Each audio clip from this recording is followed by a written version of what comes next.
Defeated.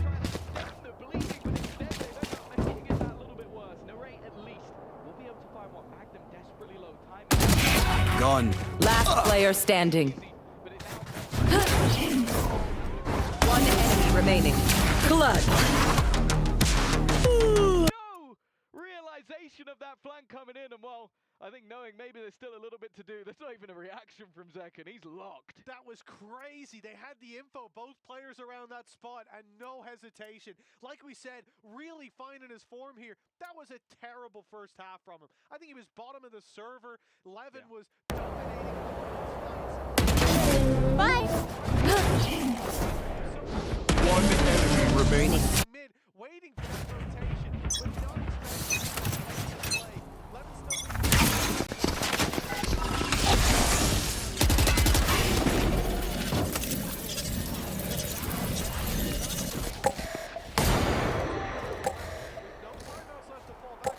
with the economy running low and a solution desperately. First A Stream matchup. Billy running away with it. Paperx, of course, the champions of the last event. Expected to win, and eventually they did. It just took them some time to get going. 8-4 down.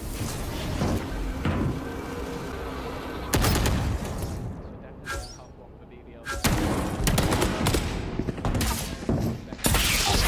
Traveling. Words were said by Kaplan, but I think I could use it in my day-to-day life. Scatter. Don't get in my way! Lock in sight.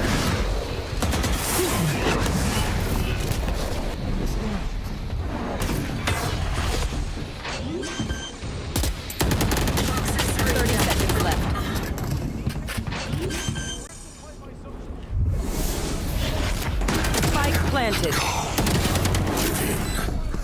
Stealing sight.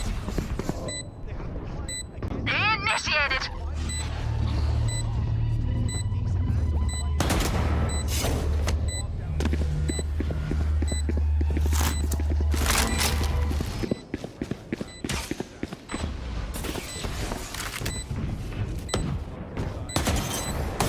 Last player standing.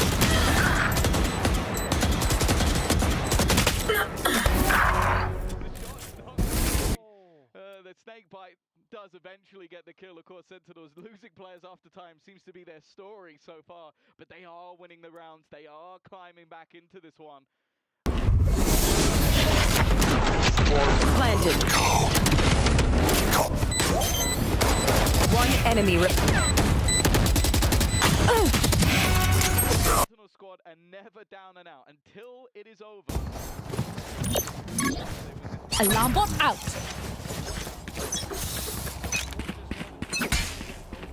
Shot dart.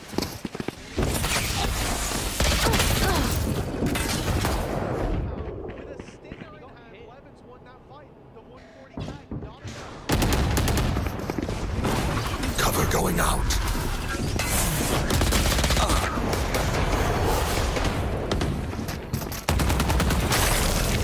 Shadows traveling.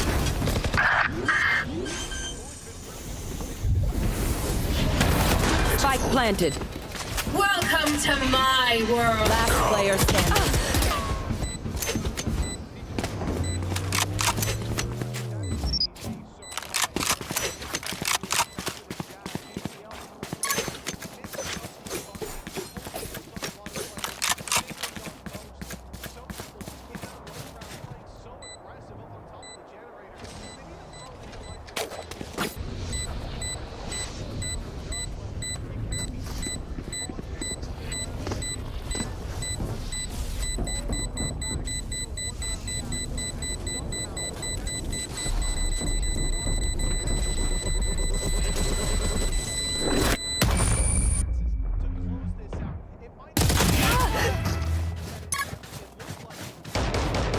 Match point.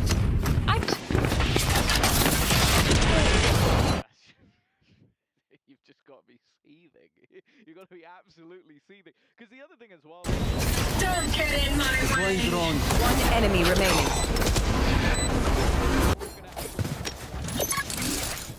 Alarm bot out. Placing swarm grenade.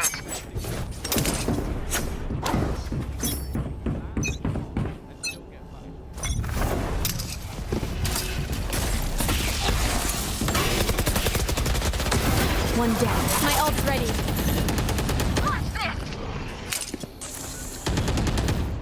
that gets this brainstorm online. Still weak. Experimental fate.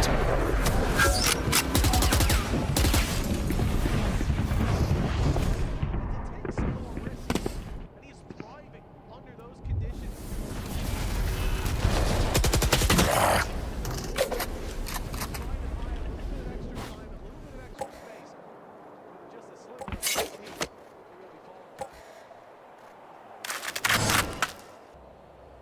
Another switch up. We saw Zach hit both on his feet side quite regularly. Something we haven't seen is that Killjoy setup instead. So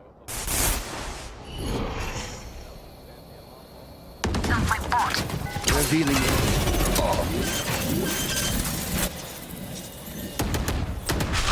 Spike planted.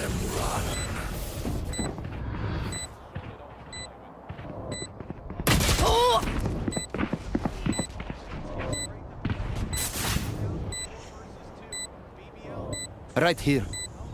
Last player standing.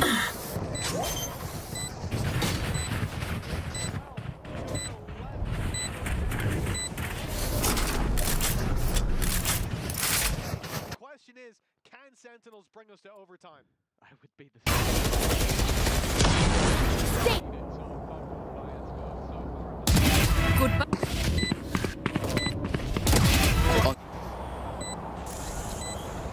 One enemy remaining.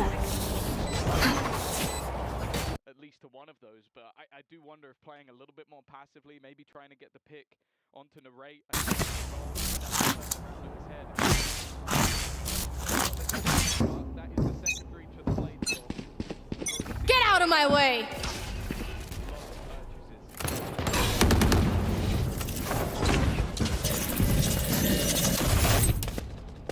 You should run.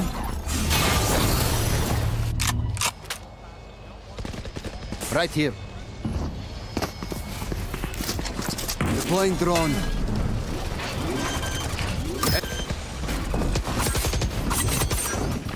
Spike planted. Here.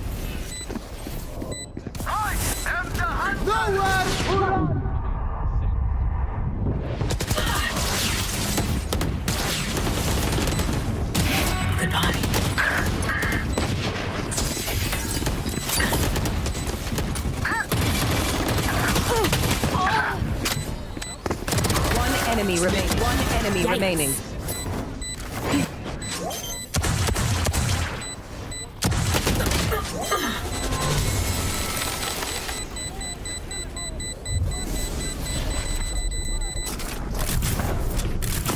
And overtime, it seems to be the story of the A stream here. I know the B stream had a very dominant game. KC up against G2 with a stand-in. It was 13-6, but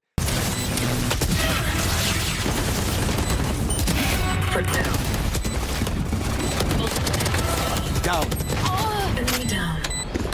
One enemy.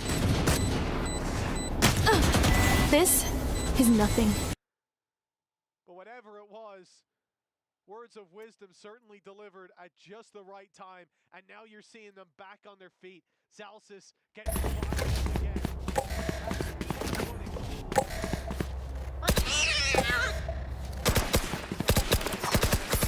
Somewhere that's being a little bit more comfortable when it comes to those buy rounds. It seems like there's also parallels elsewhere. We've spoken about the close games, the OTs on the A stream, the B stream at the moment, DRX. If you haven't watched it and you want to go back, mute. If you haven't already, of course. DRX currently I think it's been a fairly dominant first half. 10-5 is the scoreline as we stand. That was from a 9-1 start for DRX. So looking like they're coming in hard. Of course, we talk about them having the youngster from the academy team of Flicker to be his sort of first time on the main stage. But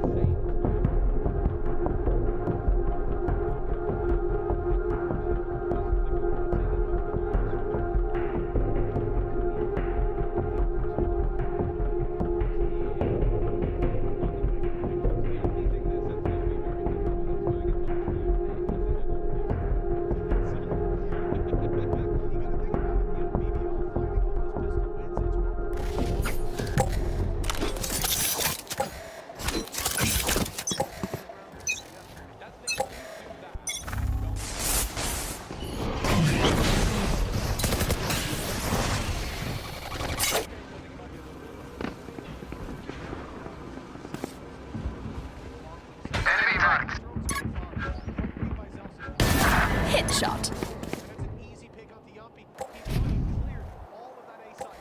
No one outside.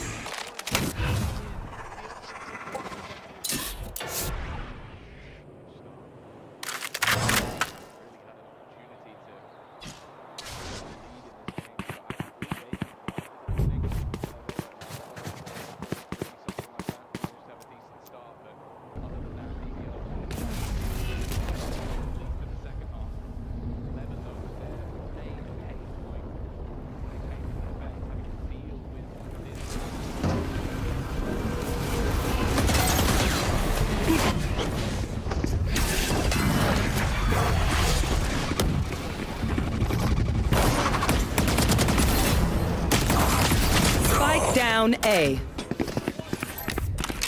30 seconds left. 30 seconds left. They've been delayed so much, they kind of have to go back. Back into 11. Problem is, BBL have sent players to the other side of the map expecting rotation. No charges left.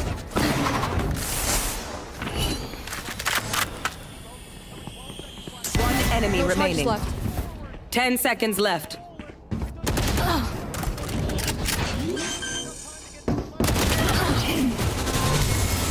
Swings just in time to ensure he can't. Another match point going the way of BBL. Can they close it out this time, though? All right, new pair of trousers to the caster room after that shot that Levin just hit. Enemy spike up.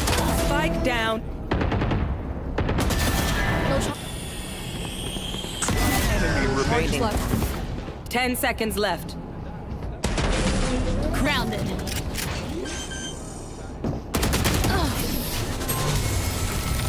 To the round, a decent read. You can see how pumped up they are on the other side and some frustration sinking in for Sentinels. They know coming into this match, this is the squad of BBL never making it to an international event before, winning the qualifier. They didn't get through on that sort of EMEA top 2. That was, of course, Fnatic and Heretic. So this for them is realistically a matchup they'd be expecting to win, and they have hit a blockade time and time again. So many players on the other side. It's their first time being on that international stage. For Sentinels, absolutely not the case. This is an experienced squad. And they talked about it on the desk. A squad that you expect more from than their result in Toronto. You look at that, as you said, Tom, it's number 1 and number 2 that you lost to. You look at it and you go, okay, we got unlucky with how the bracket played out, with how everything was set up. Sorry, just Flicker is just like the MVP performance of his debut DRX. That's nuts. Shadows traveling. Talk about it, one that's up against one of the best in the world in the form of Zekin. He's on 30 kills. Have to play potentially. This goes to BBL. It's 14-12. It's locked in. It's their dub and Sentinels with elimination on the line. And another international where they fall down early. Oh! Not the start they were looking for. They've been able to get some decent open.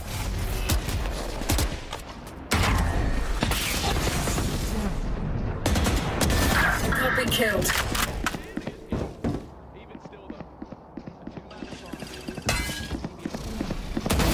Poison's gone.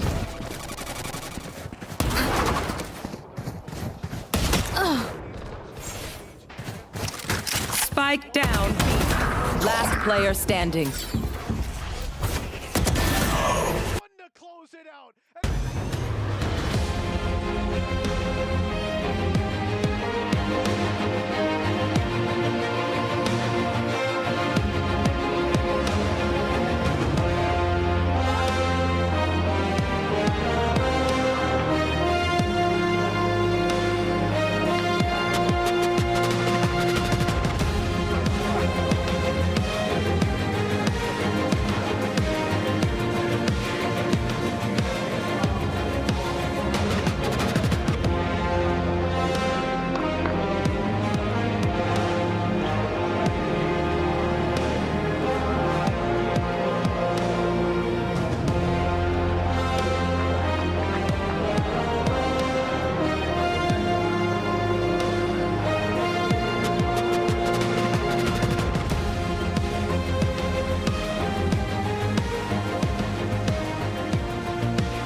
Thank you very much. We're back on stage with Levin of BBL after an amazing upset. So I have your first question with you on our Amazon interview. You guys are first time on an international stage. So how did you prepare for this? I mean, we just spent a long time. We prepared a lot of things. We worked so hard, literally. We gave everything we can. Then we are so happy. It's our first win, and we are happy. We are enjoying. Absolutely, you guys are off on a great start, but you're facing DRX on your first BO3 in the tournament. So how do you feel? I'm feeling good, actually. I mean, I'm not feeling too much things. We will just play our game normally. We are ready. We will see. All right, best of luck to you. You guys are off on an amazing start, and let's see what happens next. Back to the studio.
Valorant at the Esports World Cup has got off to a tremendously competitive start here in Riyadh. Most recently, we just saw BBL pick up their first ever win at an international event on their debut. Incredible stuff, Fancy. That's right, and so far we had 3 matches down on A stream and B stream, and we still have so much more to go as the stakes are only getting higher as we head into our next match. And for the next team, they had a tough time in Toronto, but they are looking to make a very good impression here in Riyadh. Please welcome Team Heretics.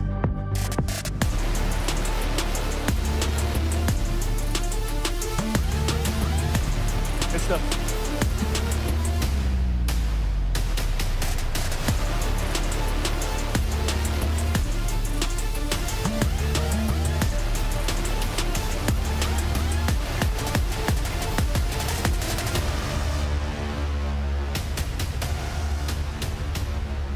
Their opponents have struggled this season, but they're looking to make EWC mark the start of a new chapter.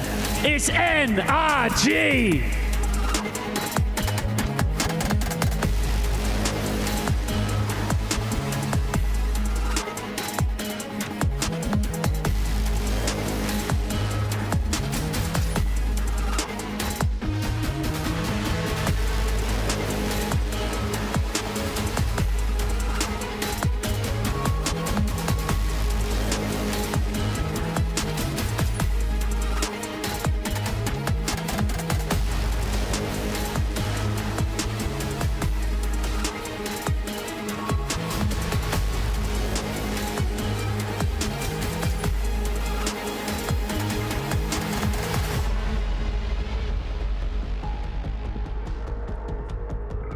Time for our next group stage best of 1. Our teams are ready. Let's get into it.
matchups. Bonkar in the coaching slot, as Yumpy said, it's hard to doubt that man. He's always someone that delivers. I think as well, I think we have to take a look at the difference of like Boo, who's that IGL for a very long time, a role that he's happy and almost seems to desire to take. Whereas on the other side, okay, sure, I know FNS is watching, but I don't want to take it. His stats may not be best, but when you get to a stage, that's where an IGL like Finesse is really going to go. So I'm looking at him to see if he can sort of make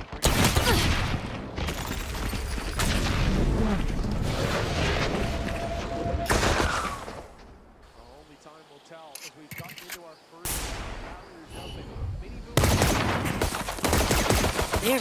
I'm out of here.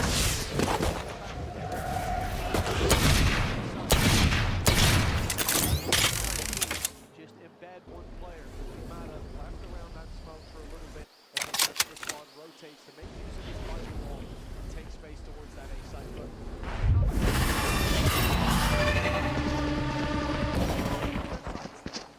this could be a problem.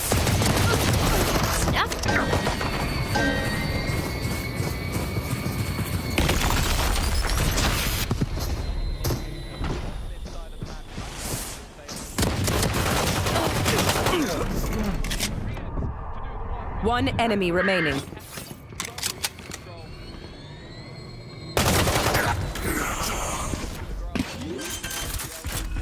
Solid start for NRG, and as we saw in the last map, those pistols in best of ones, Yumpy, are crucial. yeah, no, they really are. Giving you that leg up, I mean, it's a big reason. I just realized he talked about that.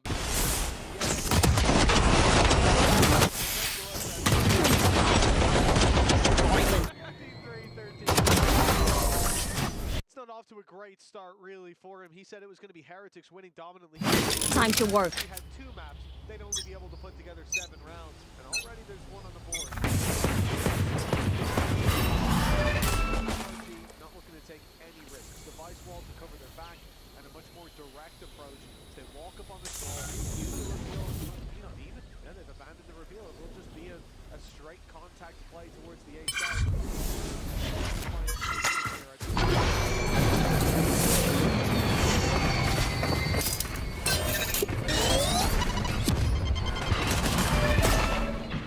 Dropping spike. Bring them down. Spike planted.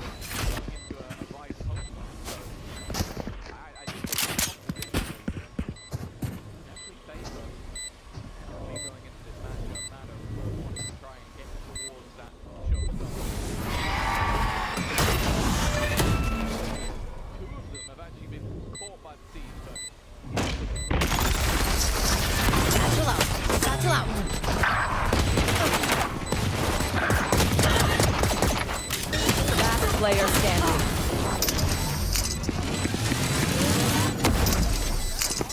But the kills don't come in, and it's NRG walking away with 4 players alive.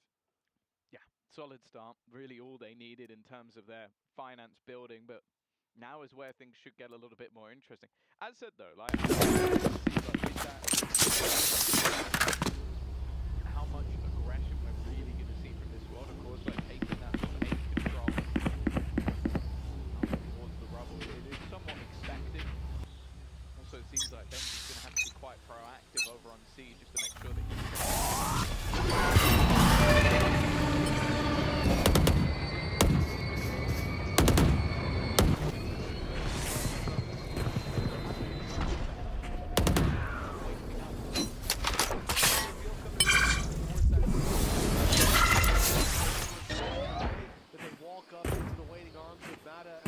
several other players around there. But that hasn't happened. It's a much more passive rotation from Team Heretics, using that Neon for the sprint all the way around through the sprint. Bring them down.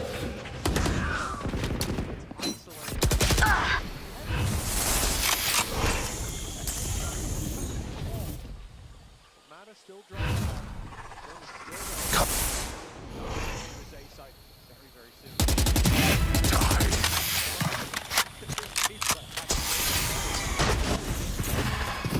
Retrieving flash.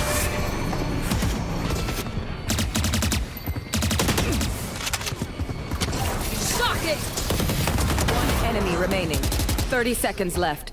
Spike down A. It's going to be one hell of a stream highlight to get out of this one. Bit of damage done to Rien to Boo, but look at the firing squad with Boo ready to swing.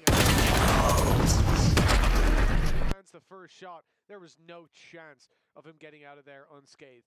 That is a round now on the board for Team Heretics. Yeah, and I think another player is always worth mentioning is Miniboo.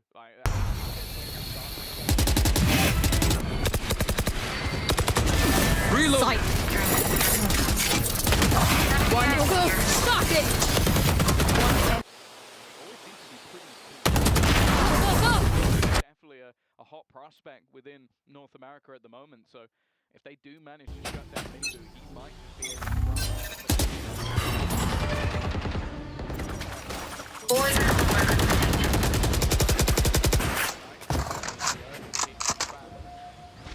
And without having that sentinel utility on the C site,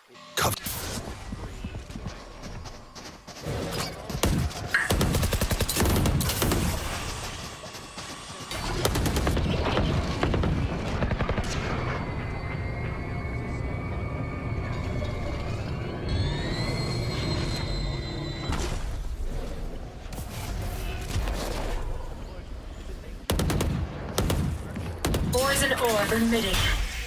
They left the player behind to watch that beat push. And they're really not giving anything away with Heretics. It's still sat in the right position, still having this trap set one. Just the hope from NRG. Face your fear! Ultimate on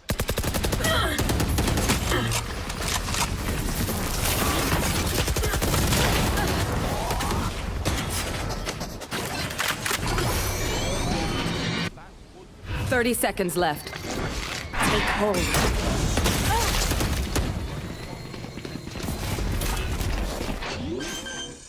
led to his demise. And because of that, Heretics don't want to overfit. Spike planted. Before they can get the full force of their squad in position.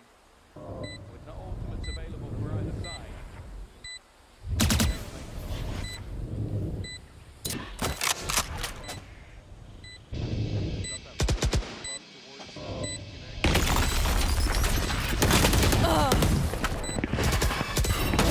Killed. One enemy remaining. to win his 1v1, and with those kills connected, NRG are back to winning ways. Yeah, solid hold. Like it started well in the retake, being able to clear Ethan with relative ease, but just being able to hold on to that late angle, having the cover as you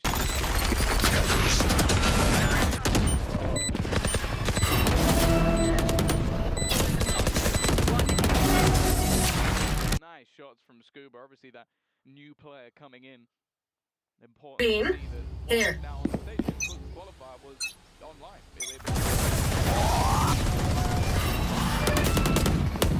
Crap. Blinding crap. Retrieving flash. Fire in the hole!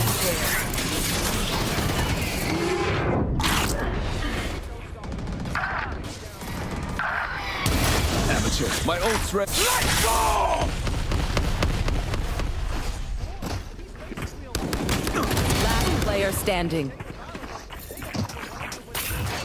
Shadows traveling. Now Boo's left in a 1v3. Spike planted. Won this round, they've already committed a lot to it. I just went for a 1v4 site, or maybe thinking that they weren't as far into the site as they were, so he could reclaim some of that space and potentially buy time for Boo, but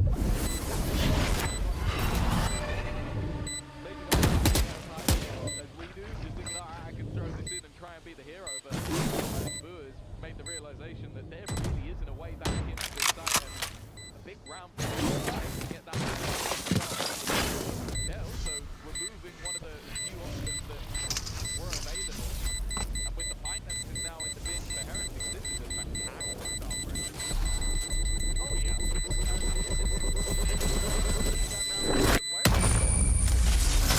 Rolling thunder. You gotta scratch your head and wonder, like, what was the idea? Like you said, maybe he thought they weren't in that deep, but even still, I just said I'm.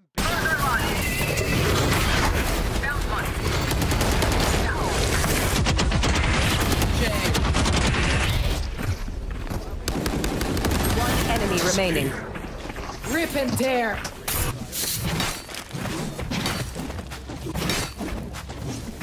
I think if you've been a follower of Heretics, which if you haven't, where have you been?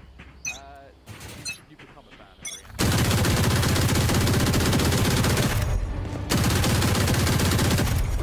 React. Placing wall trap.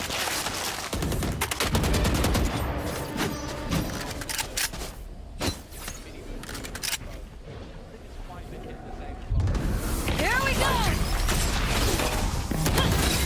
Door's good. Shock it! Almost out.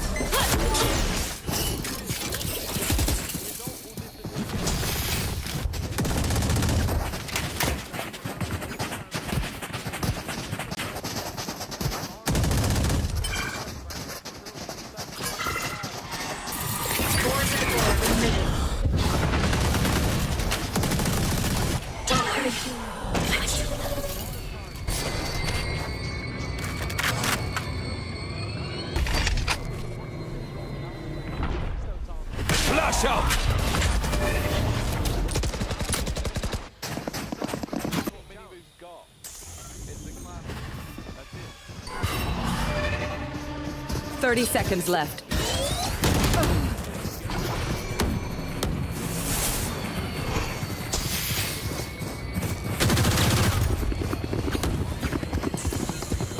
An extensive pre-fire. He's made no anglers left unchecked. Any real hope. 10 seconds left. Spike planted. Shame. My ultimate's ready. Flashing!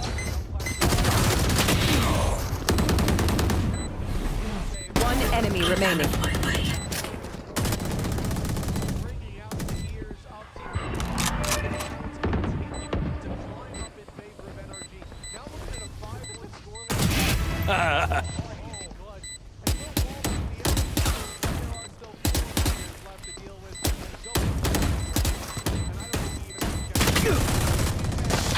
Toxins going up.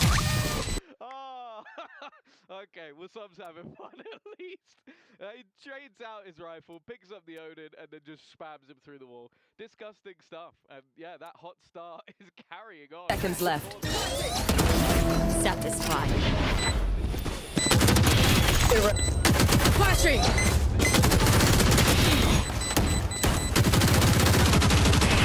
This is ready. And we're sat back watching Toronto. They've had loads of time to sort of figure out what they want to be running on this map. And it looks like they are here, ready to compete. Seems like I'm going to assume this is going to be a total loss for Heretics, at least if it's not. It's not even the dedicated usage of the which is commendable. The fact that Saul picks it up there in the end and sprays through, it's having me question my reality, Tom. Am I a fan? It can't be. It can't possibly be. They're starting to see the rounds now. They've got momentum, and it's Heretics with a down loss and desperate need for them to get back on the horse. As we mentioned, this is a squad that comes in as favorites, and because Energy made that big run through the qualifiers, I have a little bit more faith. Regionally, they don't even compare the performances that they've had this year. This should be a Heretics matchup, and right now, they're barely on the board. But yeah, you go back to the group stage of EMEA, and they were. The impression to defeat them was fantastic, and then.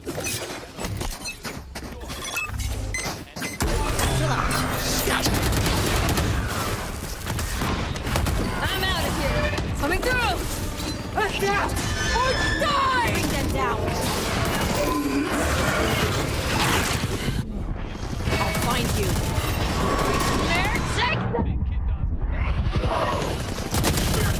Spike down B.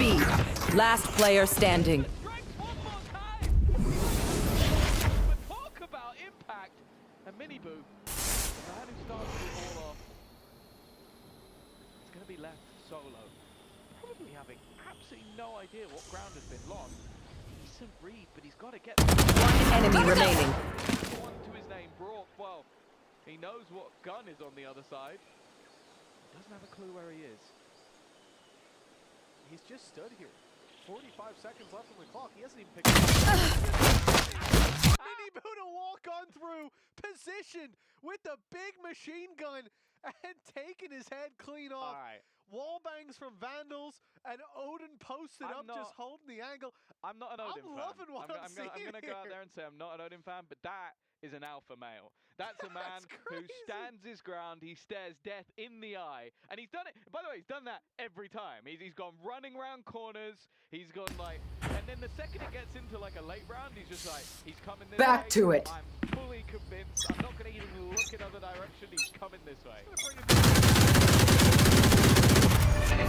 Go, go, go!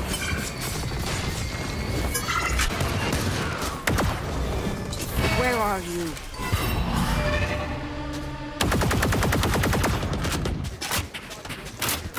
I have the spike. Should be. You're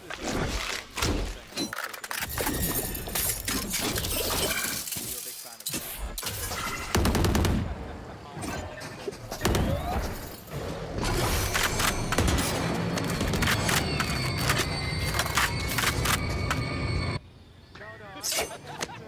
Toxins screen down. Catch them. There.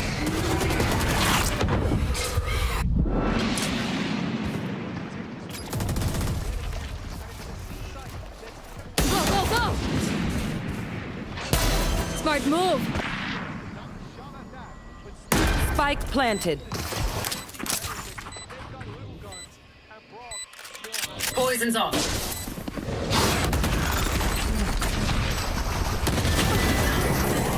Take hold. Last player standing. This is an underdog, and it's not NRG. They are absolutely frying on this attack side, and while that's still Can I get a drop?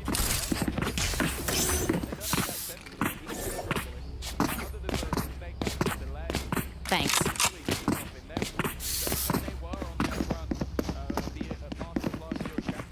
He was one of the pinnacle players. He was the guy that everybody was talking about. Even talking about. You go, Natural out.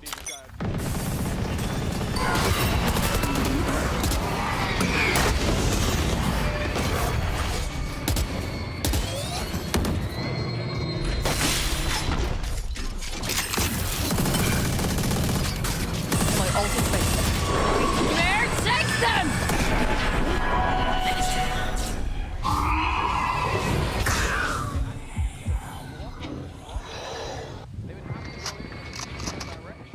Spike planted. They are making this incredibly awkward for the defense to retake. And Odin in a pin. Concussing!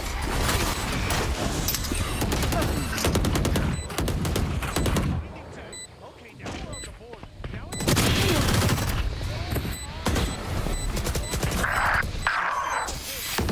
One enemy remaining.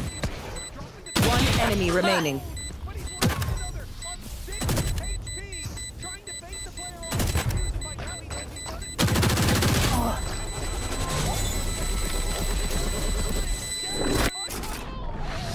0.1 of a second in it. Oh, what an attempt by Brock. But not quite good enough. We can't win them all. And well, you speak about.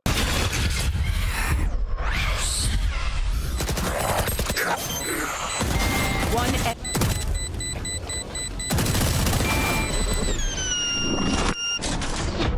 Attack side, we lean it in that direction.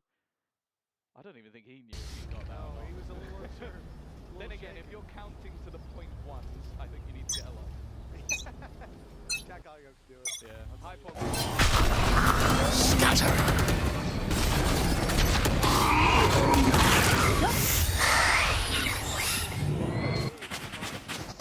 Which they've managed to claim it. And the TP from Song into spawn. poison orb emitting. Don't get in my way. Attack or die!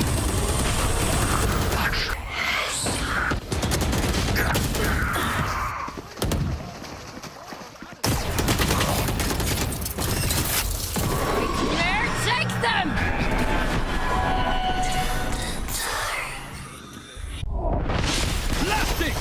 not ready. Spike down. C. Not ready yet. 40 seconds left. Spike on the deck. But considering one of these teams has just used multiple There. 30 seconds left.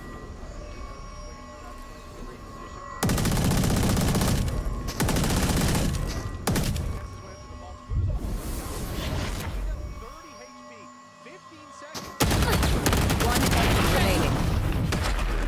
Combined to take this one across the line. Heretics just about getting the win there. They committed so much to that retake, though.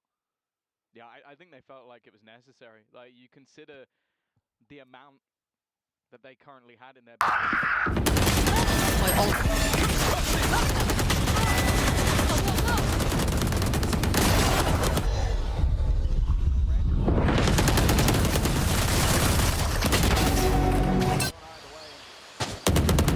One enemy remaining.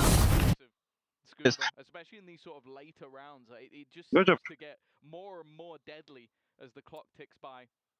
Even still, though, the thing you have to remember, we've seen this in both games that have been on the A stream. You have that sort of underdog, get that early start to run away with it, looking like they're going to have a solid half, and maybe they lose just a couple of rounds towards the end, and that's enough to give a window. We know that going into the attack, you're going to have that neon double initiator. There'll be a lot of setup around Minibu, so I think it's actually fairly important that we don't see this slip away. And you know what, I'll give you something. I'm going to give you a window just because I know, as does most people, you are a bit of a hater when it comes to American teams. Their coaching staff is European. That explains it.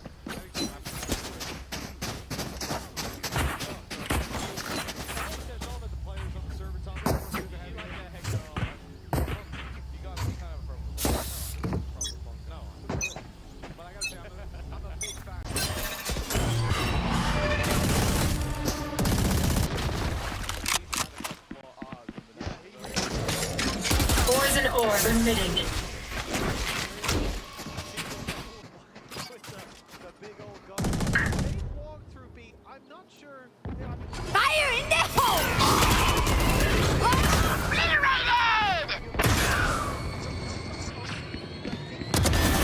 Remove.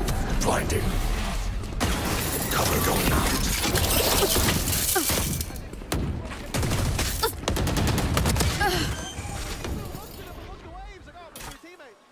Spike planted.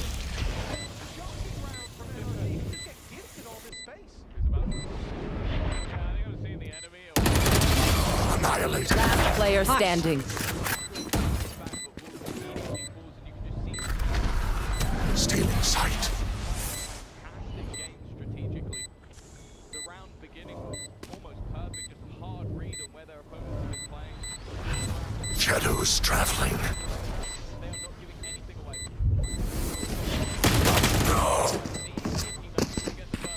There was another just around the corner, a fantastic round from the side of NRG. And while under pressure right now, our team Heretics, because that's a gap you can't leave, and that's a gap.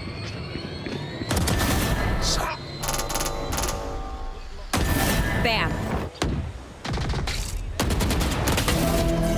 Because of how much One enemy remaining. They need that 3-player stack up for the early A aggression, and then they can at least a gap. And fair play to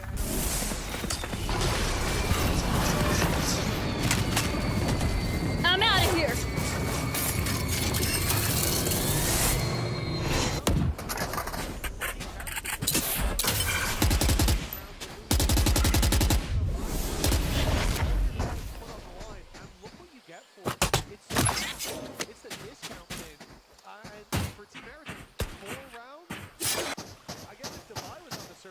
Let's lose this one, guys. Let's get the 9-3 in. It's an easy win, but I'm not sure how confident the Heretics can be. NRG are...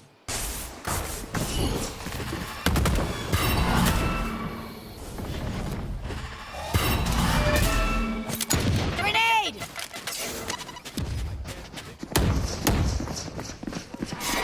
Toxins going up.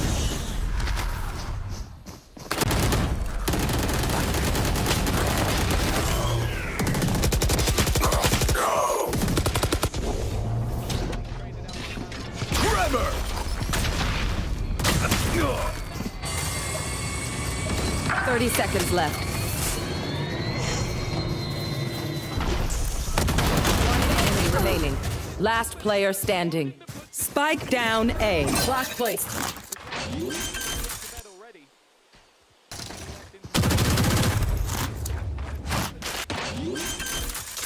10 seconds left. Spike planted. Force him into an awkward position. It will at least be a fourth round.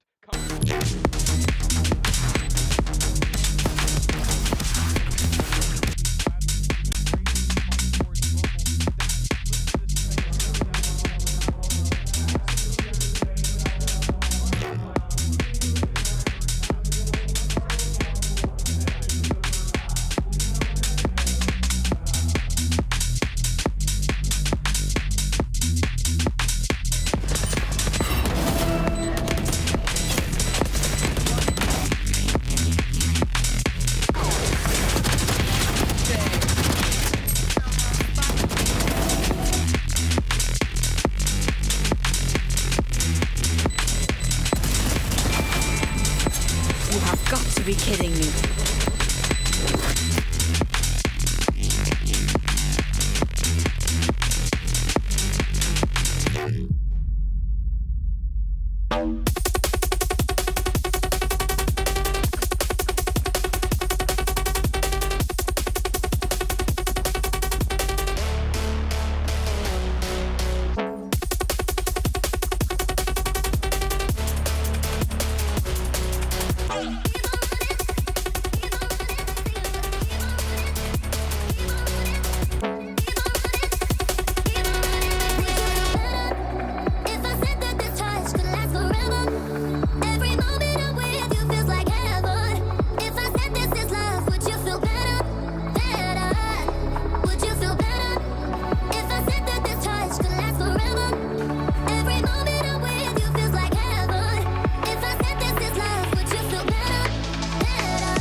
Well, 4 rounds for Team Heretics exiting that first half, and some of them were very close.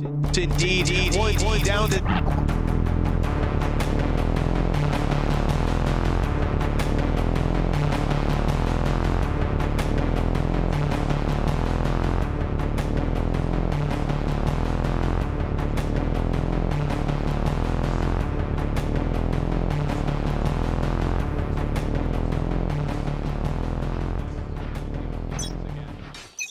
He said that he knew, obviously, I think it's strong matter. There were 3 he knew. I think I'm going to say a little bit better.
Stealing sight. Shadows traveling. I'm out of here. Last player standing.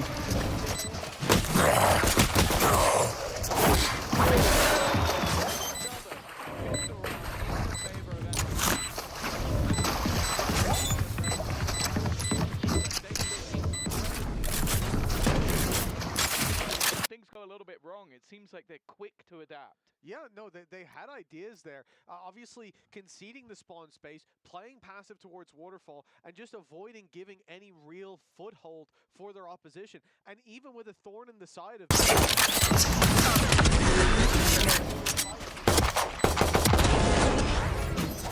Heretics, despite springing that trap.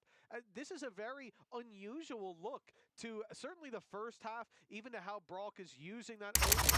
It's a strange style that Energy are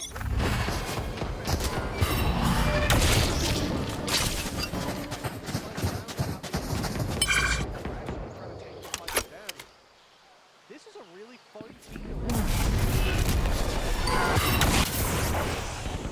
in this tournament, but we might not get to see a lot more of this.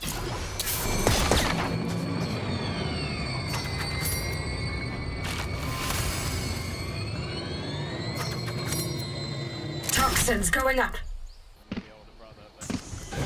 Go, go, go!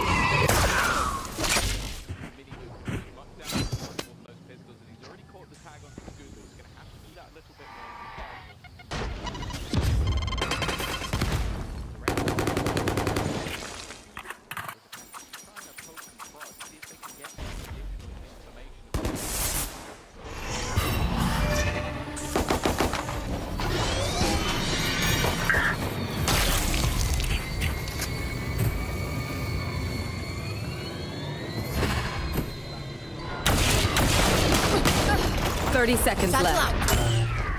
out. Satchel out. Spike down A.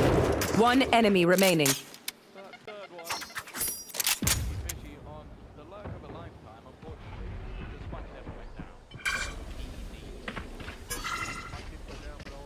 down. 10 seconds left.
Bring them down.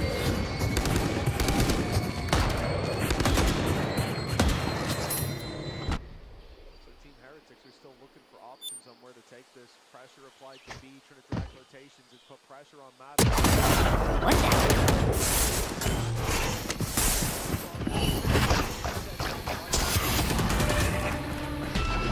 Way to get back to the same side. No real space for Team Heretics. Still utility holding off that B push alongside the flash that Vice has down with the thorns. And there's only 35 seconds left with no real ground taken. Someone's got to make a move. 30 seconds left.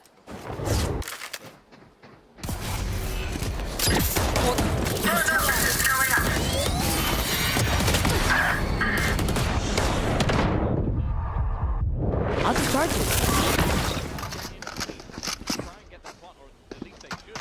I'll find you. 10 seconds left.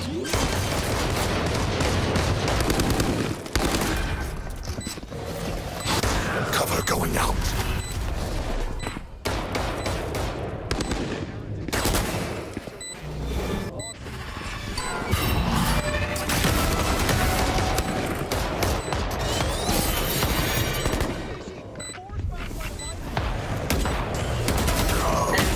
Last player standing.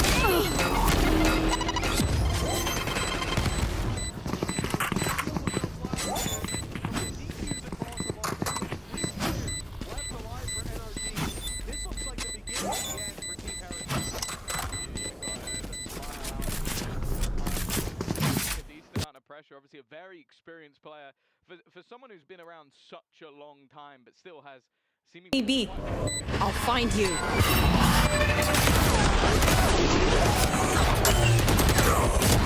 One enemy remaining. More aggressive roles, like playing of a Yoru or something like that. It was still all about like the placement of that utility, the pot flashes, everything he used to do on previous rosters. This time it is purely about that reveal. Like that, if that reveal doesn't connect onto anybody, Yeah, Bring them down. it had already popped in that same position early on. Top end, and they made the same punished for it. But for Team Heretics, they're lucky. Disadvantage to play. Something now the moment the O's have to feel they spraying through that A wall. For Heretics. Here comes the party! Buckle up. Grenade! Out of charging.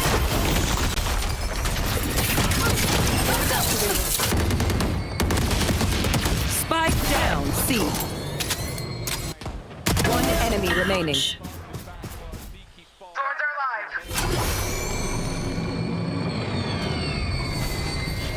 I have the spike.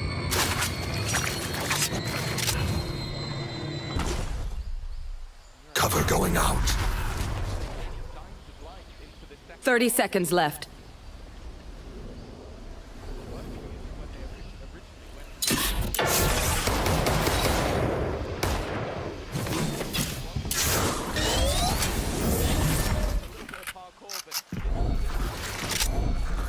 Blinding. I wanted to give the same credit to Mata. Like Mata throughout this game so far has taken those early battles, but it's not like you go back to the previous match we casted of Levin. Levin was constantly doubling down and just continuing to push, and the team just accepted the fact that he's gonna die, but he might take.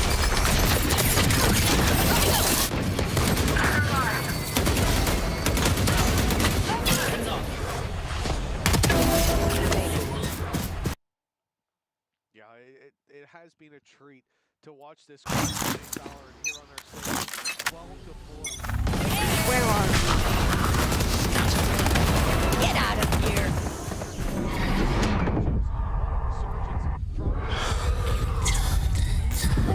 Last player standing.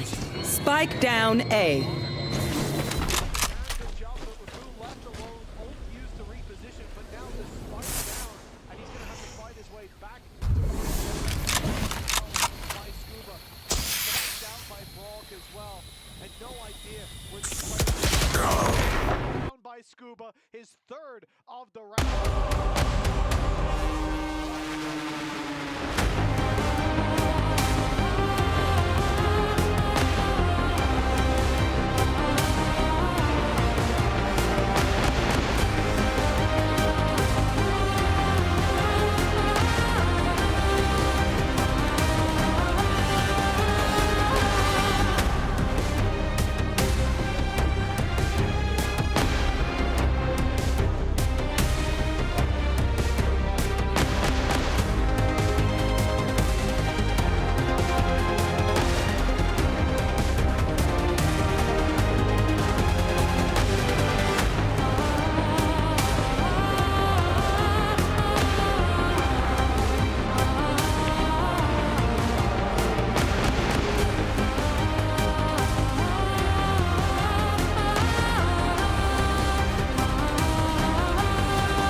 Thank you very much, Mitch. I am indeed standing beside Scuba. Scuba, that was controlled. It was a very solid performance. How did it feel from your perspective? Honestly, it's great, man. I was so excited to play. It's my first time on an international stage, playing a tournament like this, so just blessed, man. Congratulations on that. On a personal point, how was it to walk out onto such a large stage like this? It was nerve-wracking, man, but, you know, first game's over. I'm good now. Good stuff. Well, that's the first one done. As you look ahead, of course, you've got prize money, there's legacy and all of that good stuff, but how important do you think it is for NRG to make a statement here on the world stage? It's everything, man. You know, I was playing Tier 2 for like 3 years now, and so trying to make this tournament a good one. That's it. Great start from you. Best of luck with the rest of it, and congratulations once again. Thank you.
you don't know this. I need to tell you my story with Bonker. Like, I'm his biggest fan. You don't understand. This is not even a joke. He's a legend. But honestly, everybody in EMEA, and I think that at this point the world knows that Team Heretics is a team that is very vibes-based.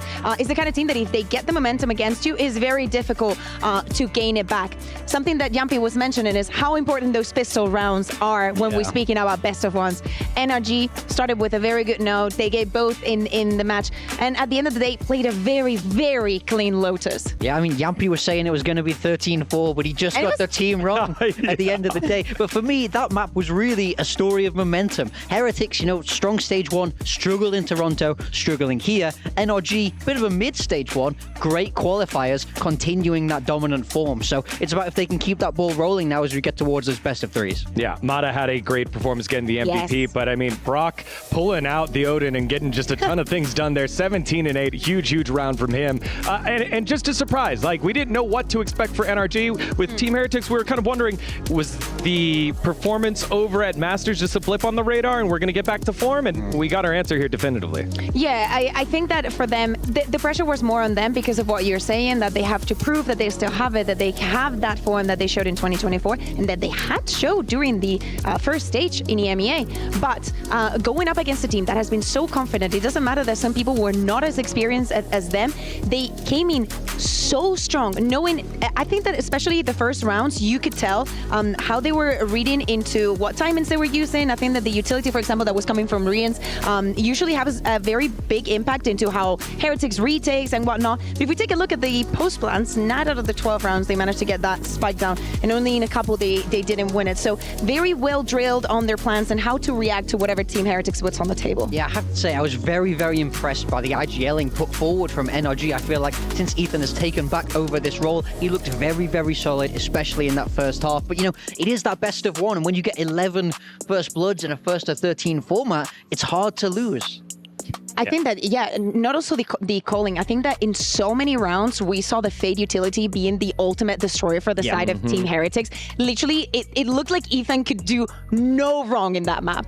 Yeah, the haunt inside the smoke on the B plant was a huge one to turn that round Constantly, around. Let's take a look at some of the highlights that we have here from that last matchup. Again, NRG, just great upset and surprising a lot of people, surprising a lot of fans kind of watching here off the back one. What do we got here?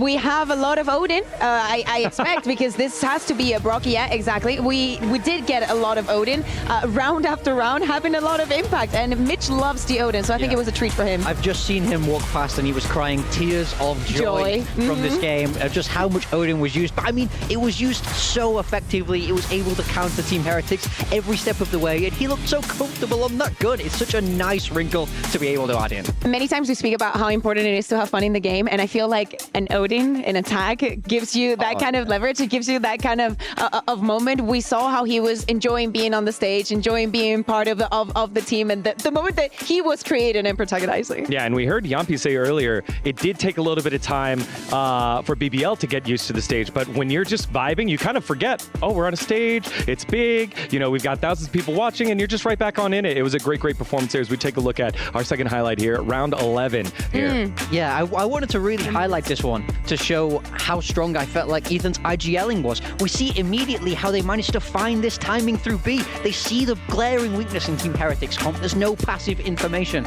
so they take that risk. They walk all the way through. They just managed to capitalize on all of Team Heretics' gaps. And yeah, I think that this was also right after a timeout, very clear instruction of where the weaknesses are, where Heretics are leaving those gaps, and ultimately a very good read for the side of NRG. You think that they're going to have a very set play for right after this, especially given the score, and you neutralize any chance of them being able to win the round. Yeah, all right, well, huge stuff there by NRG, and now joining us is the man on the machine gun. It is Brock joining us. Welcome, man. How's it feel? Feels good. The win, yeah. Yeah? Enjoyed the Odin? Huh? Enjoyed the Odin? Yeah, it was We fun. did. Had to pull it out. I mean, I have to ask about that. How much of that is, do you think the gun is well suited to the map? How much of that was you felt like it could counter Heretics? Was that a deliberate plan, or were you just feeling it in the moment? I think it's okay on the map. I don't think like it's that good on the map.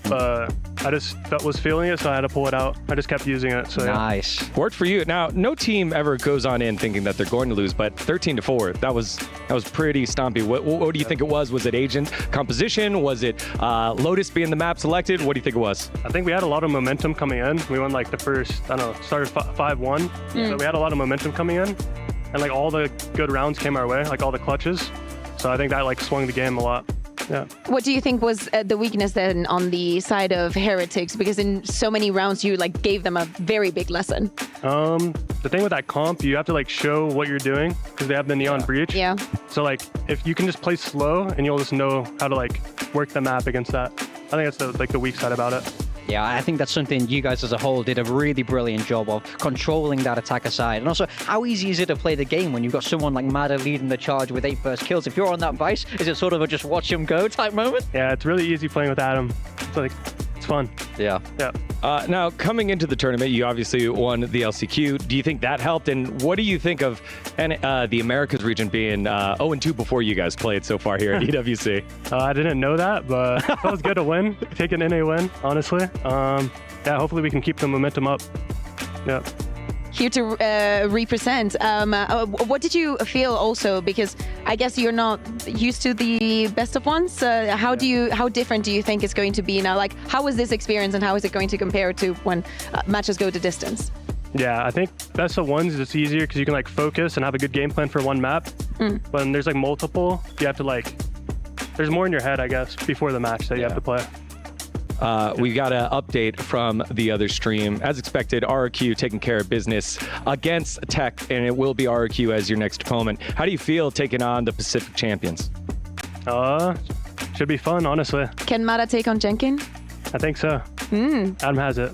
All right, give us, again, this is another Pacific question here for Big Time. Big Time, how do you feel like RRQ stacks up against what you just saw NRG do to Heretics? I mean, I think it's RRQ have everything to prove, right? Because RRQ also struggled in Toronto the same way Heretics did. As you said, you have a lot of the momentum now. So I think that game will, for me, come down to how strong RRQ are able to start versus how much momentum you guys are able to carry through. You guys got anything special, anything cooked up for these best of threes? Or is it just you want to keep your cards close to your chest? We're just going to keep playing our game, see what happens. Yeah, the vibes definitely worked out there in that last series. Huge victory for you, Brock. Any final words for the fans, for the NRG faithful who are still sticking through this period of change if they've been following along for such a long time? Thanks for the support. Really appreciate it. I think Finesse is watching. Do you want to say something for him? What's up, Pujon? The specific shout out there. Brock, again, congratulations on the win, man, and moving on forward in the rest of EWC to the best of threes. We're going to take a short break. When we come back, we'll break down our final best of one here at EWC Valorant.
But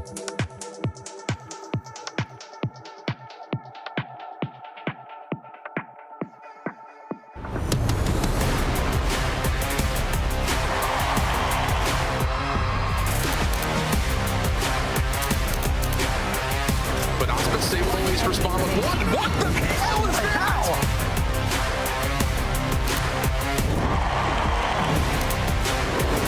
Somebody stop him!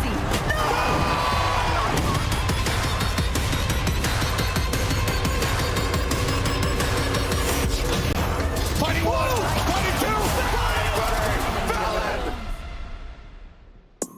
Hello, everyone. Welcome back to Riyadh for EWC. Valorant Degon here alongside Baby Bay and Big Time. A huge win there for NRG over Heretics, but we've got one more series here on the mainstream for you. A big one. It's the battle of the champions in Gen G versus EDG. But before we get to that, an update on the B stream. As we said earlier, it was RRQ, the Pacific champs, getting the victory there. 13-6 over Titan Esports Club. Titan Esports Club making it through the qualifier, but just getting a little outgunned here against RRQ. Yeah, I mean, I think for me, RRQ were the favorites heading into this match. And, you know, RRQ really looking to bounce back from that disappointing performance at Toronto, and it's a great start for them. Yeah, and I mean, look at this composition, though. A Waylay being ran on Sunset. I mean, this is some new tech here from RRQ, so, I mean, we'll see. Now, keep in mind, they are going to be playing NRG in the BO3 next, right? So, you know, I don't know if Waylay will get pulled out again. Maybe this was just one of those things where you want to catch a team off guard with a weird pick. Yeah. But I'm looking forward to it. I mean, if he's going to be playing Waylay, could be gas. Yeah, we had Kukuko on earlier. Go ahead, rubbing it on in that it was 0-2 NA, but now we get the victory. What do you think of NRG's chances against RQ? Honestly, I mean, that form that we saw out of NRG was pretty insane. Yeah. I don't think anybody expected them to win 13-4 against a team like Heretics.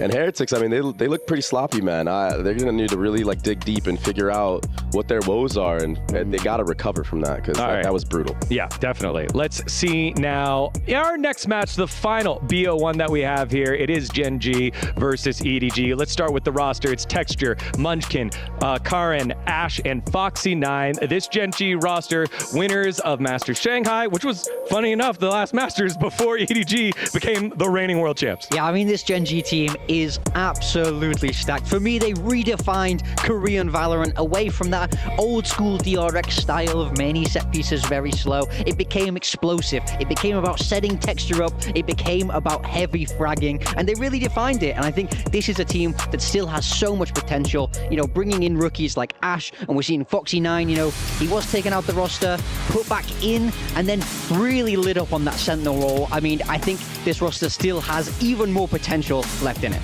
Yeah, and Munchkin is a huge part of Gen G's success. I mean, the timings that this guy finds when they work, he just obliterates your team. So, I mean, this team is definitely stacked from top to bottom. They just need to figure out those, you know, those choking woes that we'll get into in a bit, I bet. Yeah. Yeah, I mean, we can dive into that just a little bit. What do you mean? Yeah, you get to see it at Pacific all the time here with Gen G. Yeah, I mean, I think it's just about they need to be able to close out these games, right? You know, we saw them in that final against RRQ, and they're a team that Gen G have had a mental edge over for a very long time, right? Before it was always RRQ choking. Then they managed to flip the script, and you know, don't get me wrong, Gen G looked pretty solid in Toronto. I still think they played well ultimately, but I don't think it's not where they want to be. Gen G is a massive organization competing in multiple titles here at EWC. They're not okay with second place, and they're not okay with going out in the groups, that's for sure. Yeah, two tournament favorites going head to head. Here's the opposite side with EDG. You got Kong Kong, Chichu, Smoggy, Nobody, and ZJC. So roster changes coming in for this team. They did get a quick look at it before coming here over in VCT China. Yeah, and you know who's been actually playing lights out in their last match, at least? Nobody. I mean, this guy's stats in the last 60, 90 days has been ridiculous. I mean, the road to EWC, the last match, the first match that they just played in China, he's looked great. And then obviously you got Kong Kong. I mean, this guy is just, at any moment, he could just flip the switch and completely take over an entire match. So yeah, I mean, this op head-to-head is going to go crazy. Texture versus Kong Kong. I hope they lean into it in the map veto. Give me like an icebox. Give me something where they can both get on that jet they can both get up in. That's what I would really quite like. Yeah, again, the Battle of the Champions, 2 tournament favorites here over at Esports World Cup, and 2 clubs that have a lot of teams here for the club championship. Let's see how it goes. Gen G versus EDG, our final best one of the day.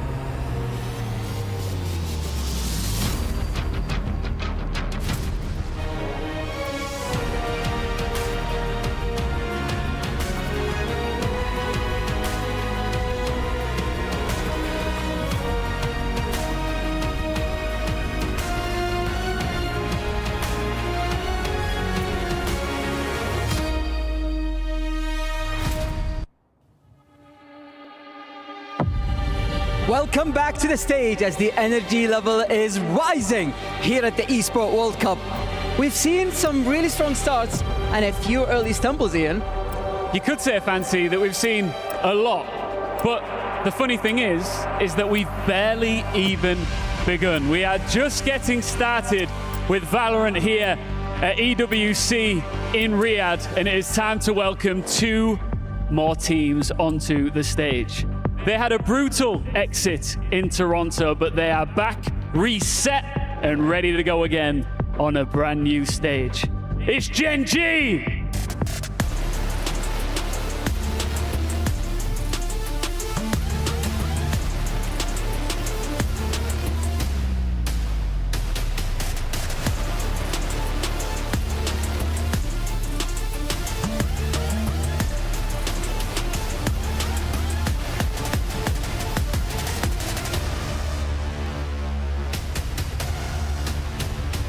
And their opponents, the 2024 champion, arrive with a chip on their shoulder and everything to lose. It's Edward Gaming.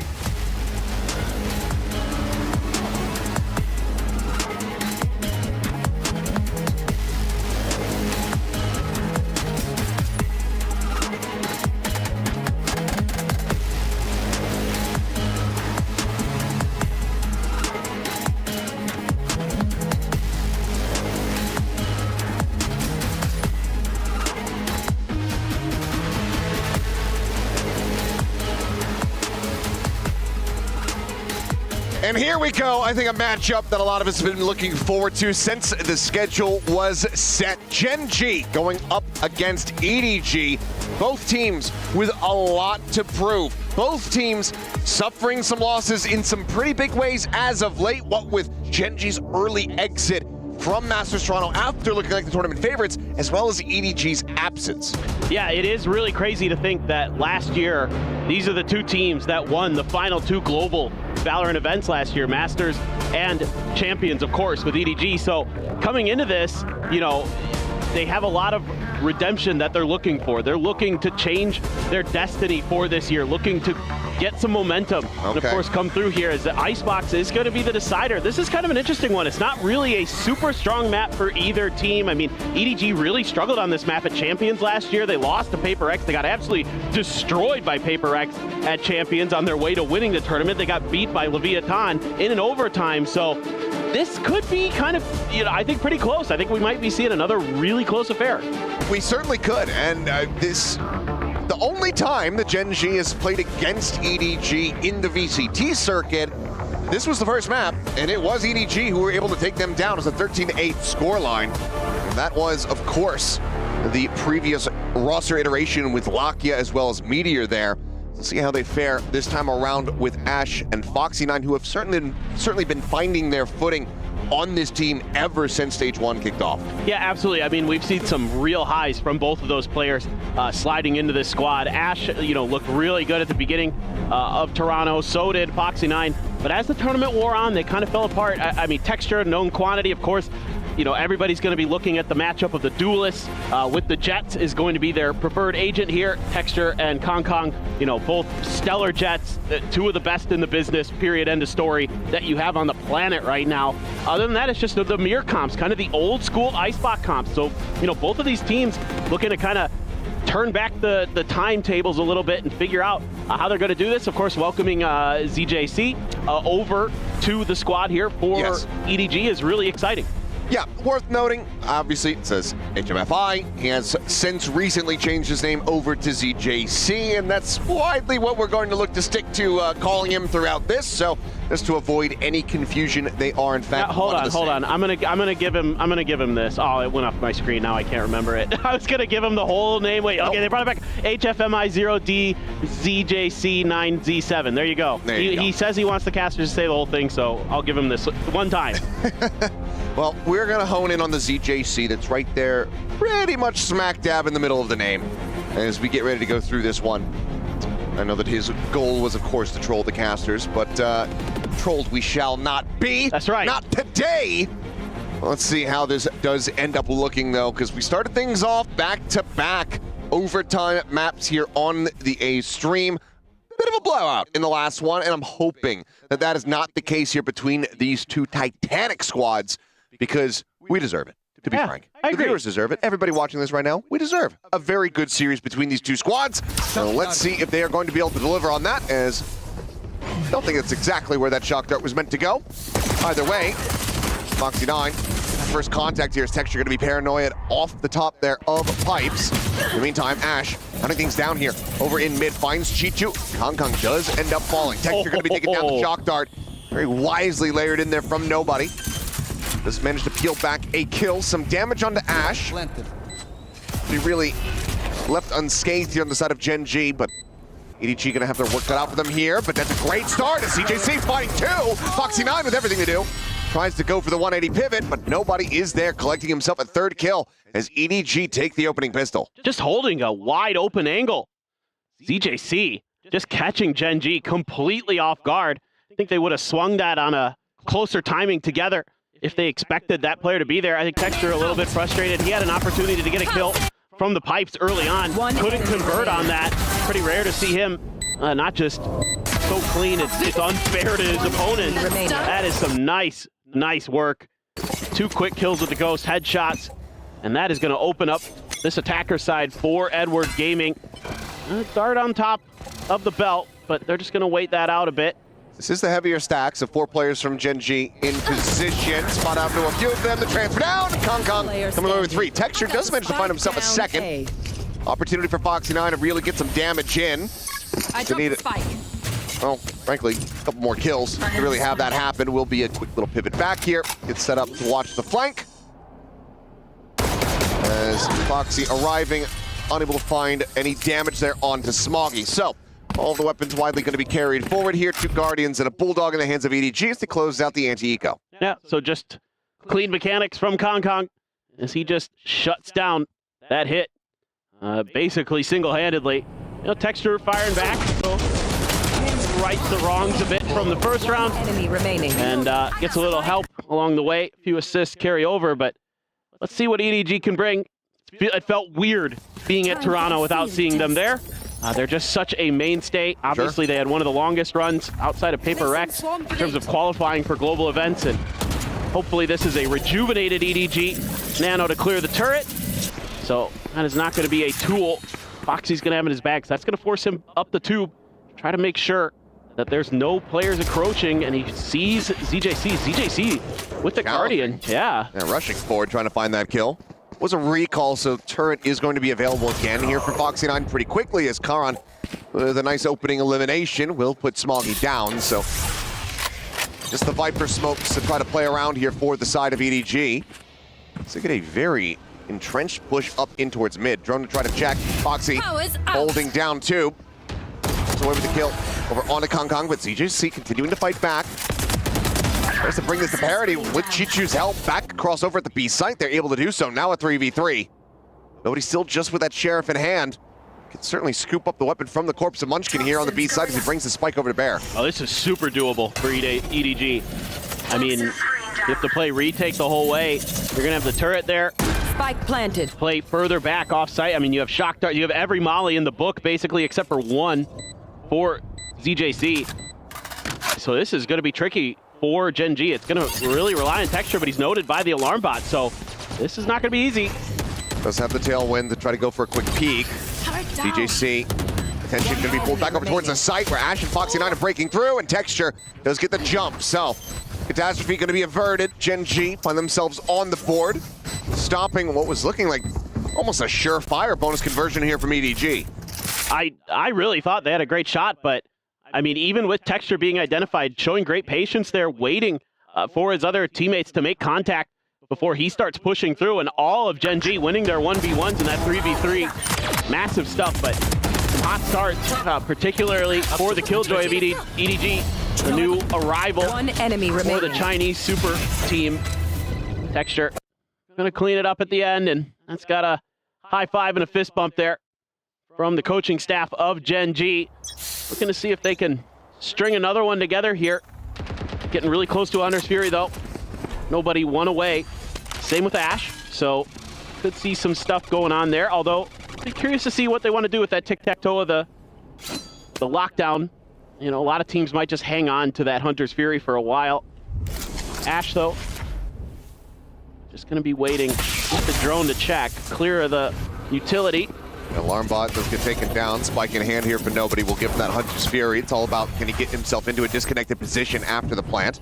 As Kong scaling forward on the rafters, catches a spot. Foxy9 just on the other side of the smoke. Just goes for the spray out. Manages to find him in the face. A very solid kill, giving the player advantage over to the side of Gen G as they look to go for the retake. Nowhere to run! Big button to try to delay. Hunter's Fury now opened up from nobody, finds the tag. On to Ash, is looking for the follow-up, and will connect on to Texture, so it's going to be info at the very least as push-up comes through. Chicho here at backside. With the mow down two, looks for the third, can't quite make it happen. Bomb grenade Aaron finding his footing. Last player Disconnected positions here. Texture going to be good for one more. The shock dart going to be sent out, but it's a little bit early, and Munchkin now arrives in from behind, gets himself on the board, and tie things up at 2-2. Yeah, this is a really nice play from Ash and Foxy9. Ash not getting caught out, trying to peek screens there. And Foxy9 finding a perfect timing. A little worried there. Sometimes, you know, a player like Foxy9 who just has tremendous mechanics might get ahead of himself with the timings on those pushes through the smokes. But he waited for the contact from his teammate, made him move through. Chichu looking really hot here. Almost gets Karan, takes him down to 11 HP. And then the classic Munchkin late game lurk to secure the round. Trying to keep the vibes good, trying to keep the energy high. Now, two huge ultimates for Gen G to tool around with. Lockdown and the Hunter's Fury. So a ton of options here. You can play retake, you can play aggressive. A lot to consider for EDG. As you can see, they're pumping the brakes a little bit off the rip. Looking to see if maybe there'd be some kind of setup for the Hunter's Fury. Seems like Gen G may be anticipating this is going to be a B-side strategy setup coming through for a thrifty attempt, but for now at least, EDG very much piling in towards this A site. Can be reinforced a little bit. Drone on the check, going out, will get the spot out on the 2. And well, if you see Smoggy, you see Kong, you should have a pretty good idea of where that spike is going to look to end up. Just need Texture to win this battle against Chichu. That should open up the map for you. Does connect. Doesn't find the kill, however. Puts him down to 21. That does force Chichu back away. In the meantime, everybody else rewrapping through screens. Gets himself situated here for the attack. Paranoia across. But Ash able to tuck in, just barely behind. That little pillar keeps himself safe, and now you have the timing on the lockdown from Foxy9, flushing them right back out. He might be under pressure through mid. Area's clear. Gonna take a peek. Spots out one, sees the other. Can very easily call the rotation here. Left. We still have Texture situated with that Outlaw in position. Playing the close angle, waiting for somebody to just come poking out of this poison orb. 17 seconds remaining. EDG gonna have to get a go. Happening here is, okay, Texture doesn't narrowly manage to find that final shot on the Chichu. Plan, however, maybe just opened up enough to be able to come through. CJC trying to scale forward here onto the corner, but yeah, they will eventually just get mowed down. Foxy9 trying to fast track that next lockdown. And Gen G will continue on their merry way. Really well handled overall. Just kind of working the map, taking that space where they could. Making sure they're not giving up anything too easily. Again, Ash, good movement to avoid any serious damage. Extra good for one. They're just being really patient. Just great reads on the map the whole way. Loved it again from Foxy9. 9-3 here to start. The way that he played mid there after his lockdown, just watched, didn't try to go for anything greedy. Knew he might be going up against Sheriffs. And wisely just played for a hold of B just to keep them from even being able to plant the spike. So timeout called, and it is going to be EDG popping the first one of the match. Likely very happy with how things had started, but know how momentum-based Gen G can be. So want to try to disrupt that a little bit here with a timeout call. Let's see what the game plan is going to look like as they get ready to go into the next buy round here to try to recover this half. Because if we've learned anything from watching Icebox, it's attacker-sided. Yeah, a bit. Just a bit, usually. Sometimes I question it, depending on what teams are playing, but yeah, for sure here. There's a couple anomalies. There's a few out there, but this definitely seems like it should be attacker-sided, so things get scary for EDG, and I think that's worth the early timeout because you know Texture is going to be getting into that operator, and you don't want him to just shut the map out because he is fully capable of doing that by himself with an operator when he is fully engaged. Just a matter of EDG if they can find those moments, find those picks. Looking to set up for a B crunch seemingly early if they can get away with it. You know, you're tucking Kong in there, using that Viper smoke, try to obscure your movement. Foxy going to be scaling forward, anticipating somebody to go on that push through the poison orb, but all of EDG getting clustered. Some pings coming down though, reading this more disconnected position from ZJC outside of A. We haven't seen any peeking from Texture over here at B, so I think this is why EDG is feeling really confident to just try to brute force their way through. Paranoia at the ready. Recon going to be sent to fly. Paranoia goes out. Karen catching a glimpse, but does get ping revealed here.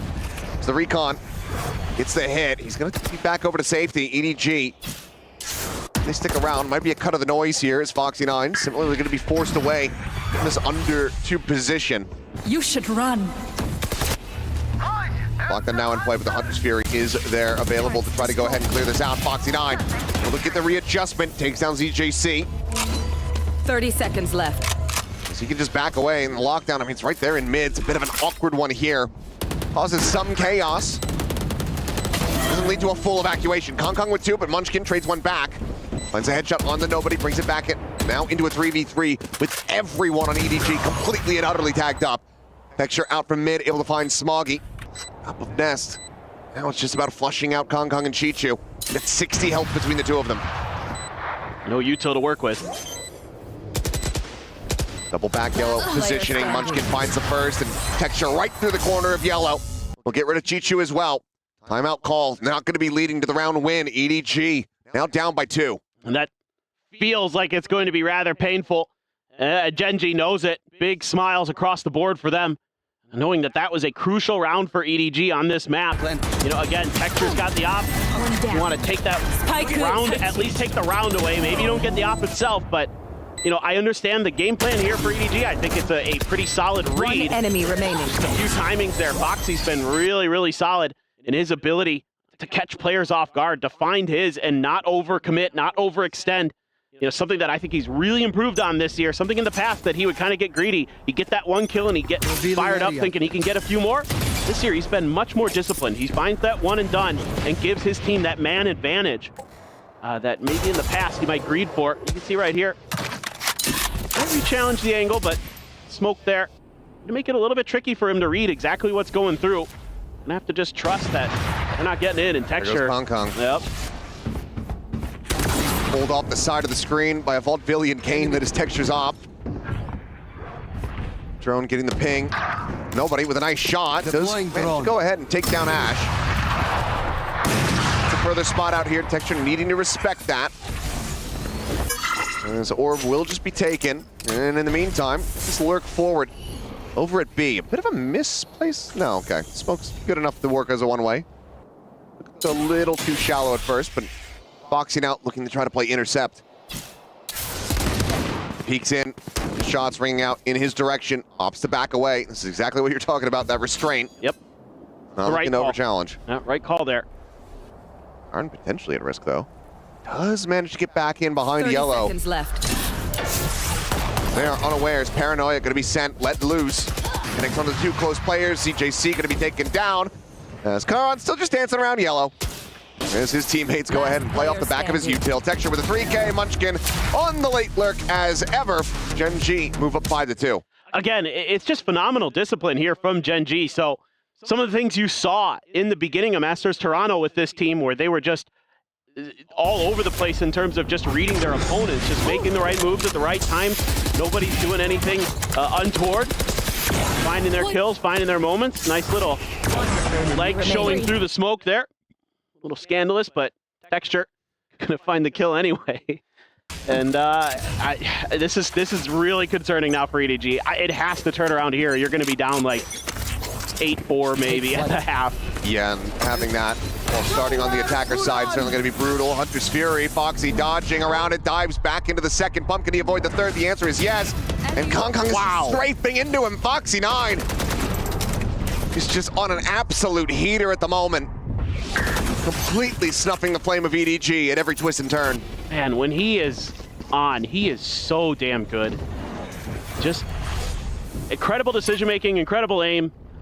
What more could you want from a player? You can see why Gen G swapped back to Foxy 9 after a brief... Grenade out. Oh, hold on. Okay, he's okay. We're fine here. Walking that tightrope. Stays safe for now, nobody. Looking to try to go ahead and shut down the entry. Finds himself a second, but Munchkin in kind. Responding, finding nobody, and Smoggy. That interrupts the plant. Tap here over the top. It looks like it's going to be fairly late pivot call coming through. Steps may be heard here. That jump certainly was. Texture reading decently well that there's going to be a player in position at Kitchen. Knowing what space they have surrendered and given up. 30 seconds left. Chichu not looking to peek his head out. Texture trying to fake sounds that he's going back towards A. Trying to see if he can catch him off guard. Hear the footsteps, the plant getting ready to come through. Yeah, went forward, gets the right click. That should basically be the round done. Chichu needs to try to get the plant, draws out his weapon, but Munchkin will eventually find the shots, gets himself a 3K, and continues to keep Gen G in a firm lead. Yeah, some decent decision making here. Chichu holding the line. And it's just Gen G so smart, so map aware right now. Macro game working really, really well. Excuse me, nobody on the sofa holding the line there. On the other side of screen. Nice decision there on the right click. Knowing you got Munchkin right behind you to cover your back. And it's okay. And yep, again, high fives, very happy about it. So here he goes. Off silver covered, TP forward, had been spotted, he's going for a timing shot, but doesn't find it, makes a quick exit. Not overstaying his welcome. Hong Kong certainly feeling a stiff breeze as that op shot whizzed by him. Munchkin looking for a bit of a timing play, and it's going to be double-faced down at bottom mid, so it's his head taken clean off. Little exchange of shots there between nobody and Chichu. And now you know that Kitchen a little bit weak, the tube as well. So that's going to force Texture into this position. Hong Kong just playing on a knife's edge here. Likely knowing that that position's going to be watched, so it doesn't have a great way without bringing a tailwind of trying to get access into Kitchen. Just playing it patiently, waiting to see if he gets any kind of peaks. As Karan now scaling forward aggressively, will opt to go ahead and back away. Drone leading the charge, 40 seconds now remaining here. EDG needing to make a decision pretty soon. It seems like they're deciding to evacuate the A site. Yeah, they've been making a lot of these late round pivots. This time, though, Gen G isn't getting the read. 30 seconds left. They're kind of thinking maybe this time will be the round that EDG actually commits to that like 40-second hit. Instead, it's going to be Foxy called upon again. Shock Dart going to be sent, peeks in for one. Layers down the Nano, has the next lockdown in play. Kong Kong sweeping around from behind, though. Looking for an intercept play, finds a headshot. Ash going to be taken down, but Foxy finding another. Nobody now dropped. Spike planted, lockdown respected. They back away. Things starting to get a little bit chaotic, but Chichu going to be taken down. Karan able to find the headshot. The dash forward, trying to steady the aim. Foxy 9 has himself a 3K. Now brings it into the 1v2 where Texture gets the alley-oop.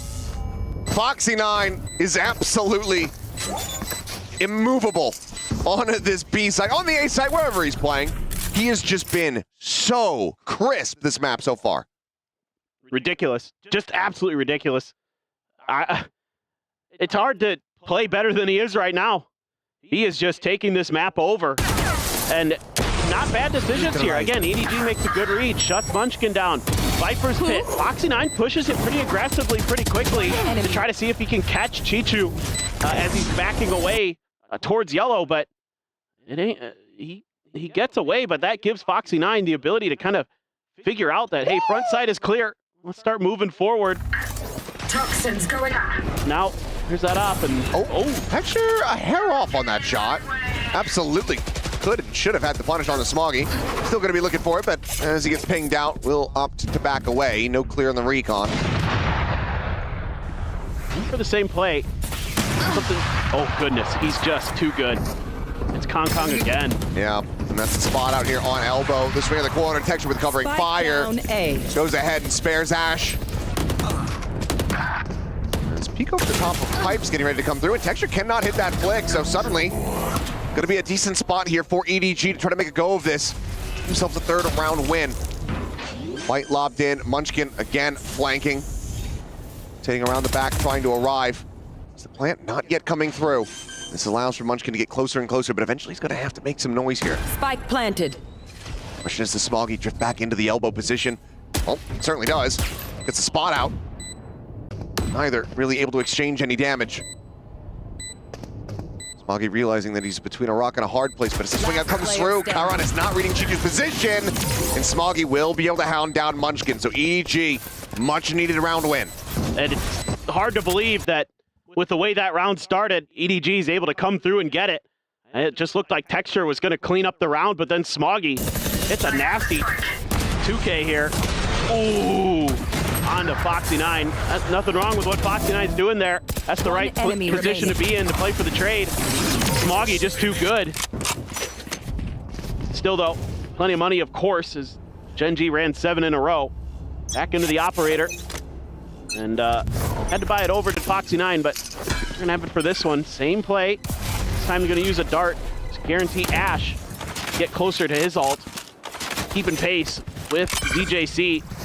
Over on the other side, nobody will claim a Hunter's Fury. Now you're just trying to see what you can do. Kong did grab an op. He has the blades behind it. Oh, Recon a bit off there. As Tailwind across, gets the spot. Late lurk. Texture likely about to get caught off guard, but no, has the jump. Up in hand.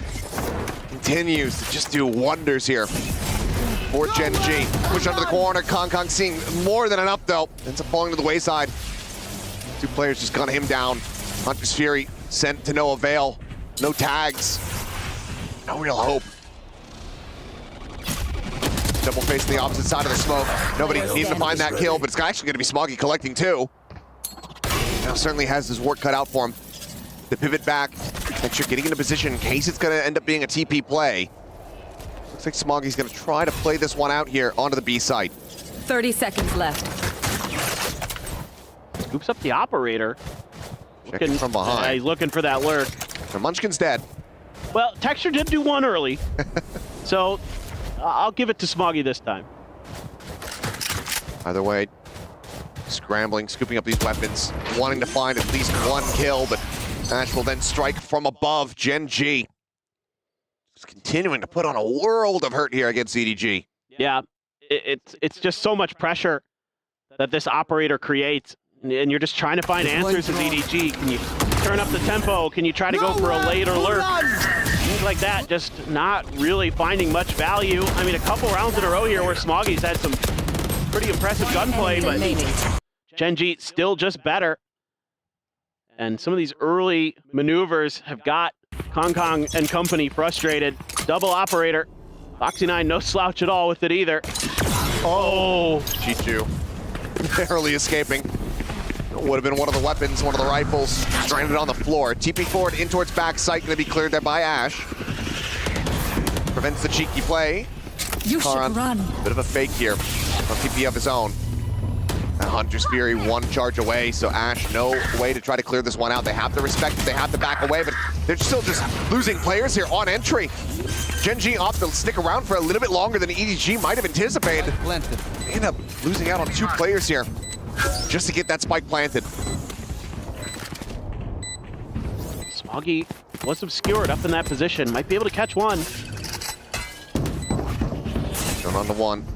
Knives out at the ready. Wall gets raised. A 1-for-1 is Foxy. Plays up the enemy KJ. Texture scoping in, finds the shot, and now leaves Smoggy to his own devices.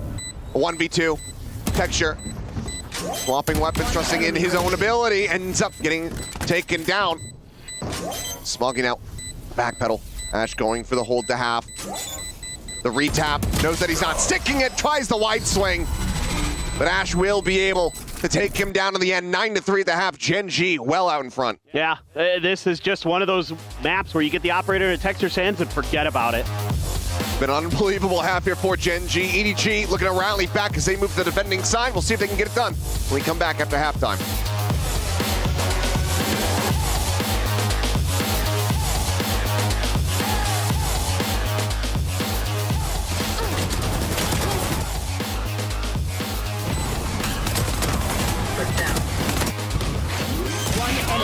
One enemy remaining.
All right, we are back and about to go into the second half here of Icebox between Gen G and EDG.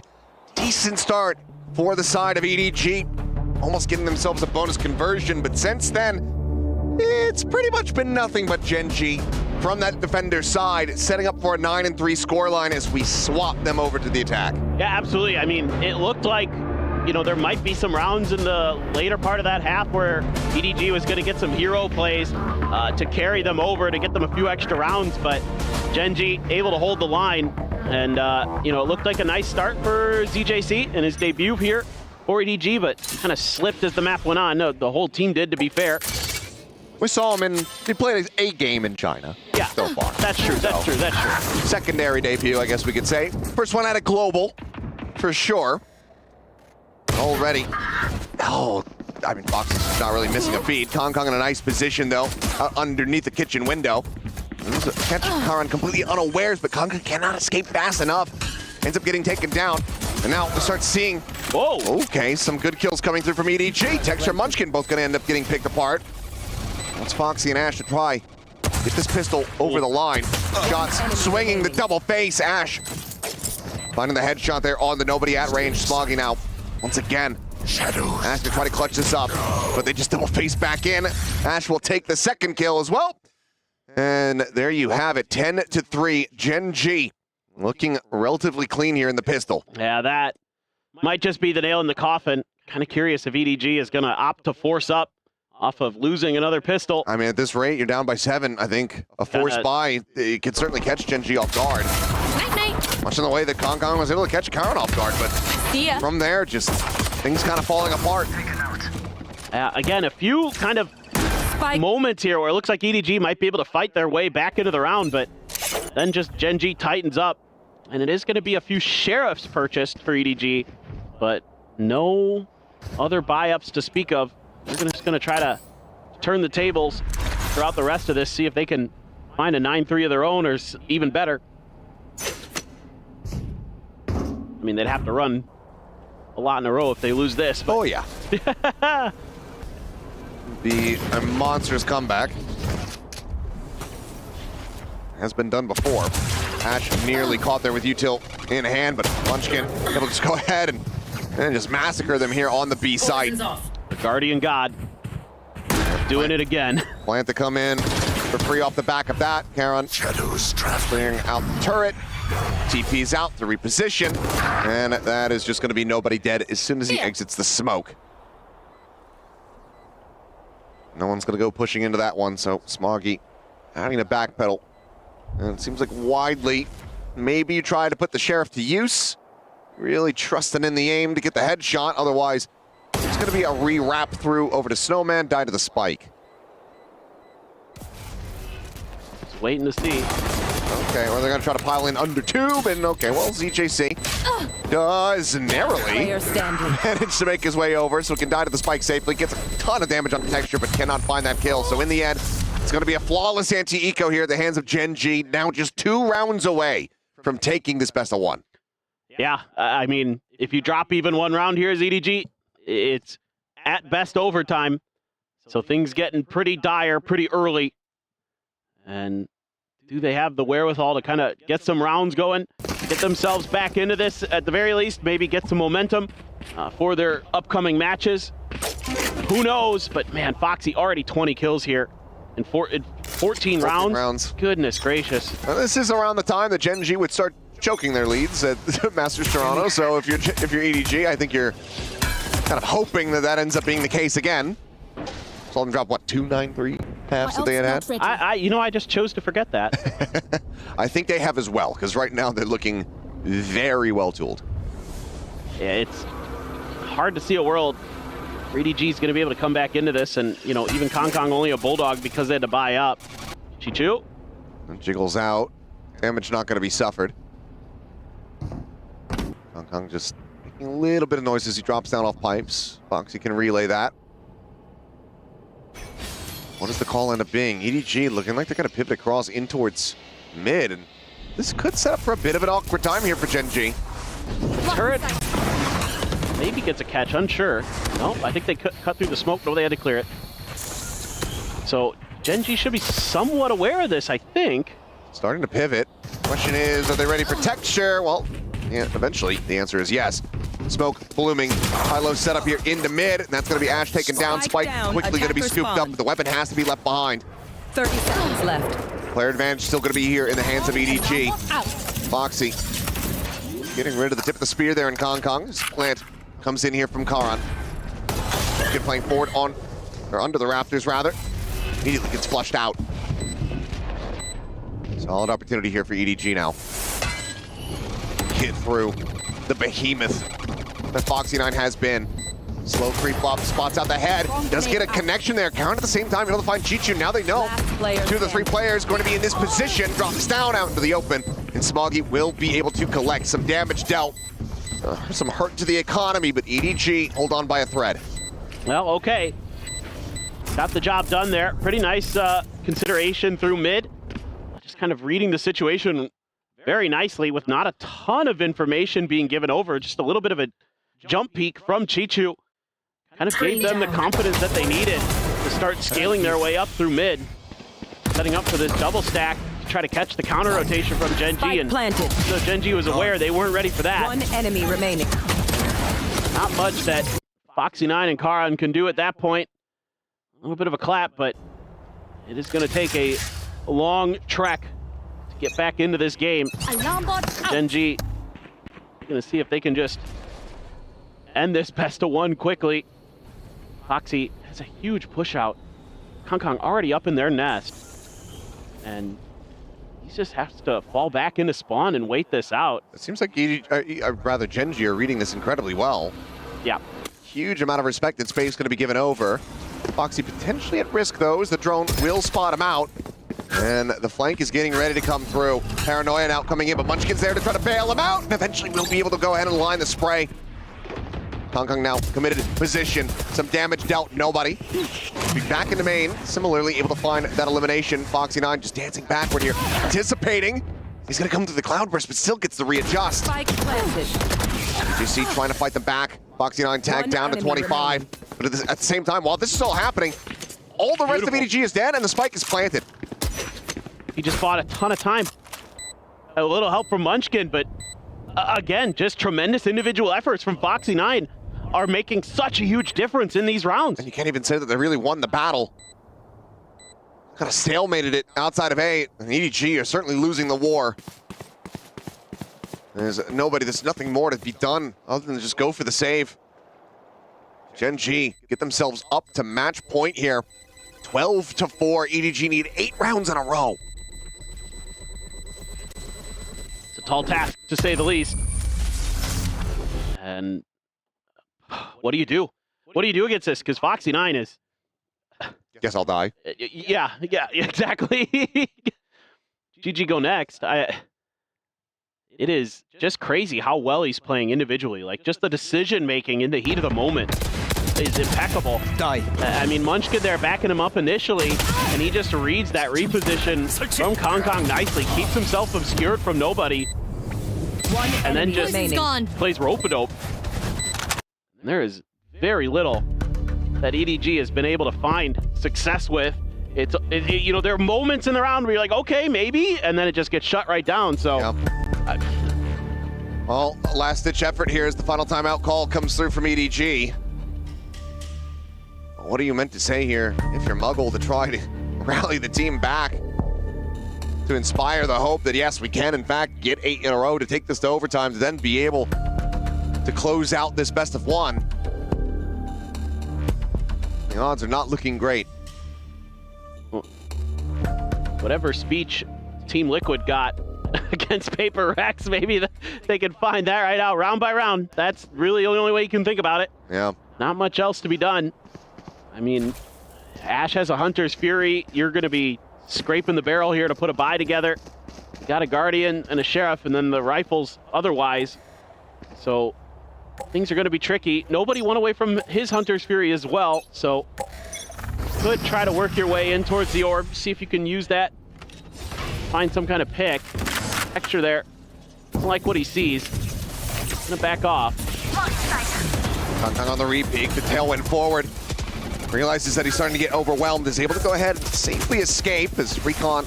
It's a decent amount of information, but I don't think there was too much ambiguity about Gen G's plan here. They're trying to get a catch, but unable to do so. Ball now falling, Hunter's Fury coming through. Munchkin is eating that to try to keep his position completely unknown. As it's just going to be a firing squad opened up now. Smoggy tries to clutch it up, but Ash is right there. Another 13-4. This time, it's Gen G coming out on top, looking electric as they take down EDG. Yeah, just a tremendous map here. Gen G looking so clean, looking like the team we saw in the first half of Masters Toronto. Very little that you can criticize. And they dropped the pistol. Yeah, exactly. That's about it. They played this so well. Foxy9 was outrageously good. Texture had a great map. I mean, again, you give him the operator, good things tend to follow, especially when he's on point with it, and he certainly was. So outside of that, some solid stuff, some solid efforts from Ash. Saw some good shots from him. Played really nicely as well. You know, again, one of those players who was kind of setting up for some good bait and switches. Him and Munchkin doing a good job with those. Munchkin on a few lurks. That's classic Gen G right there, folks. And EDG still continuing to struggle, even with some of these minor roster changes, trying to see if they can use this core to still keep the ball rolling from last year. Right. Well, Gen G off to a roaring start here at EWC. We'll see if that continues. But for now, EDG, still some growing pains, still some stuff to work through, clearly. We'll see how they fare. But for now, we're going to get ready to send it down to the stage where we have Fancy standing by for a winner's interview. So we'll get to hear, of course, from the ever-lovable Texture. I'm sure he's got plenty to say after a very good performance, obviously. You know, Foxy9, definitely the one in the limelight, but we also had a very great performance here from the Jet Supreme. So we'll go ahead and send it down to the stage and hear what Texture has to say. Thank you very much. Here we back on stage with Texture after an amazing dominance against the EWG. And now we're going to talk about what happened during the match in the Amazon interview. So for the first question, Forsaken showed up on stage earlier today and said that you guys are the team to beat and you're the best team in Pacific. Why do you think that is? 일단은 텍스처 선수 승리 축하드리고요. 일단 첫 번째 질문으로는 이전에 이제 PRX의 포세이크 선수가 이제 자신을 이길 팀이 누구냐 했을 때 이제 젠지를 꼽았거든요. 그래서 이유를 물었더니 이제 젠지가 퍼시픽에서 가장 뛰어난 팀이라고 얘기를 했었는데 그에 대해서 좀 어떻게 생각하시나요? 일단 지금 당장에는 PRX가 토론토를 우승을 했기 때문에 PRX가 제일 잘하는 팀이라 생각하고 있고요. 뭐 다만 저희가 조금만 운이 좋고 컨디션이 좋다라면은 뭐 이길 수는 있지 않을까요? Well, I don't think I agree with that because they won Toronto, so they're still the best team in Pacific. And well, if we're lucky enough to, you know, have a good condition or kind of stuff, then maybe we'll have a shot. All right, so you guys have the most dominant game on stage so far today. So how did you guys prepare against EDG? Sorry. Yeah. 일단은 오늘 경기가 굉장히 어떻게 보면 가장 일방적인 게임이었거든요. 그렇기 때문에 EDG전을 준비하시기에 앞서서 좀 어떻게 이제 경기를 좀 준비하셨는지 궁금합니다.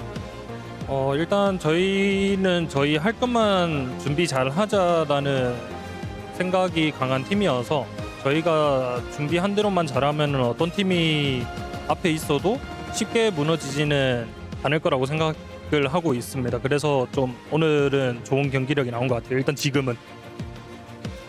Well, I didn't really expect to lose with anyone right now because I didn't really think of that it was EDG, but still, with any team comes around, we're still prepared a lot for with anyone. So that's what I had in mind right now. All right, thank you very much. Be right back.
I stepped into a realm of wonders where the sun kisses the sea.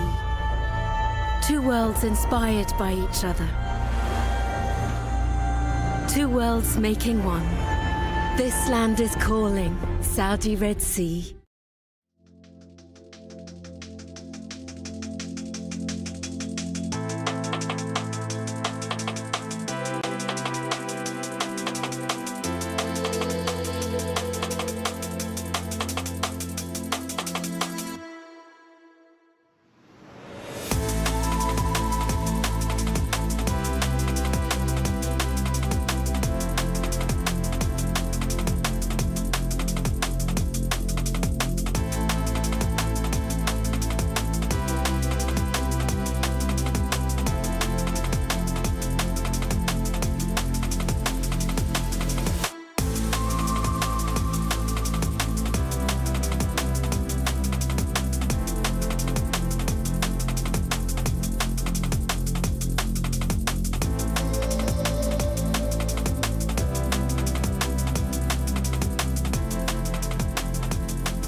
What the hell is that?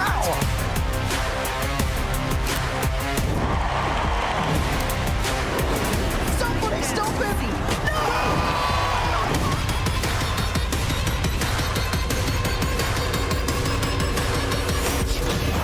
Fighting one, fighting two,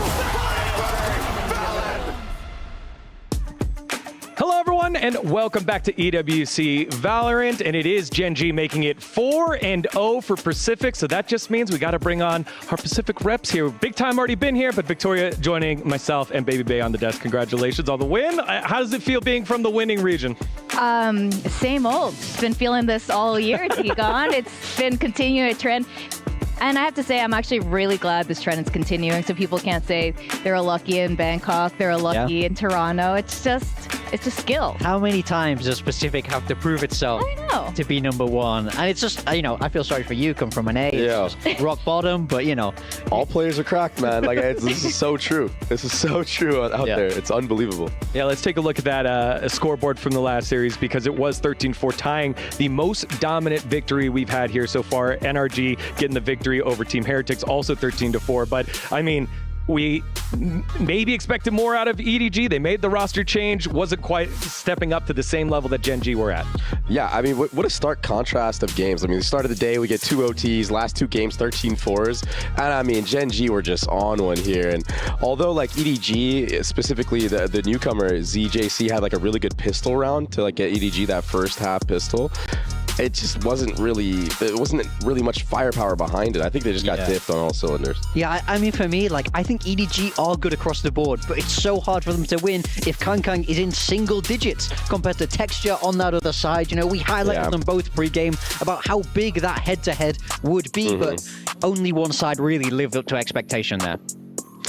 Yeah, definitely. I think right now Gen G is feeling a little bit of that pain from Toronto, and they're definitely, if anything that Gen G has always done, they bounce back really hard. Yeah, the fascinating part is we were talking up Texture earlier, we're talking up Munchkin, but the player that really jumped out here in this one was the MVP of that last series. It was Foxy9 getting it done. Did it not only with the gameplay, but also how he was able to stall around the map on Killjoy and buy so much time for the rest of the team to take space and take the win. Yeah, I mean, this is textbook Gen G. They love it when he can play this Killjoy and Munchkin is on that Viper. They run defensive hearts. That's why they love maps like Lotus, Haven. They run this kind of defensive style across everywhere they possibly can, and Foxy9 absolutely dominates. He lit up this first half, did not let them into the site. Yeah, and because of how great he is as an anchor player, it allows for these flanks on the retake that we saw from Munchkin, from Texture. It's just so invaluable to have a player that can just hold down single sites or the middle of the map like that. It's unreal. There was once upon a time where Foxy9 was a duelist. I think Gen G, Coach Solo, putting Foxy9 on the Sentinel is one of the best moves that this team has ever done. He's finally found his place there. They put him in academy jail for a little while. He came back and he's really disciplined, really fine-tuned his Sentinel play now. And I actually love to see his Killjoy, and seeing on Icebox, great performance. Yeah, I think his experience previously as that duelist, it lets him be so aggressive. You often see him play in front of his setup. You see him put down that Killjoy and then just start sprinting, He's not afraid. Like, you see a lot of other Sentinels, they like to go, oh, it's retake, I want to play on my util. No, not Foxy9. He is not like that. He's much more in your face. Yeah, definitely. And when we think of why he's had to play the Sentinel, it's because you got Texture on the opposite side there, who had himself a heck of a game in the head-to-head against Kong. And, we thought it'd be a little bit closer, but Texture put his stamp on this one. I mean, he looked the same in Toronto. His op play has just been such a pleasure to watch lately. He's just ridiculous. He's hitting every single shot. He barely had any whiffs. Yeah. And the presence that he has in the server, it's just so damning. You feel like the map is so small because this guy's everywhere. Yeah, I mean, he really just locked it down, especially in that head-to-head versus Kang. Kang couldn't get the ball rolling, and Texture's ball never stopped rolling. Once Texture has momentum, this guy is absolutely unstoppable.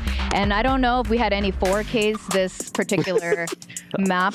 If I might have missed it if we did, but this guy, again, once he's on a momentum, and I think he got to warm up a little bit in the players' lounge because they have so many other games, ping pong, other video games set up there, and this guy was screaming. And when Texture starts screaming, he's so loud. He's ready to go. I think they had Tekken in there, they had FIFA out there, FC out there, so I feel like all the competitive juices were going. Now let's flip the script on the other side to the reigning world champs in EDG. 13-4 is not the way that you want to make your debut, Baby Bay, and it's almost like the same question we asked of Heretics, who we know have been consistently good. Now they get to this opportunity, and their first match is a punch in the face. Yeah, I think it's just an unfortunate matchup against a team that had a lot to prove after, what looked like was going to be a run of their own. Gen G looked good in Toronto until they started choking, and EDG, they finally get back. They missed out on that event, and they had to go up against some Titans. And, sometimes it just is what it is. You got to scrap it up. You cannot let this, get into your head like that. Yeah, I mean, it is the group of death. They would have rather been in any other group, if at all possible, but they're not. You have to play the cards that you're dealt, right? And, they do have roster changes coming into this tournament, so sometimes you hit that honeymoon phase and things start to really flow, but it feels like they might just need that little bit more time to figure things out internationally. Yeah, well, that is Group D. Not done and dusted yet, because over on the B stream, still getting that match started with 100 Thieves and Fnatic. We're going to take a short break and then set up our first best of 3 of the day. It will be Paper X and KC. Don't go anywhere. To EWC Valorant.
Every night you can pay your bottom dollar, but in the morning it will always rise and shine.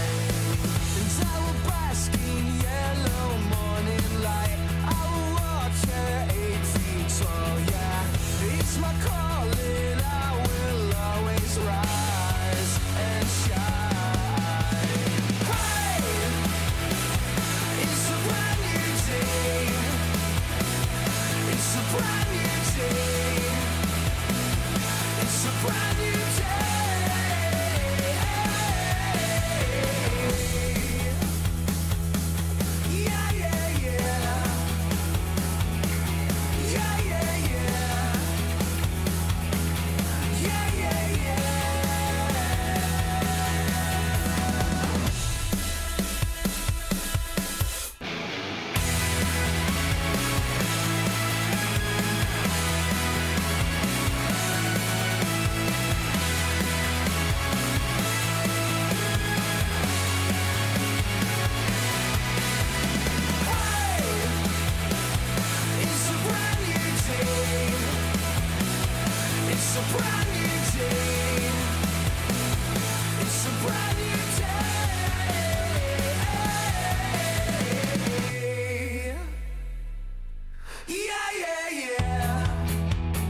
Hello, everyone. Welcome back to the Esports World Cup presenting some Valorant. It is Degon here alongside Kukuka, Vic, and Baby Bay here.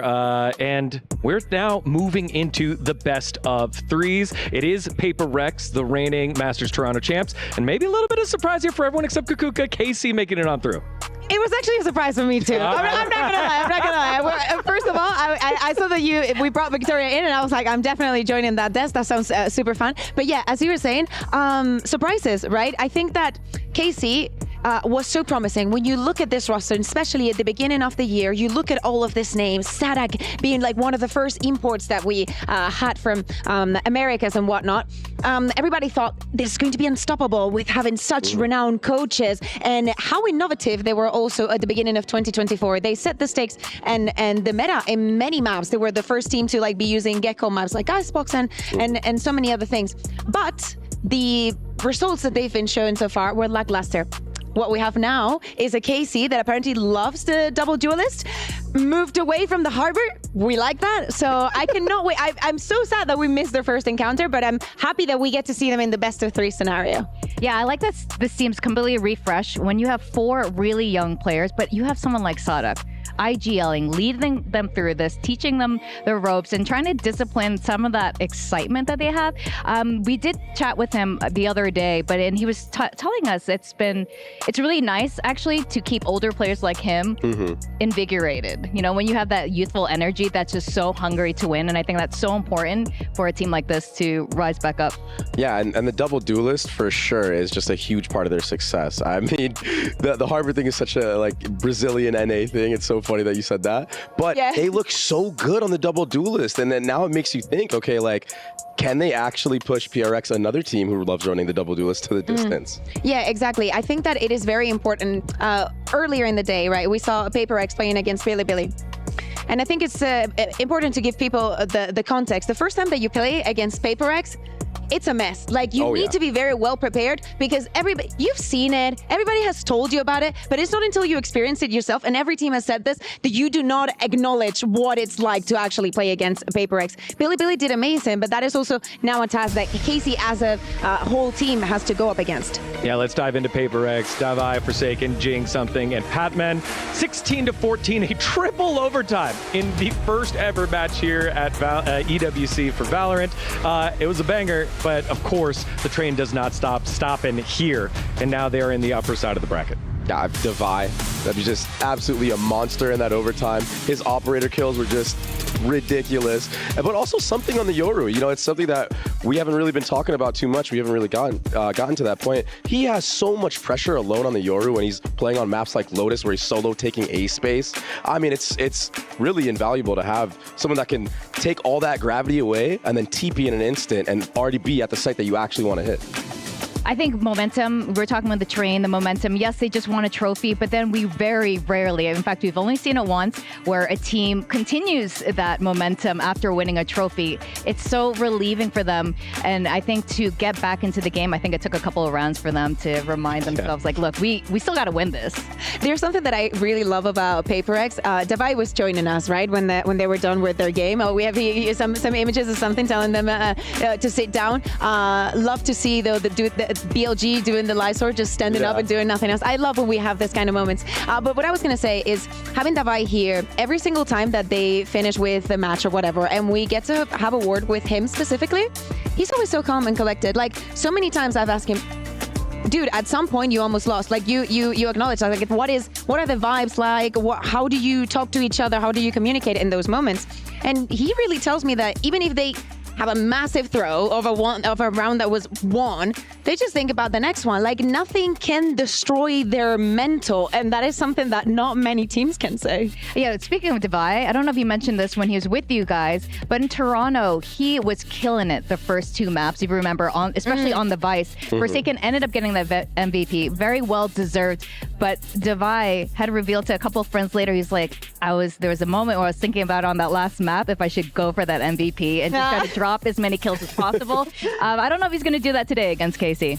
Yeah. Speaking of KC, let's get to their roster. Avez, Sugetsu, Sadak, Martin, and Elite. 13-6 against the back-to-back America's champion G2, of course, with the substitute on in. It was on Sunset, but KC getting the job done and now trying to achieve those heights you're talking about earlier, Kakuka. I really want to see them play now because I can understand that for G2, there's an excuse to be made. Leaf is an amazing player. It doesn't matter who you ask. You can see it in every single one of their matches. So losing him coming into this, you know, being in a new stage, also coming from Toronto and whatnot, it definitely takes a toll on you. So I really want to see how KC is looking.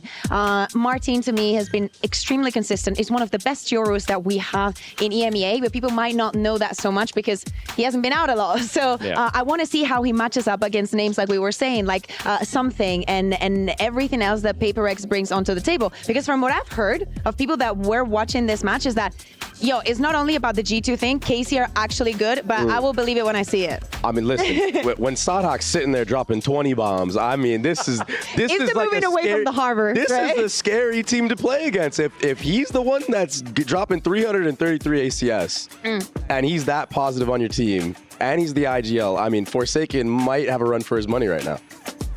Whoa, those sorry, the Pacific bias sank in so fast. Just I was like, wait, no, you do not doubt Forsaken like that. But you're right. Maybe there's something happening here. Sadok's done it before. Maybe he can do it again today against Paper Rex. And I do know the two coaches, Zaish, he went up to Alex and was like, well, the two fake French coaches here, he definitely wants to beat Paper Rex today. He's got a little bit of revenge he wants back from in Madrid. Yeah. Exactly. It was really close. It ended up being a 2-1 and it ended in overtime. So they are here to make sure things are a little bit different. Yeah, and speaking about things that are different, we were saying at the beginning that both of these teams, they like playing the double duos, right? But I think that the approach is different because Paper Rex go for the ones with the highest mobility, right? Yeah. Like you go for a Yoru that you can actually use him in various circumstances, but it has a lot of mobility. When KC, what they're doing is going more for the Phoenix, and having more explosive power. It gives you for a lot of set rounds. I want to see that work, and I need to see that into play because looking at the numbers, sometimes it's very easy to shut down the Phoenix. And Phoenix to me is the kind of agent that if you don't start having from the beginning a good game, it's easy for players to sink in. I think this is going to be really different also. We saw the earlier best of ones, but when you go to a best of three, it's a completely different ball game with the map, Yeah, now it comes down to that coaching, that coaching differential. And I just find it so funny just to backtrack just a little bit about the coach beef, because it's not every day that it that's the main focus. It's usually between players when it comes down to stuff like that. Yeah. Coach beef is great. Yeah. Well, we were sitting talking earlier about Sadak. Vic did an interview with him, standing by right now. He gets a little fuzzy over the ears. You actually get fuzzy. Yeah.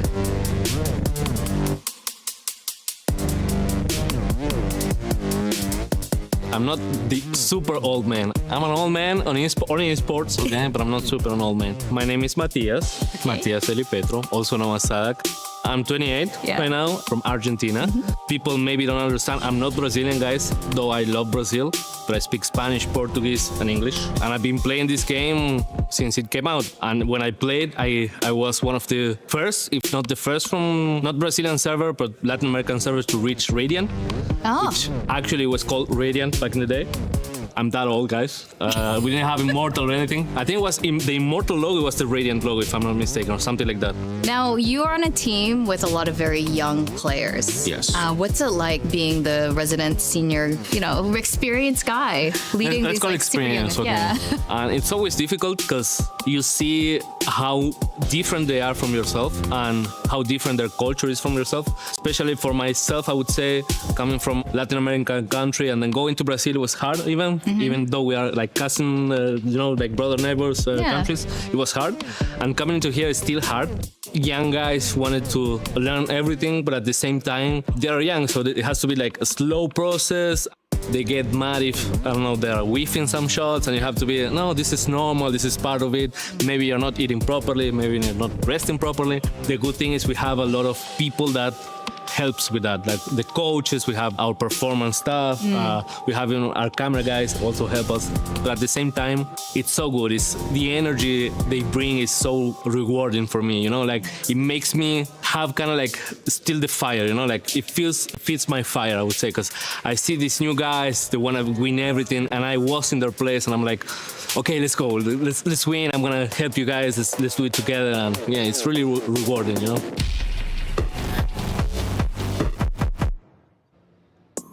Vic, you got to sit down with Sadak. I mean, that energy felt super infectious. What was that like? Oh, yeah, absolutely infectious. He's such a legend, and he has that big brother, fatherly vibe. And yes, we keep joking how old he is. He's only 28 years old. He's not. I need him to stop. I seriously need him to stop. Right? Sociable is older than him, but anyway, he's not that old, but he's old enough, older than the rest of his players. Yeah, I'm sorry. He got bodied. He just got bodied. I found him. Sorry, Sociable. BBL, I'm so sorry, but Sociable's been great. Yeah, but I think that exactly that, having such an experienced player on your team makes a really big difference. Imagine you had 5 like superstar players, but they were all really young, really new to the stage. I think you need that calming presence to be like, yo, contain yourselves. I think that another one that does have a lot of experience is Suryetsu, right? That I think he can understand a lot. But Suryetsu is more like a lone wolf to me, at least in my eyes. His performance is always good. Him individually has always performed. And even though like KZ have been losing, when you are watching him, you have to say he's one of the best in the region as well. All right, so we've got about 40 seconds before we toss for our first best of 3. It's picks time. We got multiple regions represented here. So let's start here with you, Kukuka. Who you got and what's the score? It's obviously going to be KC. I want to believe. Hey, at the end of the year, we have a champs in Paris, and nothing will make me happier than to see KC making it. Vic, 20 I seconds. would love to see KC there, but Paper X, because we do have a French coach on that team. Finally. PRX 2-0, bro. PRX 2-0. PRX 2-0. All right, there you have it. You got the massive fan base of the organizations behind it. It is the train. It is the blue wall. Who will take the victory in our first best of 3 and qualify for the knockouts? Let's find out as we send it on over to the stage.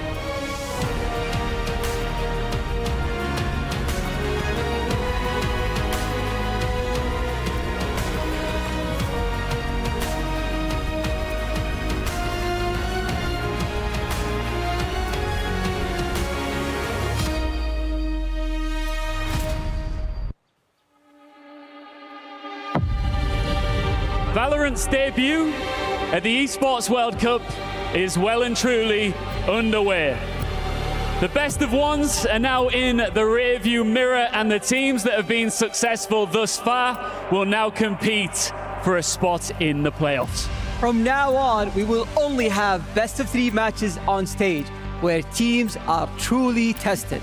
And for the first team that's coming out right now is a team that is no stranger to this stage, as they came on top after a nail-biter earlier today. Please welcome Paper Rex.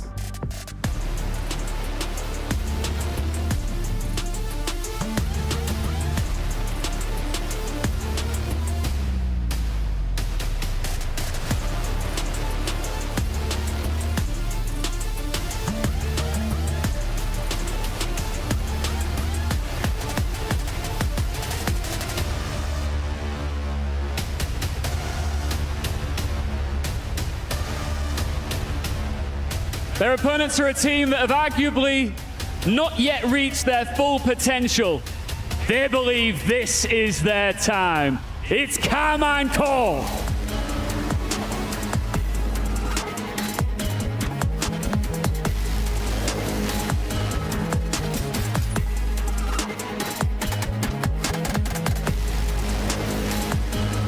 The next phase of Valorant at the Esports World Cup starts right now.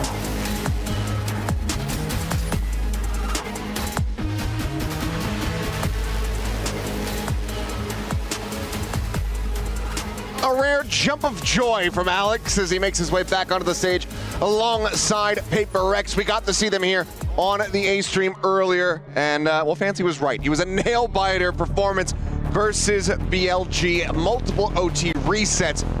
As we'll take a look, though, at the draft, a bit more importance on it now that we are into these best-of-3 series. We can see Paper X still going to be leaning on Lotus, or it's going to be the Icebox here from Carmine Corp. Yeah, makes a lot of sense. I mean, Icebox is a map that Paper X struggles with. It is one where you can really befuddle them. You know, you got to watch out for some of Patman's lurks, things like that, but definitely I think a smart choice here by Carmine Corp. And yeah, the old tried and true there. And then at the end, though, Sunset, that has proven to be a map that few teams can seem to best Paper X on. It's Carmine Corp going to try their best at it, but I tell you what, if any team can do it, I feel like Carmine Corp definitely can. I mean, you got Ang as the coach, right? You got Zaysh talking about how he wants his revenge. Martin is the only player left from that team from Masters Madrid from last year that might be looking also for that revenge. But you've got brilliant players who played against them, like Sadak, who definitely know how to handle Paper X. But this is a very different Paper X than what we saw previously. Sure. Very different Paper X from what Martin had played against as well. Yeah. Over there, of course, with Moniette being in the roster at the time. But Lotus to start. So Paper X, they've shown up a little bit of that, but this is going to be a very well-studied map, even aside from the best of one earlier today versus BLG. There's a ton of tape that Carmine Corp absolutely could have, and in all likelihood has studied as they get ready to go into this match. I mean, we heard it from the desk, we heard it from Victoria, getting to hear from Sadak being the guide here for these younger players. Had a hell of a performance to start off EWC for Carmine. Can he do it again is the big question. I mean, I don't have many doubts about Sadak. You know, one of my favorite players of all time. Just a brilliant leader. Such a good job in and out of the game with those teams, and both teams running double duelists. So this is another thing, another big kind of point to look at for this series is it's two teams of somewhat similar ideas on some of these maps on how to approach the game. So you're going to have both the Aura and the Raze on both sides. The only difference is going to be in your Sentinels, Devi on that Vice, Elite on the Cypher. So some things to consider for Paper X, making sure you're being diligent about cleaning that Cypher utility up. Can be a little bit tricky at times. You're not going to have a ton of utility that you're going to be able to do it with. You just have the raised paint shells more or less. So you're going to have to be really cautious about that. So my eyes immediately for Carmine Corp shift over to Elite and how he's going to be able to pilot, especially on the defender side, that Cypher. Yeah, is a bit of a flavor of old, not something that we see nearly as much given the prevalence of Vice here in the meta. So I'm very curious to see how that does end up faring here for Carmine Corp, but it's also something that Paper X, you know, from memory, doesn't have that recent of experience going up against. So I am very curious to see how this one's all going to shake out, but it seems like the players are ready, the lobby's loaded up. So let's go ahead and get going. Our first best of 3 here at EWC, Paper X versus Carmine, and see who can go ahead and take that first step in towards the playoffs. Yeah, and you can see already in this early pistol round buy, there are different methodologies behind these fairly similar comps. You know, Paper X buys up a couple sheriffs, so they're going to be lacking on a little bit of utility. Meanwhile, Army Corp wants the utility. Something's got a headshot off the rip. Well, that's going to be a rude awakening here as Martin immediately put down onto the floor. Great little timing shot. Something comes away with that, but an even better little corner peek here from Evez. Just pokes in, finds the enemy Yor, quickly trades it back, makes it a 4v4. Sheriff available for the taking will get snatched up here by Sugetsu. As the spike will now get planted, player and Paper X get clustered up. Sees nade combo being attempted, but Paper X wise to it and are going to dodge it. See what they can do on this retake. They're out, sticking around for a little bit longer, attempting some timing shots before backing off. It's going to be a reroute here from the side of Paper X as Elite finding one before getting traded out. Continuing to keep things Z-band, but now they're lined up. Lotus is going crazy. A 3K for him as he finally gets put down to buy. Huge performances from him in the previous series. Can he continue to deliver on that front? Not checking over to the left-hand side, expecting the approach right here from backside. Tries to stick it to half. Carmine strikes, and that's going to be another pistol drop by PRX. Yeah, so this is a map that definitely isn't uncomfortable for Carmine Corp. They beat Team Liquid on their road to EWC, and it was a 30 bomb from Evez, and he is picking up right where he left off, having a 3K on the pistol round. You know, something doing what he can, but this is just phenomenal stuff from him with the Ghost. So quick. Oh, and they just line up nicely for him there as well. And Devi had to gamble. It's a 50-50 which way they're going to be coming from, and did not gamble correctly, so only a Sheriff bought by Devi. See, 3 rifles for the side of Carmine Corp, 2 pistols, so looking for that bigger bonus, trying to carry over 3 rifles into it. Vez going to get ever closer to that showstopper, and doing a little bit of diligence here, checking out with the boom bot. And now just 3 charges away from it. For smoke. Going to be dropped. Jump peek over the top. Something trying to catch a glimpse. It does manage to find Sonic there, back of the head. Door shutting out a couple players. Free tap of this one. Paper Rex going to try to make a go of this one. Is Flash going to be dodged out? Martin with the re-swing, able to find one, but Jing eventually there to overwhelm. To get to now. Taken down as well as Devi. Comes up with that kill. Spike going to be dropped. Elite has to set up the cage, but they just spam through, and suddenly the wheels have come off, and it's exactly what we saw from PRX versus BLG. Still an opportunity, though. And it's a Vez. Find one. And it's a Vez! Find all 3. Is swinging in 1 by 1, gets himself the clutch to close it out, but yet again, it's still very good damage dealt by Paper Rex. Yeah, but that one, that might be a bit of a tilter. You know, normally you get 4 kills on an eco round and you're thinking, that was nice, that was good. But when you've got a 3v1 like that and you just kind of misread the situation, Vez in an unexpected spot just completely fools Paper Rex. And that's huge for him. Another 3K. And that's 6 kills to begin, and a showstopper in their bonus. Did buy up a bit. 2 rifles purchased. Guardian for Sugetsu. And something dead.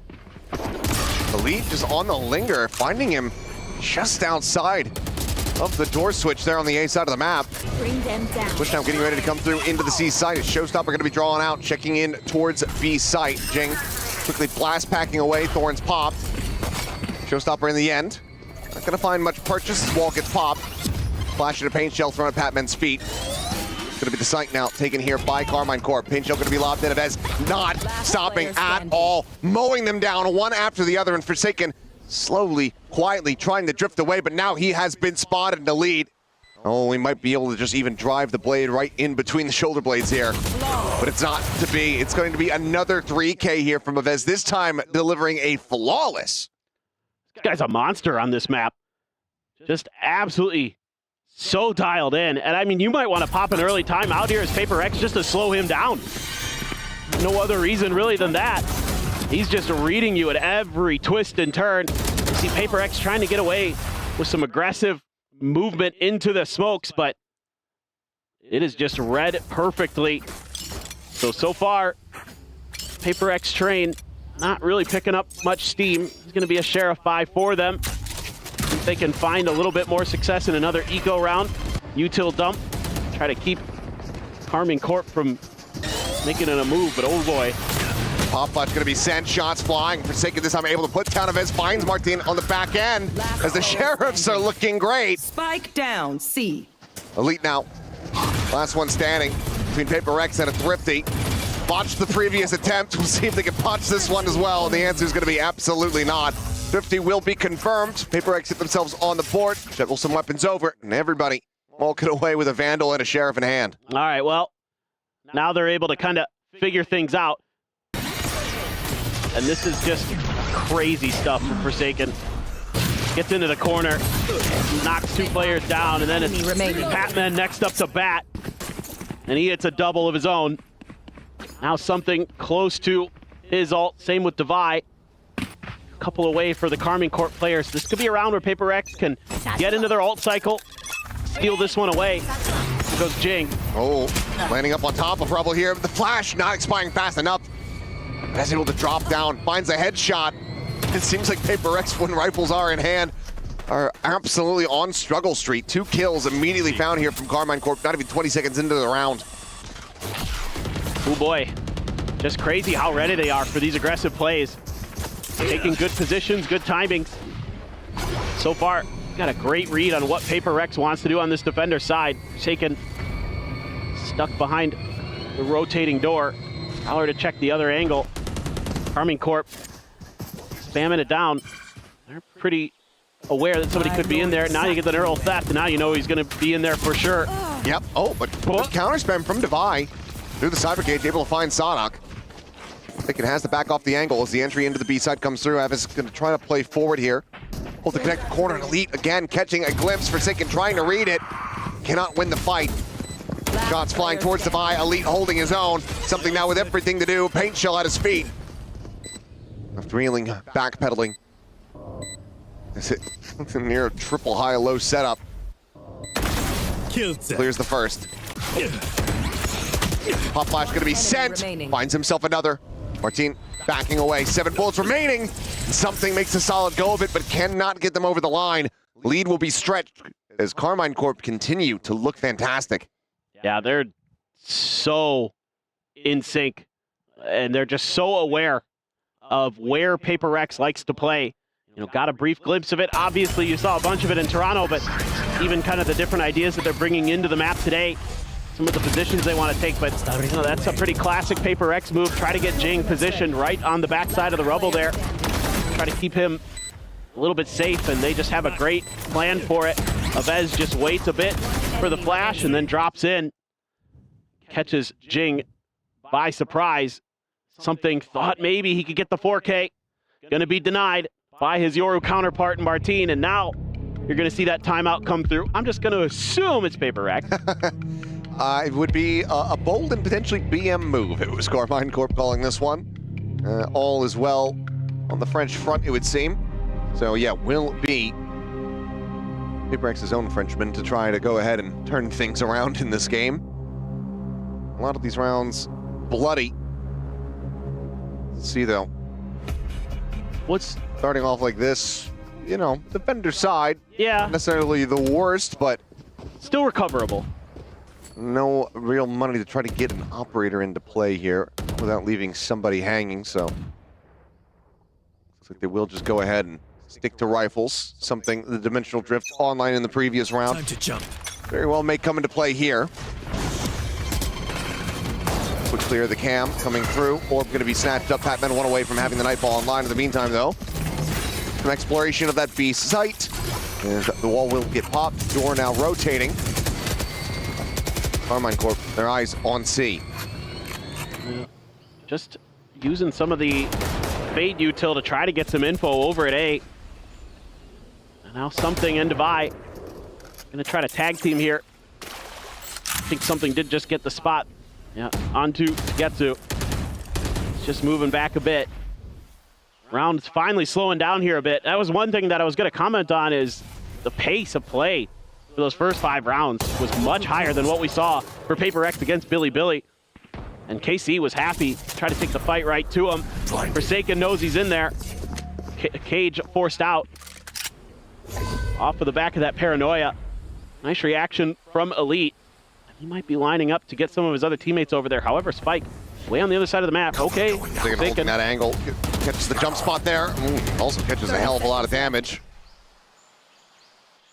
Sonic with a quick peek in, something maybe about to find a timing here as Jing holding close and does end up getting overwhelmed. The swing now coming through, and something will be able to go ahead and mow down too.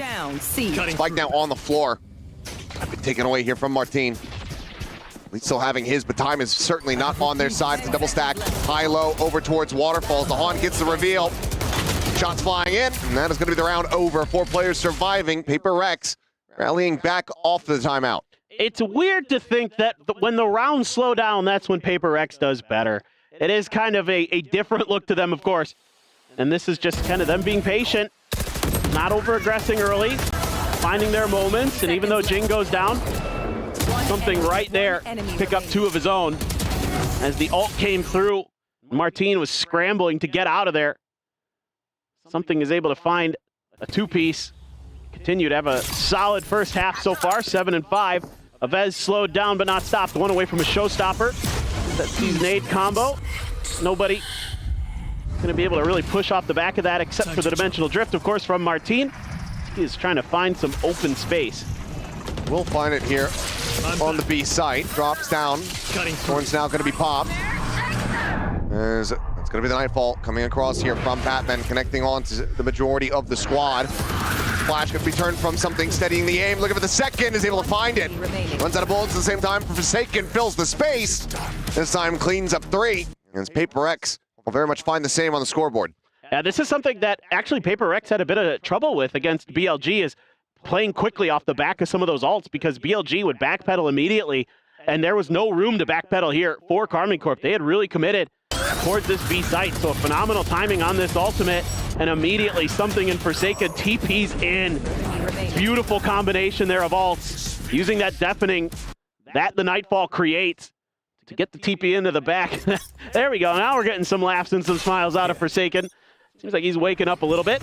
Another showstopper cycled up here for Avez. Jing does have his on the opposite side. Ult behind. All set. Flash set up here for Divine. Red to try to hold the line here. Swings in off the back of that one, though. Martin just a little bit faster on the turn. Avoids the blind. That opens things up significantly now. There's TP in behind. Seemingly heard here by Elite, but Forsaken still wins the fight. Sees the players have escaped through tree over towards the site, but something does make it a little bit more costly. Takes out a potential factor of the showstopper and tries to guide now Jing forward. Martin managing to snipe him out before the rocket can fly. 3v2 still advantage here to the side of Paper Rex. Sada going to be sending his own Nightfall, trying to clutch this one out here. Alongside the rest of the team is Martin. Comes away with a third kill, and Forsaken, it's just far too whiffy. Cannot line it up. We explore the jump out. Flash at the ready from something to try to make another go of this one. Spike not yet planted. Still plenty of time to work with, though, for Karmine Corp. 30 seconds left. They're going to look to try to take the fight right to his doorstep. The double swing coming through. They nearly line up. They tag him down to 40. Looks for the first, cannot find it. Sonic flushes him out. Karmine Corp maintain the lead. That's got to be a bit frustrating for Paper Rex. Just in general, the mechanics haven't looked sharp here today, even in the Billy series. Great turn of the flash. Devi has two players looking at him. Not much he can do. A couple early kills look nice. The Nightfall there mostly missing the Paper X players. And then a nice timing here, frankly, by Forsaken, but he just can't find the shots in the time, and a nice pull off of the spike. Good kills found for Karmine Corp. The sigh of relief for Sadak. He knows that one was on a knife's edge, and probably Paper Rex, in most situations, might take that round. And is this going to be... This time we're zooming in on KC, so seems like they're going to be taking the time out despite the round win. Not liking what they're seeing here, so Coach Ang getting in the players' ears. Trying to make some of these entries onto the sites a little bit cleaner.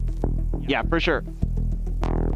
I mean, you can't be thrilled with what you saw in that round, frankly, from KC. It was just, again, a few kind of missteps individually for Paper Rex that caused that round to go KC's way, where they were able to stabilize their aim and their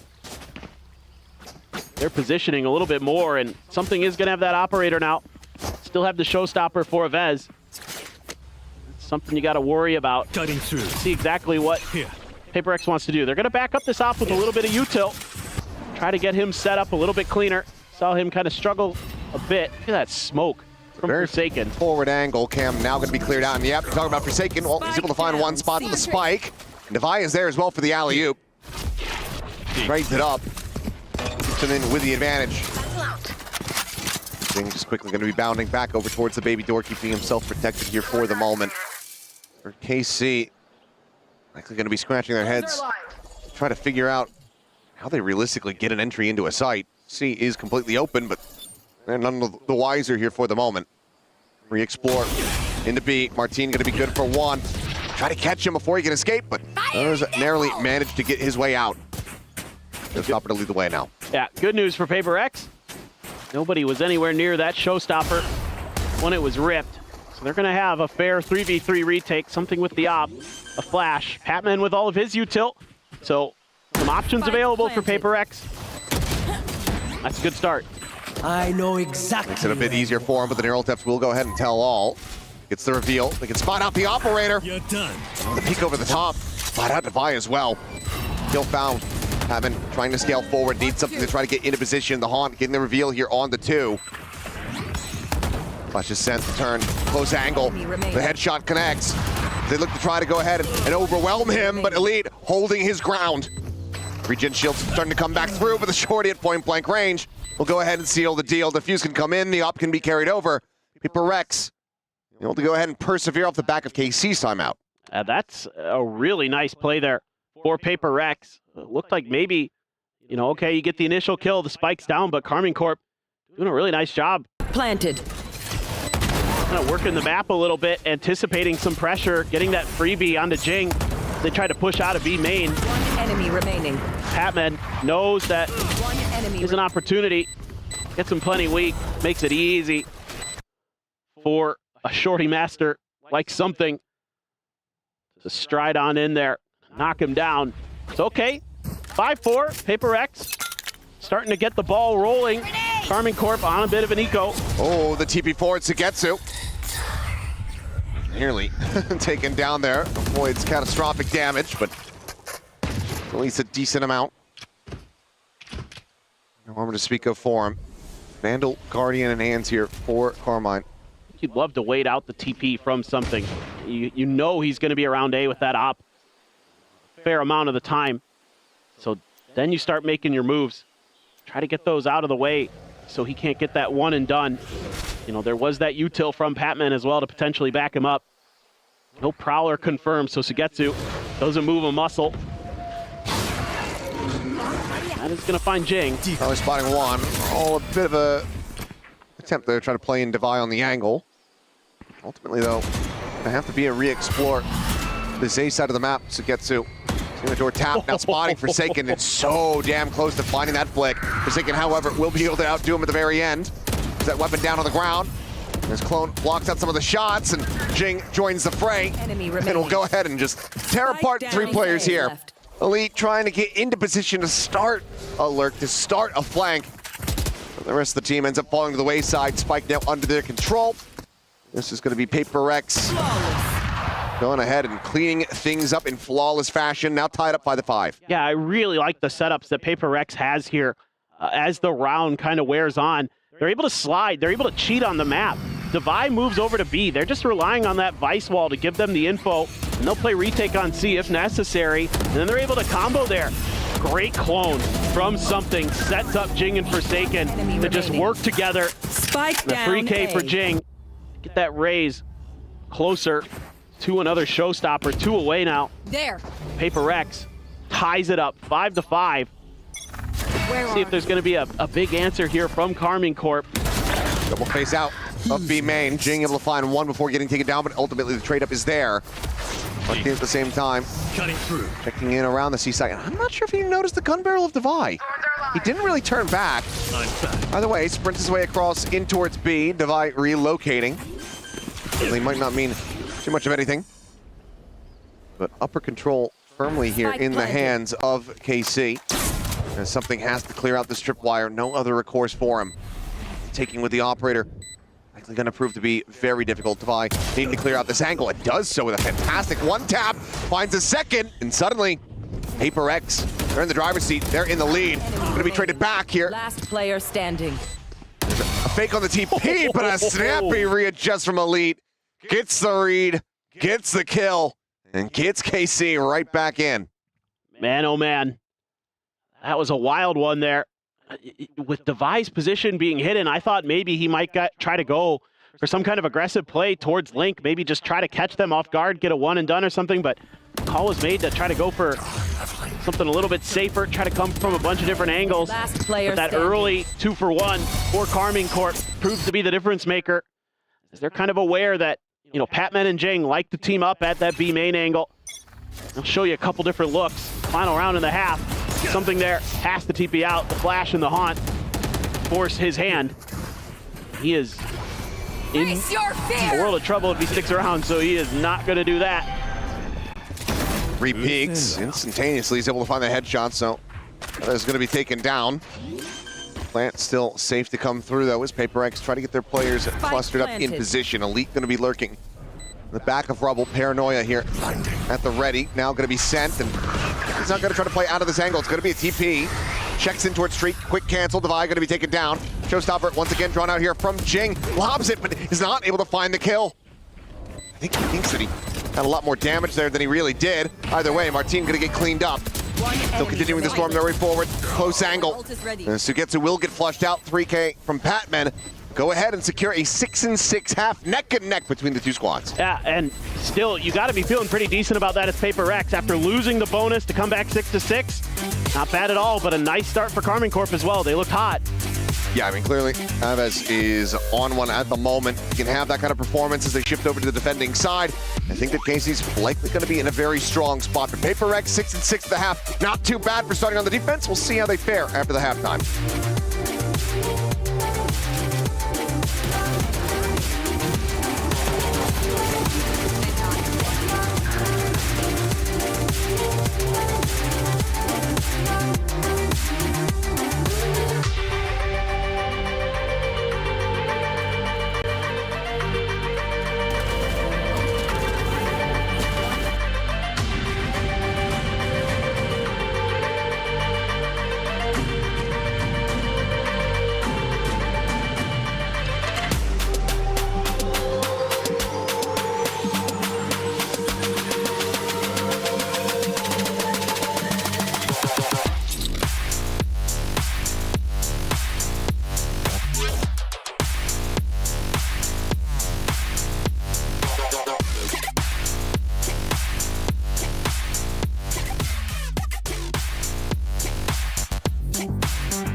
We'll see what happens as we get ready to go into this. 6-6 at the half. Pistols have not really been friendly to the side of PRX. We'll see how they do fare going into this one.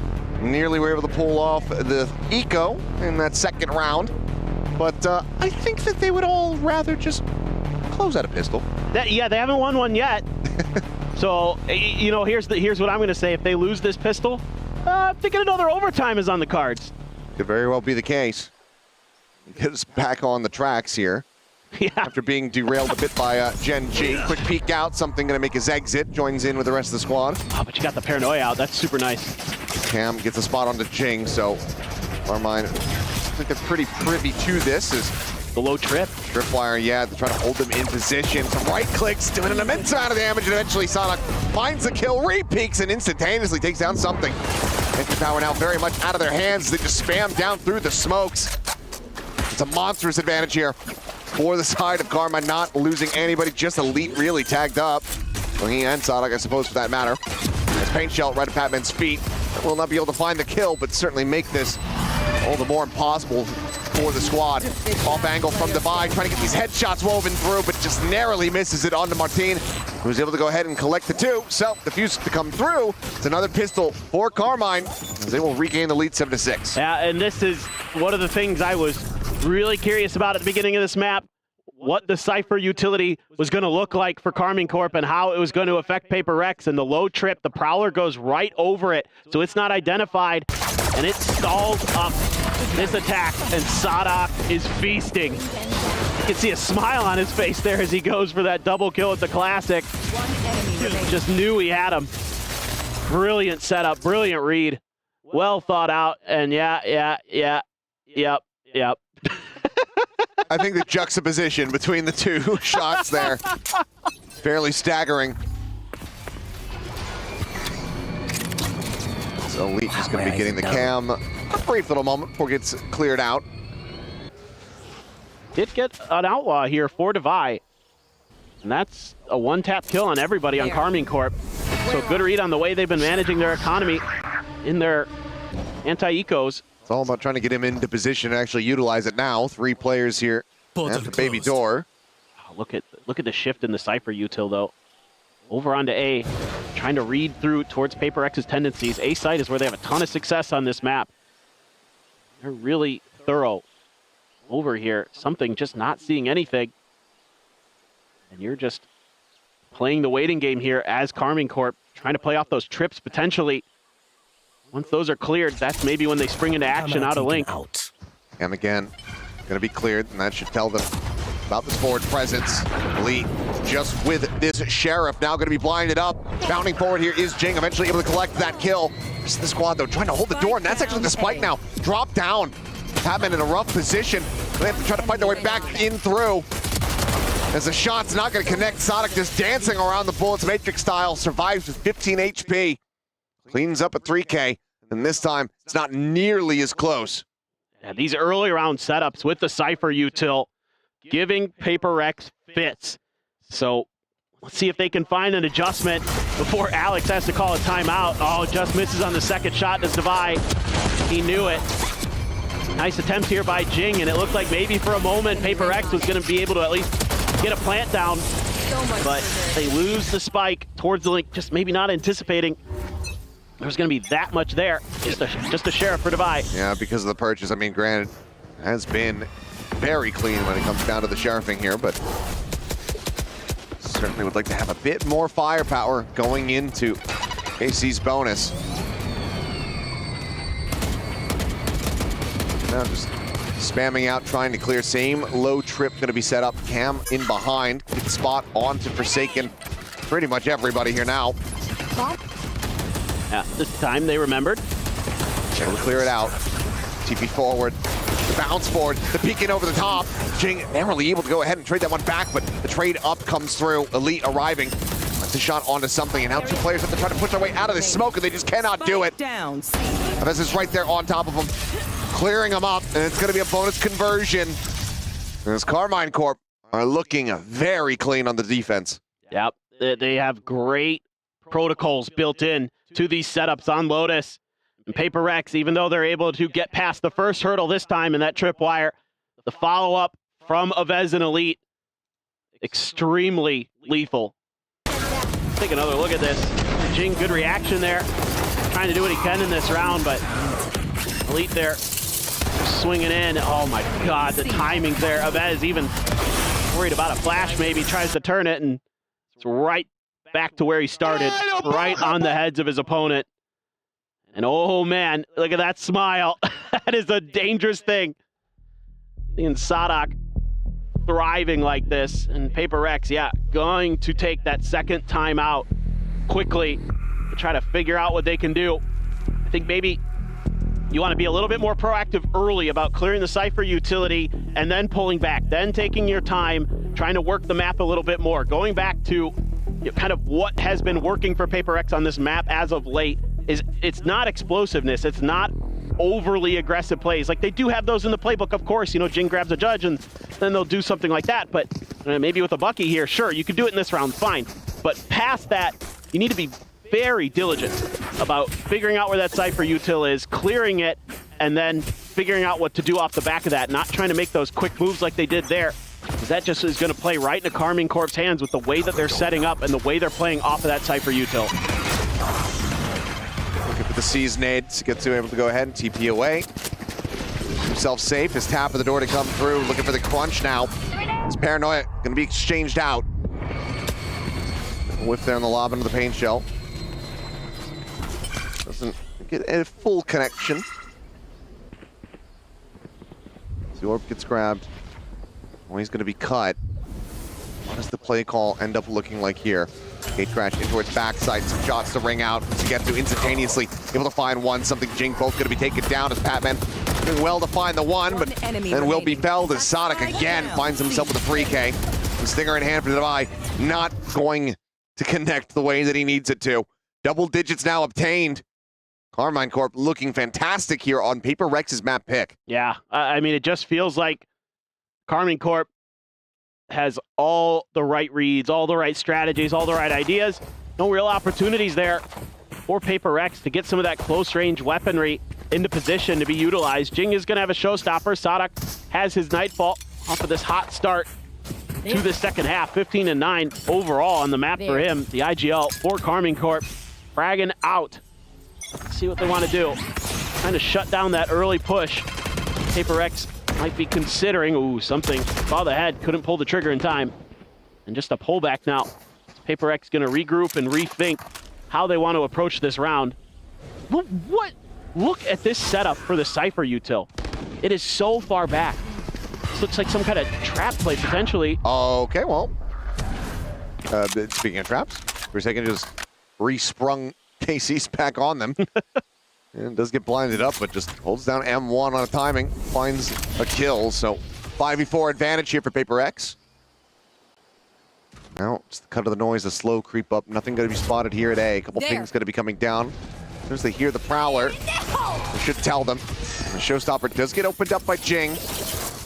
Hunting, searching, looking for any kind of target that he can get, but they're still back just around the corner. So in the end, just going to be there to try to clear some space. Is something. Pop flash going to be sent, and Sugetsu absolutely outdoes him. Forsaken is there quickly to go ahead and trade it back. Retains the advantage, but now their own showstopper right here, point blank, finds Jing to swing in. That's good for a second as Forsaken will fall. Now Batman and Devi try to hold the line here, but Devi catching them as they'll go ahead and pick their targets one apiece. They clean it up. Paper X narrowly getting the conversion off the timeout. Yeah. I mean, still great awareness from Carmine Corp. The way that they're anticipating some of the pressure. I mean, you see this a lot with Paper X when Jing has that showstopper, that they're going to want to use it to clear B. They don't care if they don't get a kill off of it. They want to get that plant down. They feel very comfortable in their post plants, and you see why they're able to still claim the round despite this very nice play from Avez. One enemy remaining. Such a stellar Raze player on this map. And you are going to go into this now with Martine having an op and can't find the first shot, gets blinded, has to TP out. Quite a bit of info here, though, for Carmine Corp. And they're going to slide Avez over. It is a shallow exit, though, so he is still going to be nearby enough to try to put this off to use. Looking for the re-peek, but something. What? Immediate there with the headshot. Batman cleans up Zadok. This is exactly what Paper X needed, but that's still a force to be reckoned with. Finds Forsaken, but Batman, of all people, picks up the operator. That might be his first op kill that I can remember. I think you're correct in that. Certainly not something that we see him lean over to very often. As the Prowler does get the spot. Leads position known. Sugetsu's being watched. Devi on a very deep lurk. Jing holding here at stairs. We'll go ahead and shut it down. And there you go. A second up kill for Patman. Third overall in the round. 2 rounds now separating. Paper X looking to run this back. Curious when Ong is going to think about taking a time out here for Carmine Corp. And it may be soon. You just want to shut this down as quickly as possible. Get back. Paper X just kind of starting to deathball around the map, starting to use their good trading ability, good util play, kind of set themselves up for success. That's nice from Patman. Picks up the weapon and puts it to darn good use. Sketsu a little bit frustrated there. I mean, that first shot on the way into the site from something was blistering. I mean, just so ready for somebody to be coming. Certainly changed the outcome of that round in a significant way. It's that shot. It's able to take it away. Out. Yeah. And yeah, it could be a very different round that we're looking at. But that timeout call will come through here from Coach Ung, and we'll see what the adjustments end up looking like here. Obviously, a legend in his own right. It's always great to see him back on a global stage. Yes, no doubt. I mean, everybody loves that Gambit team. So for sure, you love to see him having some success. You know, I mean, some of the old school players on this squad, Sugetsu, Sadak, joining that coach, try to recreate some of that early magic. Cutting through. So far, Paper X I'll handle this. Starting to make their comeback, but KC holds on, and Dimensional Drift not really finding too much here. I mean, okay. okay, B site's wide open initially. Check in towards upper though. That could be eventually costly. Looks like Forsaken though. He's gonna look to try to go on a bit of a flank. And he heard the footsteps of Elite. He just stopped in his tracks now, backpedaling, but all the same, Forsaken snappy with it, finds the kill. Martin nearby enough. Try to interrupt here, as that's just gonna be Sugetsu caught strafing forward through the door. And an interrupt on the plant, a relocate here from something. Spike's gonna be scooped up. They could even pivot at the C, but it looks like they will just go ahead and like this B site well enough, as there's the cleanup. Forsaken gets the spray down. Paper Rex now 1 round away from tying things up yet again. Just a little bit of a momentary pause in the round here for Paper Rex. Avoids disaster. The Cypher util was set pretty deep on the A site. And I kind of get what Paper Rex is thinking here. You know, something sees almost nothing on the B site, and they gotta surely be thinking this is a trap. This has to be a trap. There's nothing going on in this site, so they're like, let's go look at A. Let's see what's going on over there. Oh, okay, it is actually B just wide open. Especially after Forsaken able to take, top site, gets that kill onto Elite, and then that's an easy decision from there. So I like the patience being shown by Paper X, by Forsaken. Opt for the buy. Angle. Couple jump peeks previously from Martin there. There it is again. Flashes him, and it's going to be a bit of a rarer whiff, as Martin certainly is not doing the same. Hell of a shot. Does put down Devi. Something's like, ooh, op on the ground? Yeah, would happily scoop it up, and we'll just with the Vandal as Batman now gunned down. Jinx swinging out from back rubble, in behind one, but Sugetsu trades it up. Paranoia across, out into the open here is Sonic, but something is just a bit too whiffy. Takes the Phantom Spray from Forsaken to eventually flush out the enemy IGL. Again, the mechanics just a little bit off kilter. And almost disastrous for Paper X, but Forsaken again, bailing his team out. Elite gets the jump peak, but has to back off. Gonna seed over the site seemingly to something. See what Forsaken wants to do. He's been pretty aggro with these ults. May opt to try to go for something tricky here again, or at least make Carmine Corp consider it. Yeah, to read the TP right here at this location. He would get all the information they need. Setup looks familiar.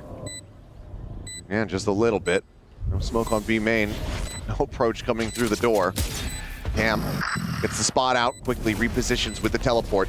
One enemy remaining. As something makes the first fight, he's able to win it. Brings it now just to Sugetsu, who just doesn't have the HP to try to get by. Cleanup is there. His smiles abound here. Paper Rex very much running this back. Yeah, this one a little bit scrappy though. Definitely a few kind of oopsies for Paper X that they'd like to have back. That round a little bit cleaner. Jing on that reaggress on the angle. Crosshair's just a little bit off initially. Can't find the headshot. Something there good for one, but damage done. And Sugetsu, one bullet grazes him and he's out of the round. And Forsaken takes a little bit of a pause. Flash out. Martin gonna get the spot. Still sticking around though, something. Maybe not reading the operator setup here. Ends up paying the iron price. A solid kill to be found as KC look to try to regain the lead for themselves, get it up to 11. As Prowler will ensure that there is no one playing over in towards B main. Got to be cautious here as Paper X Showstopper available for Avez. You do have an Outlaw which has the ability to get a one-tap kill on everybody.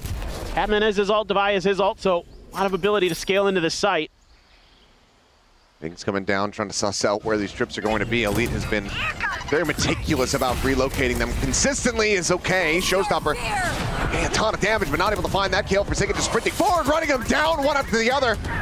Vez and Sugetsu both knocked out of the park. Elite eventually able to go ahead and peel that one back through the wall. There's the weapons taken away from them here by the Steel Garden. The Decay still in play. He's locks one. Decay as the Decay expires, or Jing rather, as it expires. Only 3 HP. The push forward, the Dimensional Drift, trying to spot them out. Trying to give this info over to Elite. There's no real way for him to try to play off of it. Jing gonna be the first hurdle. And if he isn't immediately dealt with, there you go. The round is just going to spiral. Paper X now back into the lead, 11-10, looking for map point. This Paper X team just confounds me sometimes. They're so good in heat of the moment situations. I mean, just running and gunning there. Forsaken, great response from Elite to find the spot and the kill, but again, in these post plants, Paper Rex has been really devastating, and now Paper Rex with the lead after losing both bonuses. Both pistols, both bonuses. FKC now forced back onto an eco, so will be full sheriffs here for the team. The previous round ends up being, I mean, costly in more ways than one. Not only has the lead been conceded, the economy broken, there's a lot of ults invested. Martin tucked himself right behind the rubble position. Saw it with Sugetsu earlier, but is this going to be something Paper Rex considers here? He's on an island. The haunt going to be cleared, but they're just scaling forward, and immediately Patman will find that one. Crosshair a little bit offset, the swing in. Sugetsu, I'm not even sure how he got that kill. That one was lightning fast, but still quickly traded. Player advantage absolutely maintained here from Paper Rex. Right of the rope. Planted. Does manage to find the headshot. Weapon's not going to be collectible quite just yet. Patman down below, holding his own, looking for a 4K, puts Elite down to 4 HP, and will be able to confirm it. Paper Rex now up to map point, 12-10. Carmine, can they force another OT? Yeah, and you're going to get really close to a nightfall here. One away for Patman off these explosive last couple of rounds. It's Carmine Corp. After what looked like such a good read on Paper Rex, Paper Rex has made some adjustments, and frankly, they're just taking their time. They're being a little bit more diligent. You know, Carmine Corp trying to gamble a little bit with some of these Cypher setups at times, and now Paper Rex is finding their openings, finding their timings, and just, frankly, working together as a team. Seeing a lot of good coordination. They're going to try to make their way in. Showstopper, so, yep, it's going to be B. They know they can basically secure this. It's going to be the C's to slow it up momentarily, but, you know, Jing, again, it's all about just getting that plant down and then setting up for the post. He's not really been able to find any kind of real kill value when it comes down to these ultimates, but still very much puts the fear of God into him. Reposition, Sugetsu eats an immense amount of damage as now you have a TP flank attempt coming through from Forsaken, arriving in around the back. Elite does note the flank here from Divide, but there you go. Forsaken, that second layer, ends up striking. Paper Rex very well poised to go ahead and close it out, and they shall. 13-10. And they do not slip here on their own map pick of Lotus. They run it back. Just a massive attacker side for Paper Rex. Sets Carmine Corp reeling after what looked like they might be able to steal away their opponent's map pick. Steady as she goes for the Paper Rex train. It always seems like it might be a little bit rocky, might be falling off the tracks, but they're going to go. They're able to get that one done. Solid run back here from Paper Rex, but still a good effort from Carmine Corp to make that contentious. Now they still have their own map pick of Icebox to try to lean on. We'll see if they're going to be able to close that out, but Sunset, the real test, is what is going to be waiting for them if they can go to that third and final map. That hallway's so sick. So sick. Well, map 1 done and dusted. We'll see if KC can go ahead and try to tie things up. Map 2 is going to be coming up in a bit. We'll see you guys on the other side of the break.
Reach your impossible.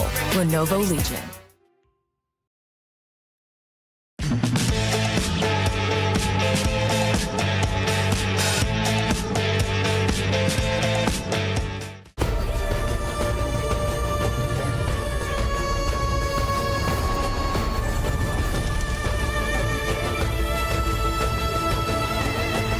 This land is calling.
There's Sadak. He was smiling for a bit, but the last laugh goes to Paper Rex as they're up 1-0 in this best of 3 in the upper bracket GSL for Group A. And they stay now a dominant 12-1 on Lotus with this agent composition. So surprising that they get it yet again, but not surprising that they get the job done. Welcome back to the studio. Degon here alongside Kakuka and Baby Bay. Train still going strong, but the Blue Wall still have another game to answer here. Yeah, we might have thought that they might stumble against the Blue Wall because there were so many rounds and so many good moments that we saw for KC, but we heard it from the bye earlier in the day. Lotus is a map that they're extremely comfortable in. He didn't even need to take the operator out. I think this was just a very good showing of an explanation to how comfortable Paper X is on Lotus. They do not care how much they show on it. They know it's their map.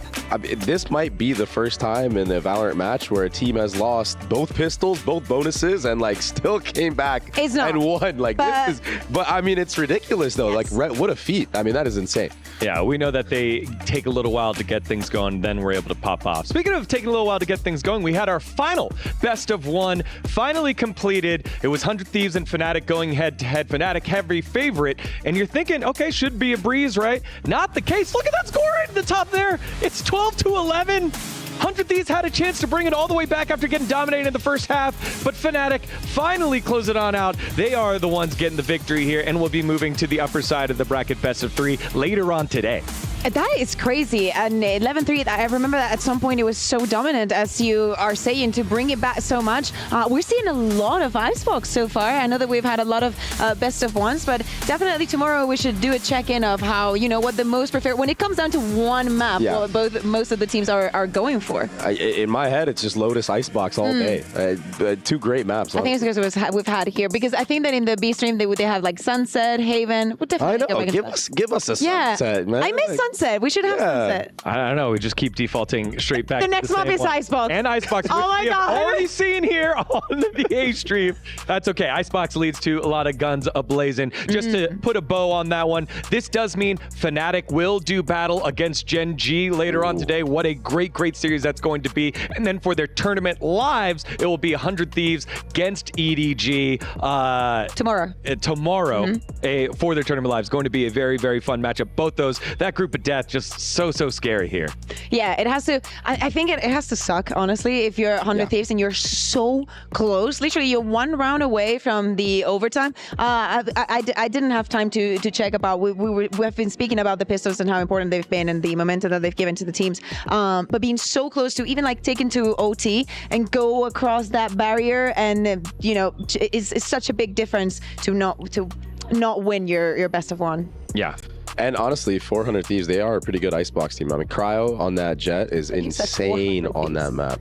All right, well, we'll see how everything shakes on out. That means also on the B stream, they're going to start their best of threes starting right now. Let's go ahead and recap our first match here from the best of threes. PaperX and KC, and Avez had himself a pretty good game, but again, not quite enough to get over the hump here, but enough to get the hopium going here if you're a Blue Wall fan. Yeah, the first 3 rounds, the three Ks for him. Definitely when we're speaking about the Pistols rounds being so impactful and whatnot, Aves had an amazing start of the map. As we said, there were so many moments that we can say we're going for KC, but to me, this was just a resemblance of what we saw in the first match. PaperX that struggles in the first half, that does not do that well on the defense, or could be like easier to read in some moments, and a KC that was taking advantage of that.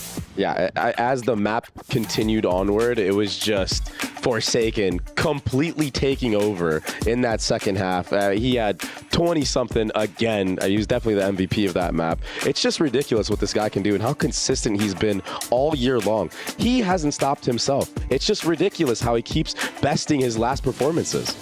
Yeah, he has been so dominant. You see the stats there. Every time they got the plant down, almost every time they got the plant down, round win. The post plant so comfortable for PaperX. As we take a look at some of their highlights, they were able to take a lot of space and make plays time and time again, like we're getting so used to. It's almost like we're taking it for granted with Forsaken.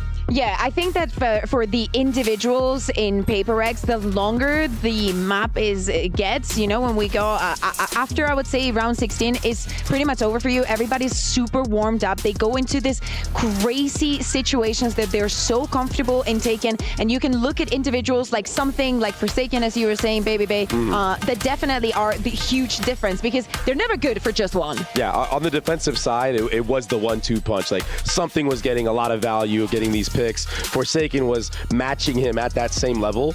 And then, like I said earlier, in the second half, I don't know what got into Forsaken. He was just like, yo, I'm done getting bonus for the second time. I'm just going to turn up and just completely stomp KC. He was really kicking it off there. And now we got to turn our sights to Icebox, where KC, a little bit more comfortable here. We know that Lotus, PaperX, especially through recent history, they're comfortable there. But KC, comfortable on Icebox. Yeah, I'm really looking forward to seeing this Icebox, even though we've had a lot and we would like to see different maps. There are reasons to be excited for this. So at the beginning of the year, we saw a KC that was extremely good on Bind, right? They were like undefeated, run the deadlock in the region. They were doing whatever it is they wanted. Bind was out. KC started losing. Like they could just win the bind and nothing else, right? Funny enough, that turned into Icebox, right? They're currently this year are flawless on a 6-0 record, but things have changed. Tejo is not that strong and whatnot. And this is it's not technically like a bad map for PaperX because I do not think that they first of all have that, and I think that the individuals ramp up off each other so much that I don't think I would put it to be like that. But for the side of KC, they have a map that they like, that they feel comfortable in, and they have an opportunity to surprise their opponent. Yeah, quick final thoughts here. Who needs to step up in this Icebox match? Whether it's on PaperX to close it on out or KC to battle back on in, Baby Bay.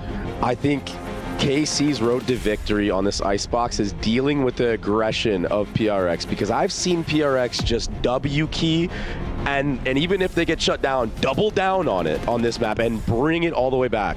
So if KC want to win this, you really got to control that aggression, especially on the defensive side. In many moments throughout Lotus, we saw a Paper X that where their synergy is just so good.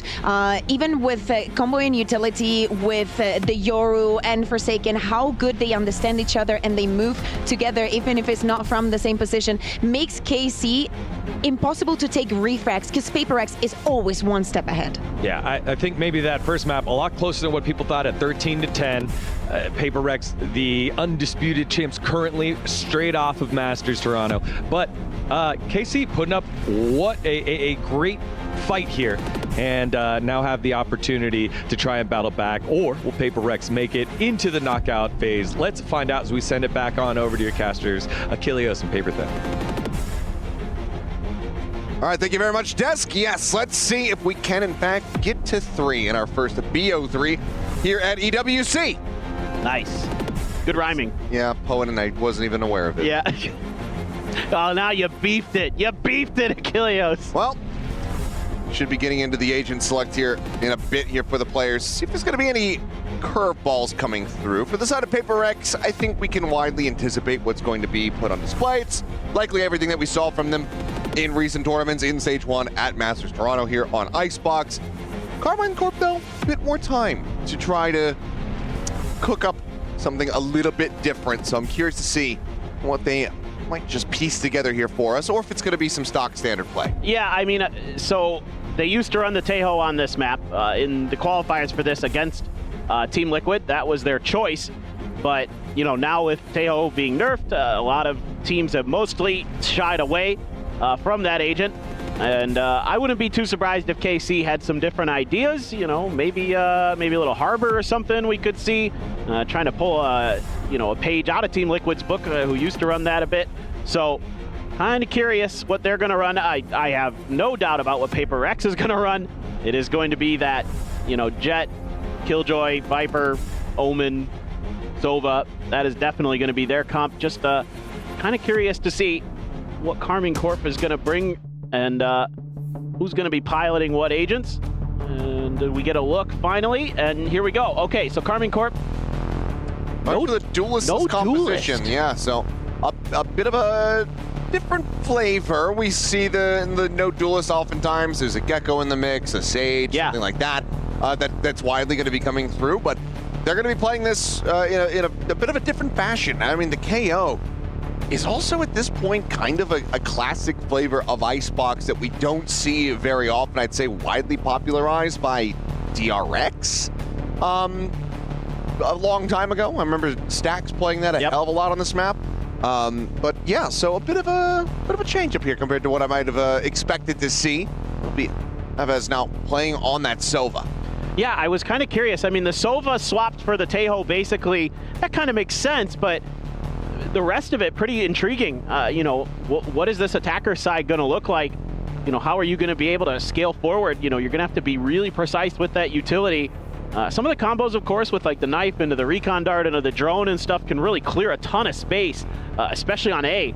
So, kind of looking towards Carmine Corp to see what they cooked up coming into this. And, Evez, as devastating as he was on Raze, going to be asked to play a very different role here on the Sova. So, like to see the flexing from the Carmine Corp star. And is it going to lead to success? Again, a map that Paper X, look, they're not bad on this map. They're not bad on any map. Sure. But this is a map that they lost to Fnatic and Gen G. They got clobbered by Gen G on it over in Toronto. So what is this going to look like this time? Have they had much time to really work out some of the kinks on this map? Are they going to just kind of run it like they usually do? I mean, it's going to be, again, some Patman lurking, some Devi trying to hold flanks, on their attacker side. They're going to start on the defender side, so it's probably going to look a little more stock standard in some ways. And this should also give us, I think, a decent idea of how this map is going to play out just from this first half, because we need to see what the strategies are going to be from Carmine Corp to execute without having that duelist, without having somebody that can really just kind of barrel forward, aside from, Martin on the Omen, I suppose, could always TP forward into some of his own smokes and swing out off the back of some of these pop flashes from Sanak. But if nothing else, previous series that we saw from Gen G, as well as the one from Fnatic and 100 Thieves, just kind of really lay it out there. This is a map where your bread is buttered on the attacking side. Absolutely. And we'll see if there's any quick action. Oh my God! He's talking about quick engage. Yep, it is just rapid pace. Jing just TPs up onto Belt and absolutely tears apart 3. Aviz is going to be scratching his head saying, what the hell happened? That is one of the fastest pistol rounds that I've ever seen. And I've been casting this game for a while. I had some things I wanted to talk about, and then nope, not going to happen. Bit it. Yep. Well, at least for Paper X, they've won a pistol. They've got that going for them in the most Paper X fashion that they could have, I suppose. That is true. Aside from it being clean. Yeah, exactly. Goodness, they are just all distracted by the recon dart. Yeah. Lands right there on the grate, and Jing just gets the 1-2-3 tap to really set the stage. Well, that is going to have Carmine Corp reeling because, again, every single round on this attacking side is so important. Now look at this buy from Paper X. A double Bulldog, 3 Sheriffs. Yeah, this is pretty unorthodox. It is, as is that. Swing across, Patman spotting out multiple players. Will allow for the regen shield to come back up as attempted the one-way. Now going to be sent. Recon pings out onto all of them. Won't be able to find the punish, though. Patman can tuck back safely. Not getting scouted out himself, but his presence certainly is known. Just lobbing in mollies at him now. And no players lost yet for Carmine Corp. And seemingly going to try to rotate the other side. Something. This is where they can maybe find an advantage, but it's a collide off the Sheriff. This hits them both in the head. Divine now trying to backfill the space here. As we'll just take turns, running things in the mid. And at the end of the day, it will be Paper X closing out 2-0 and giving the bye. Pretty much nothing lost. This is just... What is happening? This is just bizarre. What's going on? This is absolutely... I mean, even for Paper X, this is bizarre. Yeah. I mean, a Sheriff collat. Yeah, it's so rare. It is. And on top of that, like the whole buy, the whole situation, like the pistol round into this, whole start to this map, just funky. But you know what? I like it. And they're feeling it now. They're having fun. Flash over the top. Orb going to be taken here by Forsaken. Have to try to really contest these is something at the same time. Pushed forward. Recon getting a ping onto 1. There's a jump peek out. Something goes for the shot, but connection not to be found. Martin stays alive and healthy. Now the very cheap buy round for Paper X makes sense. You can get that op fast-tracked into something's hands. You saw Texture earlier today doing a number on this map with it. Jing should be able to afford another one if they lose this round or can't carry it forward off a win. So they will set up that, really have this one cycled. You know, one thing I was going to say I was really interested about seeing on this map was going to be the Viper v Viper battle with kind of the old school Sugetsu versus the new school Patman. Hasn't mattered at all so far, but maybe as this one goes on, as I kind of was seeing Sugetsu go for a bit of a lurk there, can't really find anything out of it. Nobody giving him the opportunity at the top of kitchen, and it's just going to be a 5-man stack to pressure this op. 30 seconds left. Something still here. How do you try to displace, though? The drone already has been committed. Flash not going to connect onto him, but John is not going to connect onto the players of KC. Instead, they get quite a bit of damage here onto something. Holding it at bay, back around here at backside with that fragment. Shock Dart would have certainly led to a kill, but now they're running out of time. 10 seconds left. The sins of old starting to resurface here for Carmine Corpus at 6 seconds remaining. Need to get this plant down on the floor, and already they're out of time as they try to work their way forward into Nest, but have to come up with 2 kills, and there is just no hope in hell. Forsaken dropping down from the top rope, gets himself a 4K, and that is now Paper X giving them a bit of their own medicine as they convert the bonus. Yeah, it just takes too long there. And Paper X, as the time dwindles down, happy to set up the 4-1 with the op and, you know, leave something to his own devices to at least stay alive and buy time, and he does exactly that. And then Forsaken, no fear. God, goodness, he has been so good today. You know, going even back to their first match against Billy, he is just electric. And it's unstoppable. Deeper push this time for something. And might be unexpected. And now is going to be noted. Being tagged up a bit. They're really trying to hound him down. Shorty going to be drawn out around the corner, forsaken up and over the top. Martin gone down point blank. They're just continuing to scale forward. Fearlessness is the game plan here for Paper Rex as they continue to just absolutely thrive in this chaos that they have ensued on the map. As it is going to be damn near flawless, just forsaken on the floor. 4-0 start. Well, that is old school Paper Rex right there. Just get aggressive early and stay aggressive. You know, Karmine Corp trying to find a way to punch back, but a little bit of frustration being shown here. As that hand warmer not really doing the trick so far for Sugetsu. And Jing just going to be chilling as I suspect. Yeah, it's got to be timeout call after this one. Getting ready to go into your next buy. Your opponents are so far ahead economically as well as ult economy-wise. Trying to get a solid game plan is absolutely necessary from here because at the moment, I mean, it's looking like when Knoxville fought Butterbean. It wasn't even close. Just on the floor in the mall. I wonder how many people actually get that reference. The audience is probably quite young, but yeah, I was going to say that is old. Film. Yeah, and I watched that when I was a kid. I might have been in high school. Yeah, you are ancient. So I am. Very possible, very probable. But let's see what the adjustments look like here coming out of the timeout. As we'll reverse the camera back up into the sky. So ultimates, critical ones. Pretty close by, 2 off the Hunter's Fury, 1 away from that pit if they can get into a post plant. You have a Hunter's Fury on the opposite side to contend with here to really try to slow up the approach. And even if you put pressure onto something, he gets 1 kill, he gets his Blade Storm, so he can wreak some havoc potentially. Aggressive positioning. Enemy kill. There it is. My ult's ready. And Elite dead, widely gaining a lot of these ult charges in his death. And Defy as well, just holding down Tube.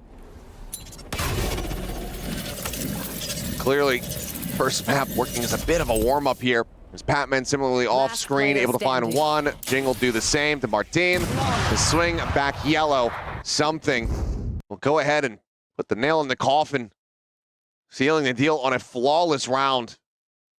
Well, I mean, part of the problem here for Karmine Corp is the lack of duelists. You don't have the ability to put pressure onto something with that op, with these aggressive positionings that it's going to take. It's going to take immaculate utility usage to figure out where he's at, A, and then follow up off of it, B. And you don't have that quick ability. Like, you don't have a jet that can pop a dash to chase him down. Nothing that can really bother him because he has the ability to escape. He's got that dash himself. He's got those updrafts to find that ability to get the hell out of there. There again, they're going to push out mid this time. And here goes the Hunter's Fury. For Forsaken, catches one, gets the kill. Not again. Martin does manage to trade one back as Jing will fall. Paranoia getting the connection, but it will really scale forward, and eventually that blind expires and Divide. He's able to go ahead and find the elimination. Patman now playing flush against this. 2 players on the opposite side of his own wall. Tries to go for the push out. Let's get a little bit frazzled. Falling to the wayside. Divide going to be taken down as well. Suddenly we find ourselves in a 2v2. The pit going to be invested. And Elite wins the fight, but narrowly. Something rides across the rope, checks in around the back. Nothing going to be spotted here. What does the play call look like? Drop down, cover another weapon, or try to send the knives, but knows that they're not really committing to this one quite just yet.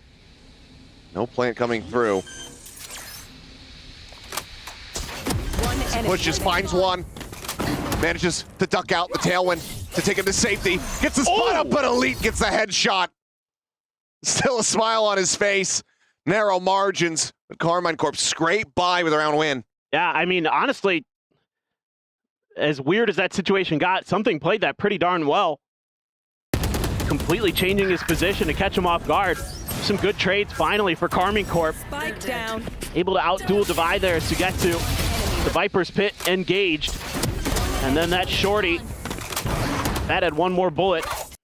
Elite was one shot and so close. I mean, that's, you know, pull the blades there. You know, you just need one to connect for something, and he's basically got the round over. Jing gonna TP up in the nest. Counter Hunter's Fury here. Oh, tag on the Batman, and he bounds right back in for that second pump of the ultimate. Kill is found. Jing now, a little bit of a rough spot. Fragment not going to go deep enough to really find the punish there, as we have a trade on the Killjoys. Player advantage for now here in the hands of Paper X as they look for a timing. Little swing out, and Jing actually just has to teleport out to safety. 35 health remaining. Here's the jump peak. Wants to swing in, but it's being watched by two. At the same time, something striking from behind, and Jing! Down A. As the chaos comes in, manages to get the timing to swing in to collect 2 kills for himself. Explain to me, Jing, how you do that. I think just all attention swung back over towards something as soon as he struck with the Outlaw on the flank. Now it's on Sugetsu. He will not be able to make it happen. What a reply around here from Paper X. This Jing goes absolutely crazy.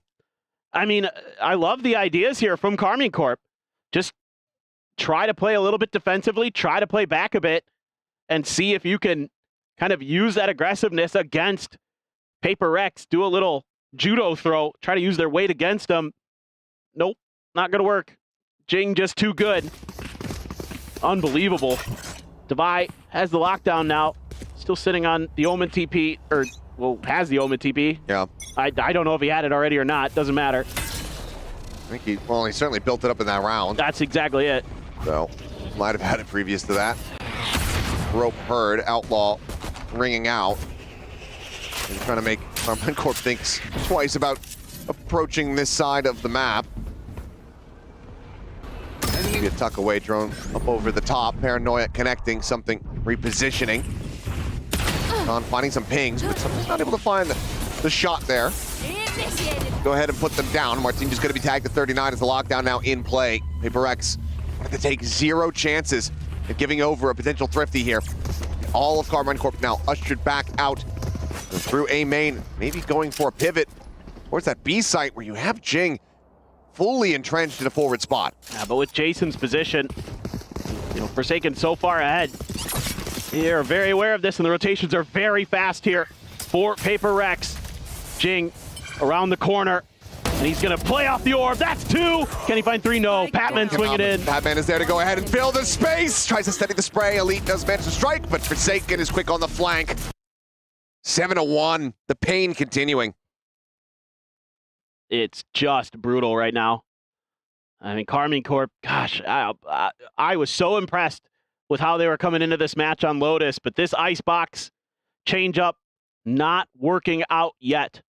1 round to speak of so far here, as Paper X is just putting on a show in a lot of different ways. Some great macro reads and then some great micro play to help get them over the line in some of the rounds where it looked like maybe Karmine Corp have some answers. There's that dart. Don't want to go up that belt initially. Martino waited out, checking out what's going on. Sees the drone. Gets spotted. But just Martino over there. Here comes something. Or it's a shock dart, but yeah, something holding the angle in case he goes across, and it is a very narrow one. Pulls off of it, though. Look at how diligent Martin's being, though. It would be a re-aggress angle, but Martin not going to give him the opportunity here. Meanwhile, it's a 4-stack one-way setup here by Jing. Just in case, I mean, with how much space, again, that Paper X has, they can lean their strong side over towards B. Set up for this hit. Just have to defend it. You're in the right place, right time. So far, has been immaculate, nearly immaculate for Paper X. Jing gonna arm the Paranoia. And setting it at the ready, sends it on the timing, waiting until the last moment as the 0 point goes through. Ping reveal onto Jing, but safe enough position that he does not get punished. He's dancing around, they nearly line up for him. He's still able to find one. Forsaken doing the same before the trades come through. Now Devi out over the top. Down Martin. And something going to be noted here on the flank. That's a huge kill for Devi. Doesn't get traded for it. And that has to stall up Karmine Corp. And they're just dead. Patman finds 2 there right at the end. They line up again. And Paper X is smothering Karmine Corp here out of this first best of 3 at EWC 2025. Oh my. This is immaculate stuff. I mean, the aggression for Paper X, if it's not finding kills, it's finding space and info. And they're playing beautifully off the back of it. Even with the KO ult invested, didn't matter much. No, not at all. Lockdown available. Just the one Vandal. Have to be a very cozy position early. Really even consider trying to send that ultimate. Speaking of cozy, I mean, something is just donk walking forward. And he's finding Sonic. IGL on the floor. Gonna be doing this one Angel style. As they try to pull off a Thrifty. Just the one hero rifle and some sheriffs. 4v3 fashion. TP over to Snowman. Devi finding Sugetsu, the flank now dealt with. Elite does manage to put that weapon to good use, finding one, but Jing finds himself another 2 kills. That now just leaves Martin all by himself.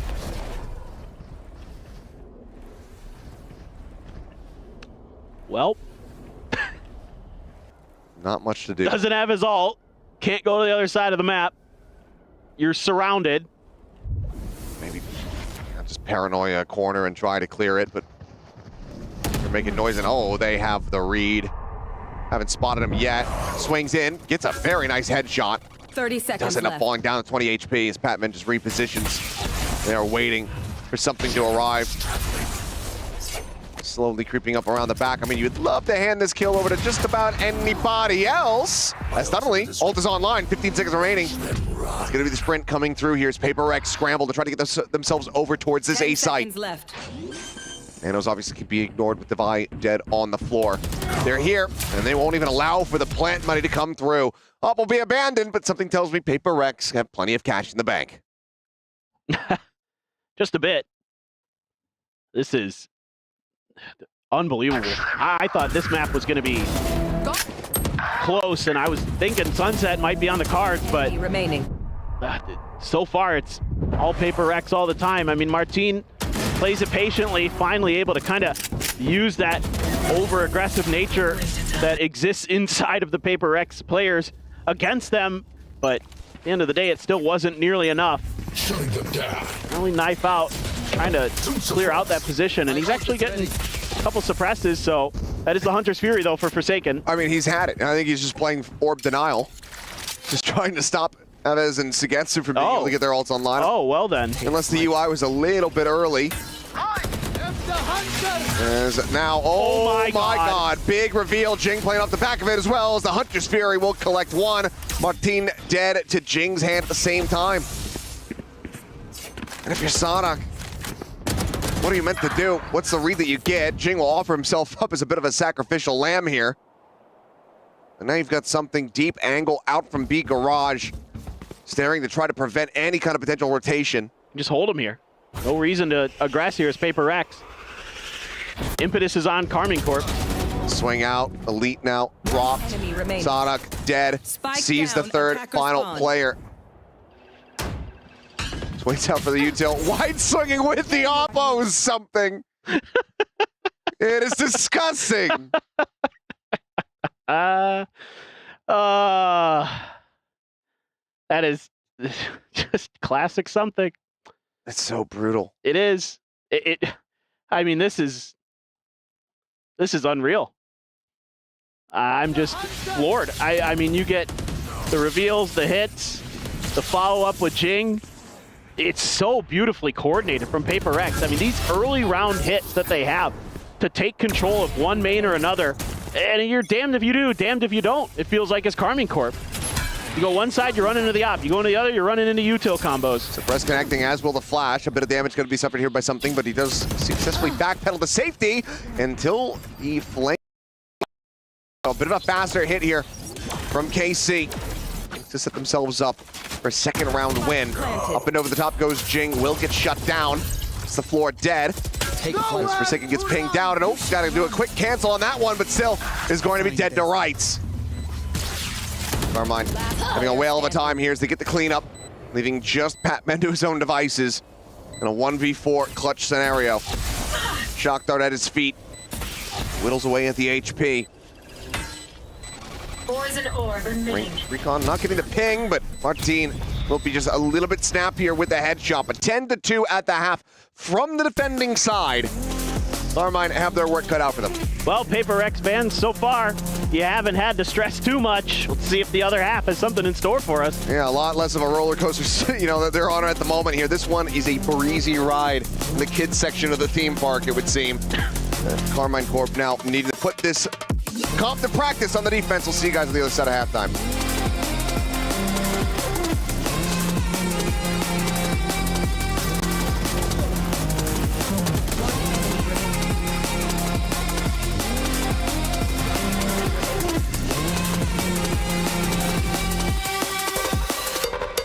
Shut up.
We are back off the after a very brief first half here on Icebox. It has been nothing but dominance here from Paper Rex. Damn near flawless, only giving over 2 rounds to Carmine Corp. And that's after starting on the defending side. And as we were very much harping on about, this map has proven time and time again to widely be attacker-sided.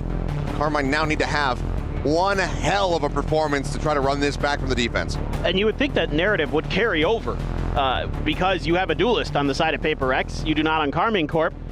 You only have the 1 Sentinel on Carmine Corp, so it's not like you're going to be, doing something crazy with locking down both sites with the Sentinel util. Just have to wait and see. You never know. Anything is possible. Looking for another fast-paced hit here for Paper Rex. Jing already up on top of pipes, and Carmine Corp already evacuating the site. They want none of this. Triple flank to come through, pushing out of garage. Patman, lone player left behind. They try to watch for this, and third shot will go ahead and seal the deal. So Martin going to be taken down. The rest of the players pushing up mid. Love this counterplay here from Patman. Could just re-aggress down mid himself. Especially if you deal with the KJ. You know that util's not going to be there to spot you. Sadok's going to be caught on timing. Not reading something's potential forward position. Navas unable to flush him out as he is just looking so immovable. It's going to be both pistols here on Icebox going over to Paper Rex as something picks up a 4K. And that might just be the writing on the wall here for Carmine Corp. Paper Rex. 2 more rounds to close out, and they are going to be punching their ticket into the quarterfinals. I suspect we're not going to see the same kind of anti-eco buy from Paper Rex, but I suspect we're going to see a buy-up from Carmine Corp. That was nasty from something. Quick little double for Sugetsu. They're not going to invest in this, just the Sheriff. So they're playing for the overtime. It's a bold move. Toxins going up. And I guess given the heavy stack, the attempted read here from Sadok, they thought maybe they would be able to catch Paper Rex pushing into this, but now realizing that they're not rushing their way forward into the A site. The 0 points seen nothing. But they have gambled incorrectly. And now trying to retake with just the 1 Sheriff. 4 Classics is going to prove to be so damn difficult. I'd love to see Paper Rex back up a bit. It's the correct step taken. Clear on the recon, player spotted. Pushing forward out of Kitchen Hall. A little bit of damage. Push forward there onto Sugetsu. What is the next strategy other than just to die? Looking for some kills, but it's just going to be the two found here. There's Divine Forsaken, will lay it down on the floor, getting some much needed rest. As the remainder of the team goes ahead and gets them over the line. And now up to match point, I should say. Yeah, this is a belter of a shot from Sugetsu. But they're just walking into the meat grinder. Kind of using himself as a sacrificial lamb there. You're keeping over the Guardians. And a lot of rifles as well for Paper Rex, so barely looks like a bonus for them. Patman, the only one who doesn't have a rifle in hand. I mean, even then a Guardian. Yeah, still technically a rifle. True. It's not a full auto. True. Fight to clear back box. We're here at the B site. Elite lingered down through tube, does manage to catch Device, so stops the flank coming in, but Patman, there's that Guardian coming through, offering up a ton of damage. He is hungry for the kill. Won't be able to find it quite just yet. Scoops up the Vandal, switches over. Just gonna try to keep his opponents guessing with the Poison Cloud. Meanwhile, the main force of Paper X over here on A, looking to get the plant down. Patman dealt with, so a 3v5 for Karmine Corp to keep their hopes alive of running 10 in a row. Okay. Well, okay, now 2v5. Something Toronto finisher. I'm jigging Forsaken to try to get it done. Shock Dart very wisely sent into the smoke. Gets a ton of damage there on the Jing. Regen shield not fully stocked up, so will not have too much HP to work with, and it's now down to Forsaken. Good amount of damage dealt. Looks for the first, cannot make it happen. Sonic will go ahead and secure a flawless round win. So first step on this long path to running this into overtime taken. Team Ace. We've seen it before. It is possible. The run back for Karmine Corp, unlikely, but possible. And, you know, just round by round. And it is a little bit of a wonky economy because Paper X invested in that previous one. Stinger there, but yeah, it's going to be a play for this B orbit, looks like, to try to get the blades online for something. Yep. Got the shorty behind it. Looks like they might try to use Paranoia and a little bit of Sova util to get the setup to go. Deep recon. Revealing area. Yeah, Sugetsu, no choice but to really just back off there. Going away this time, Patman able to go ahead and secure the kill. Eats a ton of damage. His fragment going to be lobbed in, but that just sends him bounding forward here into Kitchen. As the drone now looks to try to flush him out. Backpedals out, and eventually, yep, the wallbang shots can come through. Nicely set up here from Karmine Corp to go ahead and counteract. Take flight. And now they got to pump the brakes a bit. Don't know what's waiting on the other side of this A site. Does that drone go deep enough? No. Martin, his position, likely unscouted. Should be somewhat expected. 3 players nearby enough, and that 0 point does take away the knives. He slows up the approach here. There's plenty of noise being made. There's something going to be spotted. Just that tiny little bit out of place. Gives the angle. Martin, easy enough for him to collect the elimination. Why though? Counter spamming, able to find Avis, takes him down out of backside. Martin now going to be taken down as well, so he gets to try to go for the transfer. Eventually he's able to find the headshot. It's now into a 1v1. Divine Spike stranded up above. Sugetsu run out of the time. Angle to potentially be able to spot him out here. Devi's going to have to get a move on. He goes up and over the top. Sees the guns, tries to go ahead and get the shots in, but Sugetsu will stand tall on his feet, getting themselves the clutch. It's going to be off the back of a 3K. Karmine Corp continuing to persevere. Well, a little bit scrappy there. Looked like maybe Paper X can get the job done, but Sugetsu coming up big, holding the line. Jing, that stinger, doing a little running and gunning. Oh, I was so close on that initial transfer. 10 seconds left. Ready for the repeat though. And there you go, Sugetsu. Nice job, Stinger's in a Sheriff here. On first, on the tap, but something still leading an immense amount of damage. You know, that slowed up, I think, was going to be a little bit faster paced hit. And I'm a little bit of a deeper drone. Ooh, nice shock dart. That takes down something. And the Molly's really stalling Paper X nicely. Oh, Sick going to be spotted. Attempted the wall bang here up and over the top. Avis will go ahead and get the readjust. Forsaken dead. That's just going to be the one kill found there from Patman and stop it from being a flawless. Carmine Corp now a couple rounds in a row. Really looking to make a go of this. Starting to find their footing, find their momentum. Yeah, I wouldn't mind seeing a timeout from Alex just to talk about, you know, the next buy round coming up and how you want to approach it. Well, we hear that music and it seems like your wish shall be granted. Yeah, I mean, I think as Alex, you just want to end this now. Just don't give them any hope of coming back into it. Oh, yeah. Yes. Sorry, tactical pause. Misread for a second. I was like, oh, okay, here we go. I've done that too. Like, tactical pause? What do you mean? Whose gear is broken? Oh, wait. That's right. Well, Alex is going to be talking things over. Probably just telling them to calm down a bit, be a little bit more diligent. Make sure you're kind of being a little bit more in sync with your teammates, would be my guess. Sometimes, you know, when you start running away with things like you did in the first half, that your comms can get a little messy. You can kind of get a little bit unhinged and you're kind of just going for hero plays and just want to tighten the screws a little. As we get back into the action here shortly, there's going to be an outlaw for Martine. Going to do a lot of damage to anybody but Patman. Forsaken did pick up his ult. Sugetsu sitting on a Viper's pit. Going to be something they're just going to pop off the rip here, or you know, him and Abez working together a bit there.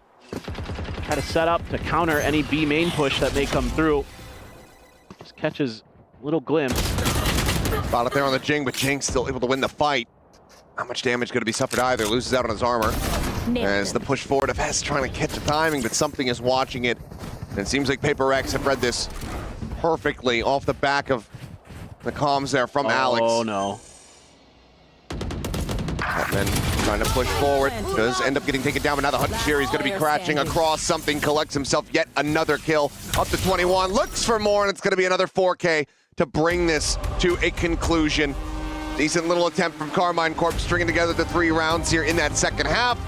But ultimately, Paper X just looked way too dominant. Yeah, I mean, I did not expect that on Icebox at all, especially with how good Carmine Corp looked on Lotus. I thought this was going to be a close one. Maybe we get to see Sunset, but the Masters Toronto winners emerge victorious and do it in dominant fashion. And aptly so, they will find themselves the first team forward into the playoffs. Looking to run it back yet again and get themselves another trophy. As something like it's been a player under much scrutiny, even with the performances over at Masters Toronto, even with the trophy lift, certainly had those head-scratching moments.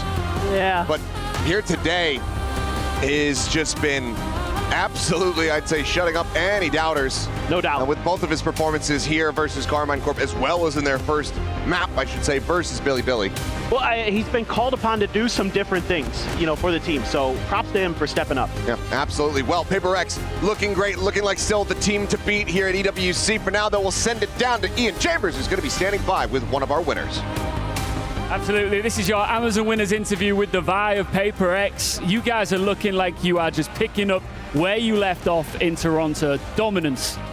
Yeah, I mean, it feels great that we'll be able to play like how we play in Toronto, but I would say it's not fully proper yet. But yeah, I mean, it's good enough that we made it to the playoff.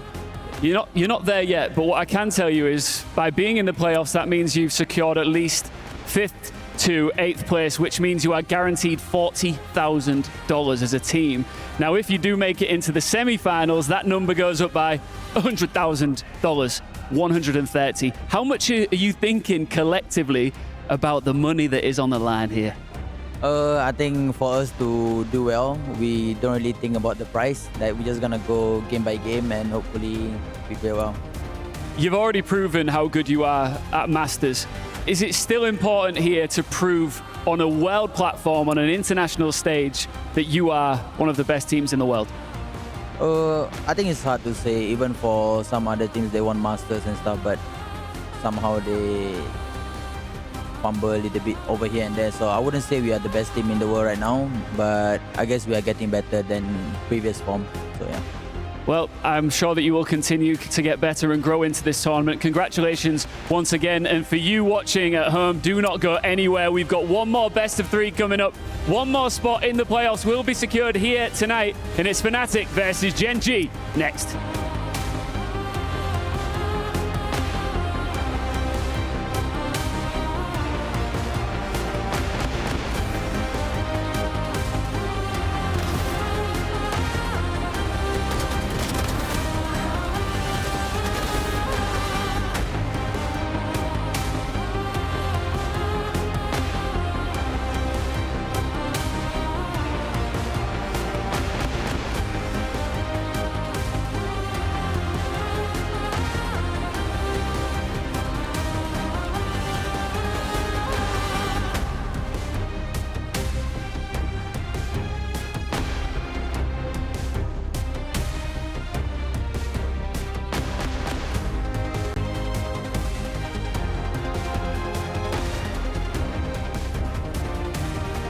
The human body was built to move, not trapped at a desk in one singular posture for 12 hours a day.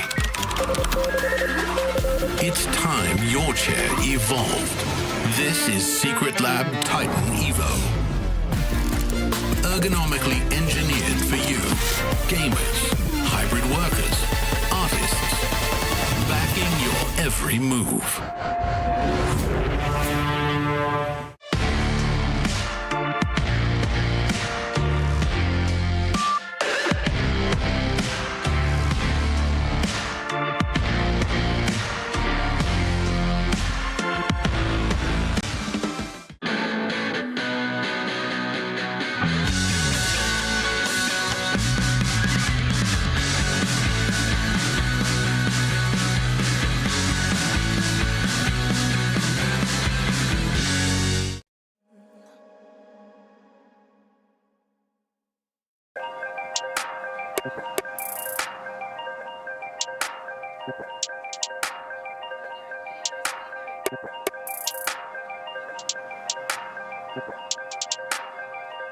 If all they've been saying is true, there's a wall before your eyes. Tell me, can you see right through? Right through, right through. Down through the wires and the pipelines. We go disconnecting from the city and the skyline.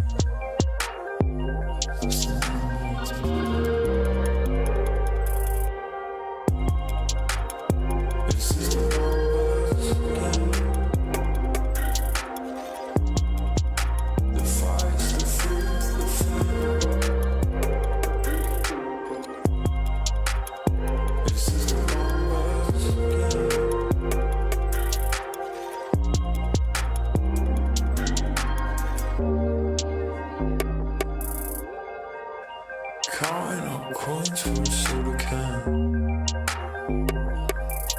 and there's nothing going on, no game plan, no plans. So I'm jumping out the fire, back into the frying pan. I'm trying to disconnect from the stats and the spray tan.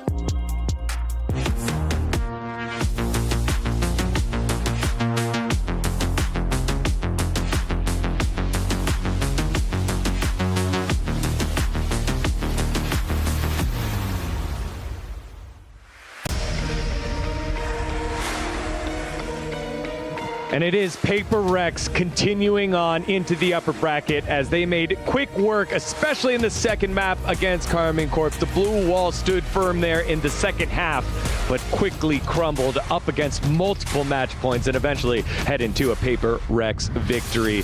Kind of expected because they've been on fire. The informed team moving on here at the Esports World Cup. Digon here alongside Kukuka and Baby Bay, and just yet another dominant performance by Paper Rex here, Kukuka. I'm not surprised. I will say I am surprised about the fact that if we think about the second map, these Icebox, Paper Rex, super convincing, super confident, something on another planet and whatnot. But it was KC choosing to go to Icebox. Like, they had options. And I really, really thought that since they were, technically, we all kind of knew that they were going to move away from the Tejo, I expected something a little bit more spice, no? Yeah, so it's something unique, right? Maybe throw in a Reyna, maybe throw in like a Gecko or something. But yeah, it was just, a mirror at the end of the day. And yeah, I mean, PRX are going to win that. And now, I mean, they've solidified that first spot in the next stage, right? They're in the quarterfinals now. Yeah, we've had the pop-off moment from Forsaken, Davai earlier as well in overtime. You look at the opposite side. If you're a KC fan, you're looking down there at the bottom at Sadak and you're like, oh, God, that was a tough watch, especially knowing how good he's been and what he did literally earlier today. Yeah, exactly. I'm so sorry. I didn't even realize he was on Pi Watch. I didn't realize he was on Pi Watch. I just totally missed that while I was watching. I'm sorry, Sadhak, but I mean, it happens to the best of us. Yeah, exactly. That is definitely painful, but there is one super big highlight for Paper Rex, and it's that when we take a look at the numbers and we take a look at the individuals and the matches that we've had today, every single one of the players has had their moments, right? Like, for example, in Lotus, I feel like Jing was too quiet for what I'm used to. I'm used to like see him jumping around with the judge and whatnot. And that wasn't the case for Lotus. Doesn't matter. Did you not hear that Omen is also a duelist for him? His position and how aggressive he was being. This is the Jing that I wanted to see, and he has come to Riyadh. Yeah, you literally took the words out of my mouth. I was thinking the exact same thing. I mean, he was so dominant on this map of Icebox, and yeah, I mean, maybe because he got this kind of run-in on Icebox, maybe we're going to see him now pop off again on Raze. He just needed that little extra boost of confidence to really take over maps like this. But it's really usual that we see like players have a great tournament or teams being very dependent on maybe one or two players to have a very good performance to push through. But when you see a Paper Eggs that has just won a trophy and everybody is showing up, definitely looks dangerous. Yeah, let's take a look at the team stats here. A 10-2 at half just made it such a big mountain to climb here for KC. And I mean, you could tell it right there at the top, 13-5, exactly the same score there in terms of first kills. Yeah, that's just painful. That is a disgusting stat. 13 first kills converted into 13 round wins. Maybe not every single one, but still, that is some nasty work from PRX. Yeah, exactly. I think that things just got too complicated for KC. Again, just because of the first half, as we see in the bottom, like scraping a couple of rounds and whatnot. But such a convincing start for Paper X. As we're saying, Paper X, they might need some warm up at the beginning, but once they start getting it, it's super difficult to stop that train. Not even a blue wall apparently can do so. And you can just tell they want to go for the back-to-back. And the coolest thing about this team is they're so nonchalant while they're doing it. You know, like they're so humble about it. They're never going to say it truly in their own words, like, oh yeah, we're going to go for that second trophy. But you know that in the back of their mind, they want that second trophy. Yeah, and that was the question coming into it. Would the Masters hangover be in effect here? Doesn't look like the case. Haven't missed a single beat, and they are humming along. One reason why has been the pistol rounds, as they have been so good in those, even when they've been able to bounce back after losing them. Yeah, and I think this is why Jing had such a strong map as well. This start was just beautiful. I mean, the Omen TP play right away after, a pretty competitive first map on Lotus. And the three-piece, it's just clean. Yeah. This is very Paper X stuff build, right? If we think about the graphic that we just saw and we look at the plans, KC had one plant. Literally, because Paper X surprised to, again, no one. They're going to be pushing you from the defense. This kind of things, when you're going up against Paper X, you they're difficult to predict, and it's actually a big pain because there's never a bad player in the end of it. It's not like, oh, they went for a super risky play and it's not going to work because they didn't hit the shots. That does not happen with PaperX. So you have to be very confident in what you're going to do with your attack and how you're going to react to this aggression, because especially on Icebox and with the agents that they're playing, that extra mobility that they have to either have those pushes over on A or maybe doing so on mid gives PaperX the confidence that they need to close it. And it's so annoying to IGL against that type of playstyle, because if you're not running into that disruptive stack with the Omen, you're running into something's operator, and he was also just, I mean, he was at the top of the scoreboard at the end of the game, right? All right, well, PaperX get themselves the victory here in the first best of 3 of the day, but when we come back, we'll set us up for the second best of 3 of the day. It's Gen G and Fnatic. You don't want to miss it. Don't go anywhere. You're watching the Esports World Cup.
Welcome back. It is the Esports World Cup, presenting some Valorant here. Digon here alongside Kukuka, and big time, and joining us is PaperX's very own Something. Congratulations on the win, man. Welcome to the desk. How does it feel here after winning your best 1 and your best of 3 for the first ever Esports World Cup? feels great to win like that because we don't really expect we're gonna play like that well, you know, because we came there, we don't even practice, we just came to practice room to talk, and that's it, you know. No practice at all, but you're still looking that good. I mean, is it all a carryover from Masters Toronto? I think so, but for example, versus Bilibili, we start really slow, kind of like rusty, we cannot shoot well, but then after like another half, we start playing well, yeah. I think that you guys like keep your cool very well, especially now that you're mentioning the Bilibili game. It was a very rough, you know, first half for you guys, especially with the expectations that we have, and how you sometimes mistreat the teams the first time that they play against you. It's like everybody thinks it's a very traumatic experience to play against you because you guys are so good. How do you feel during those moments when things start going up against you and you have to bounce back? I mean, for us, I feel like there is no expectations. We came from Toronto. We took a break from Valorant because we like use all our resources for qualify to Toronto from 0-3 in the group, then to play Toronto all the way. So we basically took a break, and then we come there to actually practice, you know, like play scrims if you can, you know.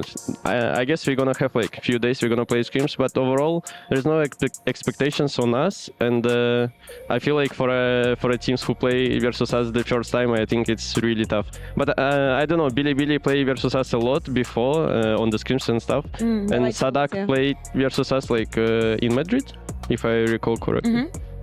Yeah, I wanted to ask, so you mentioned being like down 0-3 in that stage one. One of the big changes we saw was obviously you moving back to be a bit more of a permanent duelist, right? Like that Jet that we just saw on Icebox. So is that definitely your preference? Is that where you want to stay? Is that where you feel like you're able to be your best? For me, of course, yeah. I like to play on duelist, and I guess everyone knows that.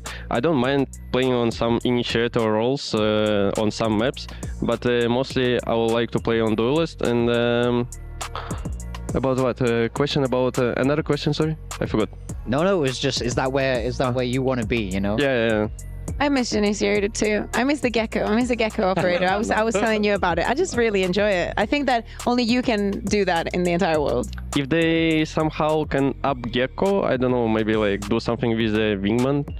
Like back health again, like right now it's like 100 maybe, and last time it's 150, back 150, and I'm gonna play again, I think, more. You promise?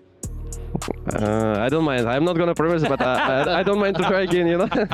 Okay, he's willing to try again. I'll take that one. Yeah, you heard it, Bounce Team.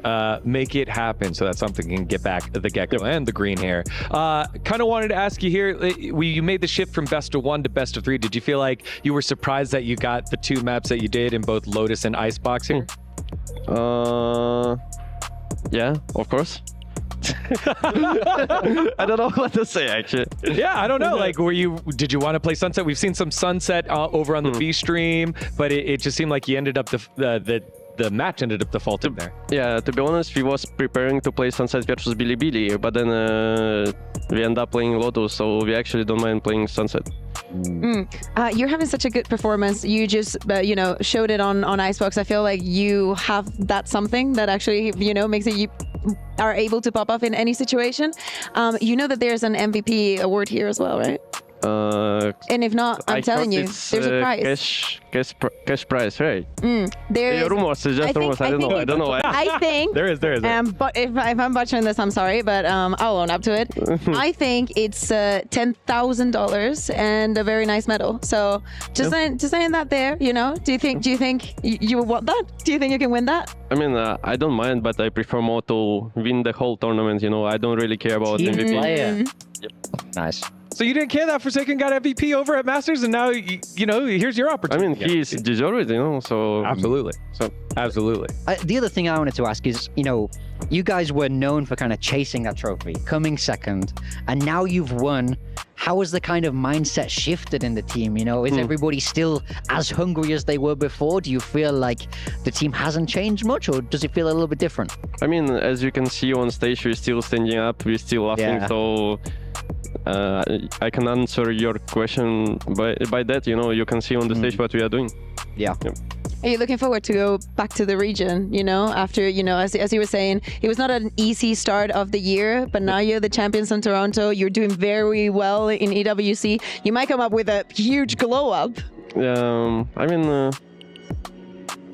Yes.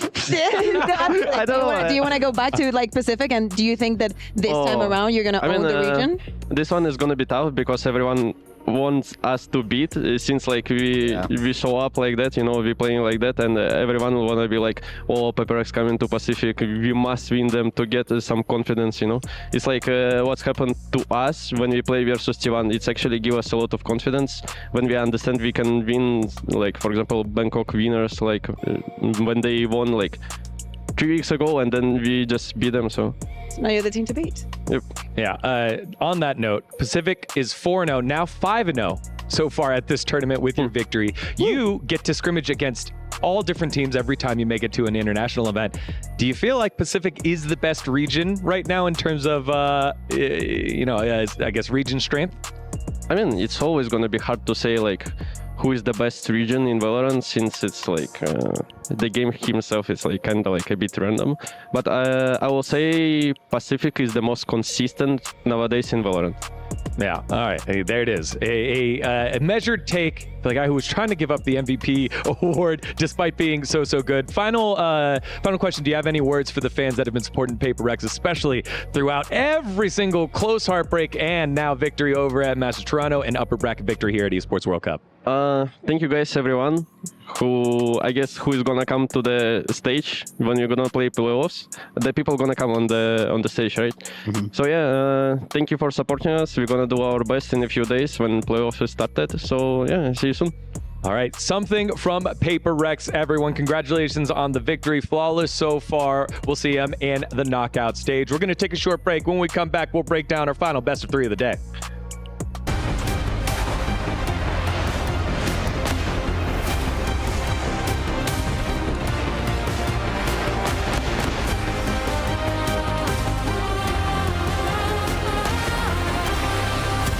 What are your thoughts on having Valorant added to EWC for the very first time? Having a big event such as EWC every year, it's something to look forward to, and being here so far has been amazing. And it just feels like a big festival, like an eSport Olympics, so it's very exciting too. I think it's good that there's finally a third-party organizer hosting a Valorant event. I think it's going to be very good for everybody, players, the landscape, fans, everything. It's very cool because I see all the stuff what will happen here. It's very insane. I think it's really cool because I believe in Valorant there's not too many tournaments, Yeah. And having one more, I think it's really cool. I think it's good opportunity the other teams as well that didn't make it for Masters. Yeah. So yeah, it's great. I think it's going to be a very great entertainment for all the viewers all around. I think Valorant is a very exciting and very fun game, and I hope that everyone watching will enjoy our competition. Yep.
What the hell is that?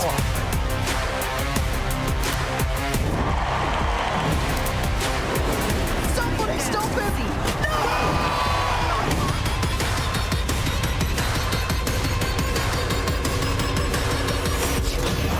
Fighting one, fighting two, Hello, everyone. Welcome back. Big Time was about to cough out here, but he's made it. We're back. The final best of 3 of the day here at Esports World Cup presenting Valorant. Got alongside Kakuka and Big Time. And get your popcorn ready. It's cinema time. Gen G versus Fnatic. It is such a good series that we're about to have here. Absolutely. We had the same not that long ago in Toronto, and Fnatic didn't like it, I think. I just have a question for you, Okay. Kuka. Have Fnatic ever beaten Gen G? Oh, jeez. No, they have not. Are Pacific 5-0? That's more than one question. Can you count? Is my question to you. I just. Do you want to play this game? Because I know the results are there. Okay. It's been like this all the time in the green room. We frantically. I know that disagree. I know that the results are there. Okay. But if you need to be very sure. And you need to 100% consent of going into this game with me. It's if you end up crying, it's not my fault. That's a promise. All right, before we get to the Tyler, where are you? Can we get rid of Morgan? Just bring me Bambino, Golly, please. That was brutal. Let's take a look at the Fnatic lineup here as they are coming off the runners-up here in Masters Toronto and a nice victory here in their first best of 1. Yeah, absolutely. I mean, it wasn't that long ago because it was the last best of 1 that we saw in the entirety of the day. But we know the runner-ups at Toronto, a great performance, a lot of resilience that they showed, also managed to win the region back in EMEA. Now, tell me, Morgan, did Gen G do that in Pacific? Not quite. Oh, okay. Wow. But this is a this is a Any of those two things? Lineup, right? So no. I get where you're coming from. I do think this is an amazing team. I think the roster is absolutely stacked. We did just see them play over on the B stream not too long ago, and it was a very close game against 100 Thieves. I mean, it was an early lead, but then the closeout was able to happen there, and that's what they, I think just every team needs to be able to do that, be able to take the early lead and then close it on out to get themselves the victory. Fnatic able to do that against 100 Thieves. When we think about Fnatic, what jumps out at your mind here, Big Time? For me, it's Alphair. I think Alphair is... It might be controversial, but I think he could be the best player on this team. And that's kind of hard to say. How's that controversial? But I mean, I think I know where you're coming from, and what you mean to say is that every player in Fnatic is so absolutely freaking good that you can consider them best. It's not. It is difficult to say Chronicle is not the best. It is difficult to say. You know, I understand that. Yeah, I understand it's very difficult to go up against Fnatic because, you know what, I sympathize with the fact that it's very difficult to go up against Gen G. All right, and I made Big Time go ahead and make the point about Fnatic, so now it's time for Kakuka's time to introduce Gen G for y'all at home. Go ahead, Kakuka. I absolutely love this team. I think that Gen G are the pride and joy of Pacific. You laugh, but I actually think this 100% Texture is an absolute insane player. We saw him playing earlier. Every single time he's going to put out a show. Foxy9 as well. I love when they're playing on the Deadlock. Karen, we've seen Chrome from the very beginning and Munchkin leading the squad. There is very little things that I can have against this roster, and it's very difficult. It doesn't matter what region you're from to go up against Gen G. Yeah, they are very good. This is an equally star-studded lineup in my mind, and we did just see them beat, of course, EDG on that best of 1 in a very dominant fashion. Texture going absolutely crazy, and of course, Foxy9, the hero sentinel, he's Alphair's opposite. He's the Korean Alphair, and that head-to-head for me is something that I'm really looking forward to in this matchup. I like that. I absolutely love that. Yeah, both these squads, again, resetting for the Esports World Cup Club Championship, have teams across multiple different titles. So both owners are going to be here over the stretch of Esports World Cup, and these points here where their teams are favorite are important. So Fnatic, Gen G, best of 3, winner moves to the bracket stage. Let's find out.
here we are at the end of the first day of Valorant at the Esport World Cup.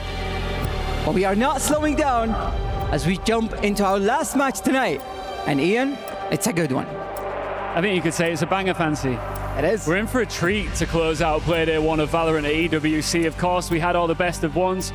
We had our first best of 3 just a little bit earlier on, where we saw Paper X book that first spot in the playoffs. Who will join them in our final series of the day? Let's bring out our teams. They suffered heartbreak at the Masters, and they are looking to convert that into World Cup glory. Please welcome Fnatic.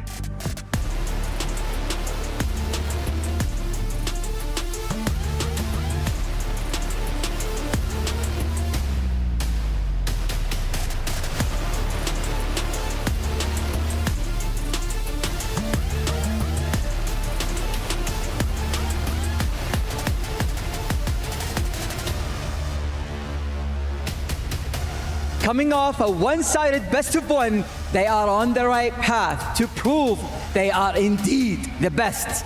It's Gen G!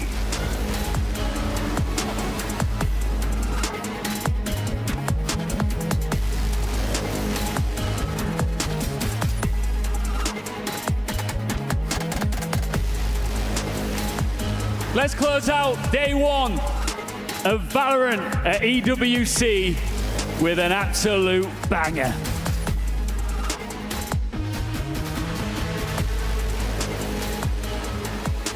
Well, one of these keys will be in danger of being crushed, not tomorrow, but the day after, as you heard from our host down on the stage. Gen G dominated in their opening BO1, a 13-4 victory on Icebox. For Fnatic, a bit more labored up against 100 Thieves. This is really where the big test begins, though, onto their BO3s in Group D. Yeah, no, we get ourselves the proper veto this time. We are into our best of 3s now at Ascent, Icebox, and then Sunset to close us out, which is interesting because you do have that Ascent pick seemingly coming through for the side of Gen G, which, again, I think both of those maps are kind of interchangeable in the direction that they would have been chosen, but I don't know, I maybe would have flipped it the other way around with how some of the results have been going over the last few weeks. Well, I guess it goes to show how well-rounded both of these, and the overlap between both of these teams' map pool. Like, this isn't somewhere that we're going to come in and say that it's super dominant in one direction or the other. We can see it flip either way, but off recency bias, Gen G dominated EDG 13-4 on Icebox. That is your second map here, and so they'll certainly be feeling confident stepping in to that map. But first up is Ascent, and I can't wait to see what surprises await us there. Yeah, I'm looking forward to this map because, again, you sort of had the old cookie cutter style of, okay, we're going to run the same comp that's been run for a millennia on this map, and then you have the new gen, new agents bringing Chamber back into the pool. Like, I think the way that Fnatic plays it is pretty unique, but it is a lot of fun to watch. So I think we're going to have a banger on our hands. And I'll be honest with you, looking at this group, we've spoken about it since the beginning. This is the group of death. This is the group that everybody saw come out and went, oh, damn, that's happened. That's managed to go through. So losing in this matchup means that you're going to have to play that other game where it's either 100 Thieves or EDG in the decider game, and the other team gets to skip all the way to the 11th. They just that's when they come back in the playoff stage. So it's a pretty big deal, this one singular best of 3, for how much extra time you get to prepare, which is what a lot of teams are talking about at the moment. Like, they didn't have much time, especially the teams from Toronto, especially the team that was in the grand final of Toronto, to properly prep for this event. You win this game, you get a few extra days, and I think they'll enjoy those a lot. Well, coming into this matchup, you might be thinking about the head-to-head of Texture and Kayak and how exciting those duelists facing off can be. But looking at the last map that we saw Gen G play here in this tournament, their BO1, it was Foxy9 drawing all the eyes. He finished that 24-9, dominating EDG. And when you talk about this map in particular, you cannot go on without mentioning Alphier on the Chamber. That's something to keep your eye on, because if he's popping off, this could be a quick conclusion and a move on to Icebox for Fnatic, seemingly their pick.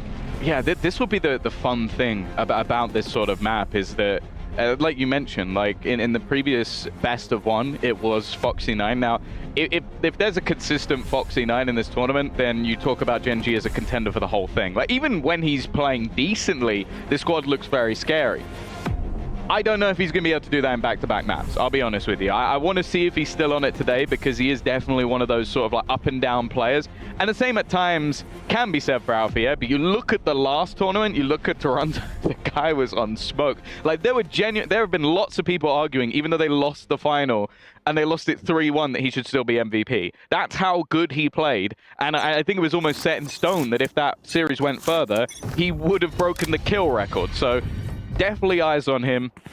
Of course, for Kayak, facing off against one of, if maybe not the best, duelist in the world, Texture. And he does it with a smile. Well, pistol round already underway. And Fnatic will take this slow and steady. The one-way smoke denying them access towards A main, and pushing up on the back of it will be Karen. An attempt to at least force that fight if there was a player around the corner. Grab that little bit of extra information, as the reveal does for them. Now know at least someone is around middle. And for the side of Gen G, I guess a lot of this is a hope that they can pull these players towards short. Texture waiting, he's already activated his dash, knowing someone was close.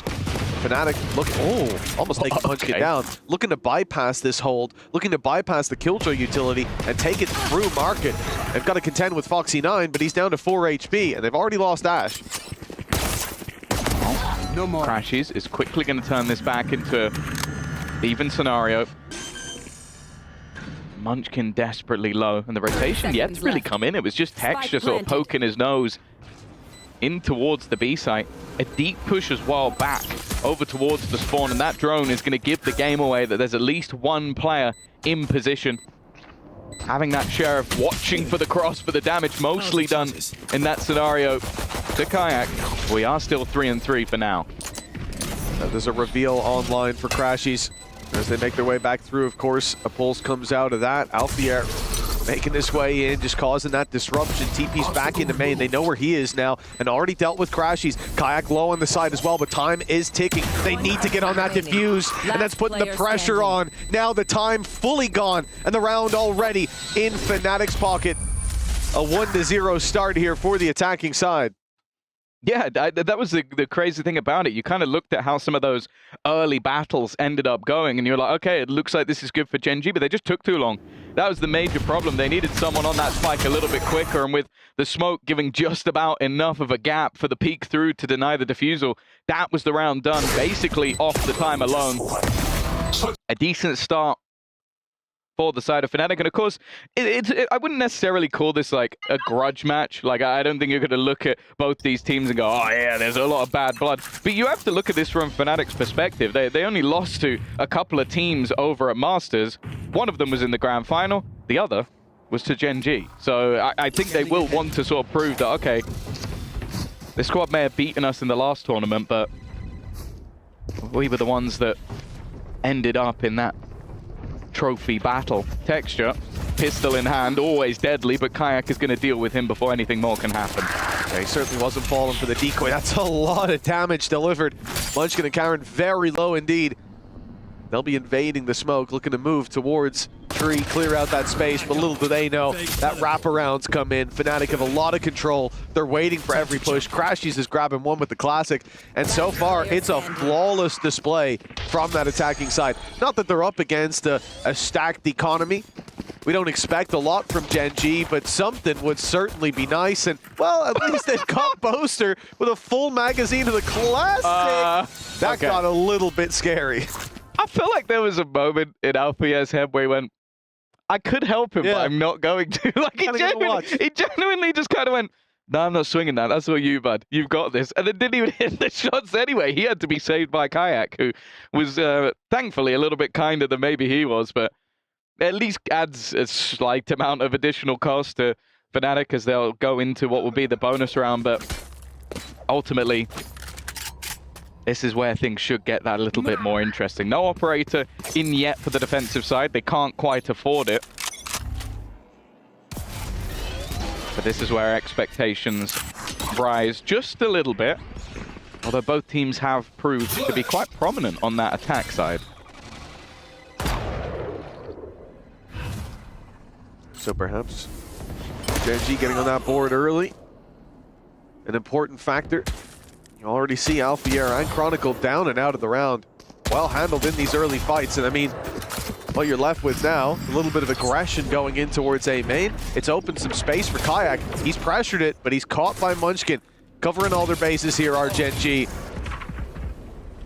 And although, you know, we come into this round, there are weaknesses for Fnatic. You don't expect it to look like this, a flawless round for Gen G. Yeah, it looked like there were a lot of opportunities as well, where it was 1v1s, but just every single fight ended up going in the direction of Gen G. Like, I think Kayak coming back through was maybe the most surprising of the lot, just getting absolutely domed by Munchkin.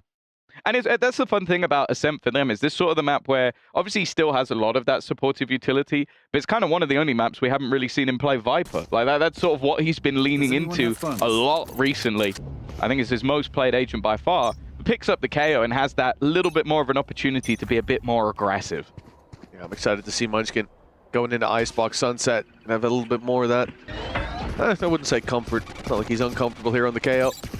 Again, that decoy going through, it won't be fallen for at all. Texture's doing a great job. I mean, every time he sees that Yoru opening up, running it down, he knows that's not the real one. And he goes hunting for him, finding the opening pick here again. And Fnatic, again, there are already those weaknesses. You see Boaster come in with a stinger, but this is the round that you want to see Fnatic bounce back on. You mentioned that both teams pretty good on the attacking side. If you see Gen G run away with this early, it could be very dangerous for Fnatic. And already it's a 5v3. Stay down. B2. Yeah, it seems to be getting worse and worse. And again, a lot of these don't seem to be tradable fights. Cover going Which, against a lot of teams, for Fnatic, that would be all right, because they'd win a lot of them. But in this case, they are losing these picks every single time. None of them able to take it over the line. And there is a clear amount of information for Gen G right now. I wonder if this just becomes a save. Like, realistically, 2v5, your economy's in the bin for the next round anyway. 30 seconds left. What are the chances that you manage to get into one of these sites, find a pick, and get a post-spawn? With 25 seconds left, almost zero. Yeah, and if you run to the A site, like, you couldn't be foolish enough to think that they've abandoned it to go towards B main after what an orb gets tapped inside. What they have done is pushed up 10 seconds Munchkin left. all the way up mid, looking for Crashies, who's just around the corner. Flash is perfectly timed, but Crashies lands the shot. The first for this squad. Paranoia put through. A smoke even going down. A desperate attempt to keep Gen G back. And although Ash pressures a little bit, I think they'll get out with both of those weapons. Yeah, I don't think they wanted to overextend. Like, that's the thing. At this point of the game, their own finances aren't exactly built to a point of no return. It's not like they've got like 3-4 buys able to come in a row. So although it would be nice to remove all those additional weapons, I think it comes down to just making sure their own economy becomes strong. And you can see it now. That one player dropping means that there's an opportunity for Texture to buy back in with the operator. And this is another conversation that's been had a lot around Gen G, is like, is this guy the best sniper in the world? I think he's definitely up there. We watched him play earlier versus Kankan. It was another one that was in the conversation, and there wasn't a conversation. A lot of it did still revolve around Foxy9 having a crazy game, but when the operator was put into play, he was definitely still up the top, and he's already had... This is definitely risky, though. It's risky because he's alone, and they have a low buy. It makes me a little bit nervous, but it doesn't overextend too much. Ooh. These first engagements have been a little bit shaky for Gen G. Yeah, I mean, they're certainly not afraid to take some risks, that's for sure. Quick shot by Texture. This time he does get caught by the clone. The decoy on its way, but he's not going for that crazy over-aggression. Doesn't have the dash online anymore, so much more tempered as he falls back to cover that mid push-up, leaving Ash to hold down on short. You can see Fnatic are looking to pressure him. It will probably be that Yoru flash. No, in fact, the Vice one to pop to open this up.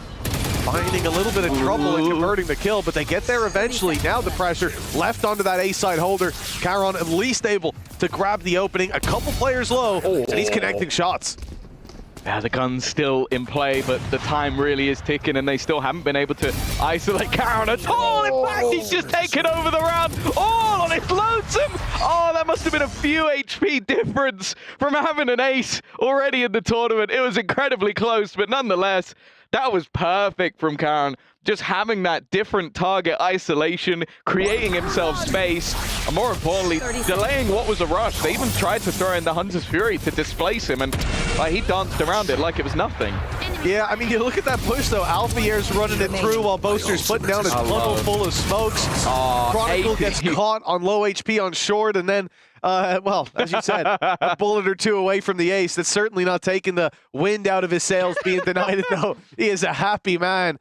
And I think Gen G off to a flying start. Is that happy or is that, oh, I was so close? No. That was a smile on his face there. You take the round win like that and you start to deny that early success for Fnatic on the attack side. You force them into a tactical pause already. That's a big win for Gen G. Yeah, already. Wanting to get in a bit early. I don't think that's a bad sign from Fnatic. Like, this half definitely hasn't fallen too far out of control, but as you mentioned, you look back to some of their previous results, and I don't think it's crazy to say that they're good on both sides of the map, but at least versus Sentinels and RRQ, you're looking at 8 or 9 rounds over on the attack side, and the same can somewhat be said for Gen G. The last time they played it versus Paperx, 8-round attack. So a lot of that, again, comes down to when you have this solid setup around someone like Texture, he's terrifying. So I do think that's something that they have to take into consideration. But it's definitely not That's a good spot. too much to worry about just yet. And going into a bye round seems like the ideal place. They've had their moment. Here. Kayak with his ult to clear a lot of space, and you can see they're on their way towards this B site. Maybe hinging on Alpha, finding one of these opening picks. It's been a lot of individual fights, but of course, with him being able to just TP out of here, you're not surprised to see him playing that little bit more loose. The smoke down will deny anything for him. Thing is, though, I think Kayak's ultimate will open up some opportunities. Yeah, this is where we get to see if we are going to get the Foxy9 of earlier today under serious pressure. Paranoia has missed, but he's just managed to dodge almost everything. Still shoots the drone, but takes the man down himself as well. Kayak gone. And what was an attempt to put pressure onto Foxy9. Well, I'll take a look at his HP, Mitch. I think it's at full. Not even a shot landed in return, yeah. And again, this guy's on form today. I understand trying to remove him from that B site. The paranoia being sidestepped, though, gives him such a leg up in that fight. The TP, it goes towards the spawn. It's a bold play, but I think they'll have that information. Certainly a good inkling of it. 12 seconds left. An ult committed and the spike dropped on the floor. No movement from Gen G. No panic. And indeed, no time left for this plant. Chronicle, the best he can do here is probably save that weapon. The fourth is locked in for Gen G, and this was a big buy coming in for Fnatic. Yes, Chronicle will walk away with a Vandal, but the damage is done. Yeah, and as well, like at this stage, you do have a lot of credits for Gen G. So they can afford to take that risk to try and remove the extra gun. I think they are just getting stalled out, though. Like, they try and make a move off the back of the ultimate. You see all the nano swarms slowing them down and a quick rotation coming in from the side of Gen G just to put that support. But they're so tunnel visioned in onto, I think it was what Ash was doing, that it almost becomes just too easy for Foxy9 and Karon at the back of the site to be able to just hold on to things. 4 and 2, extending that lead. Tour de force. Alongside that rifle.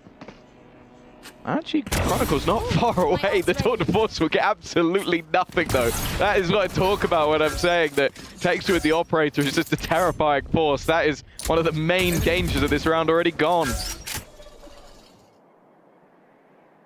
Yeah, one of the main dangers for Gen G, but for Fnatic, Texture still alive and lurking around. This guy is going to be difficult to deal with. He's already 7-1.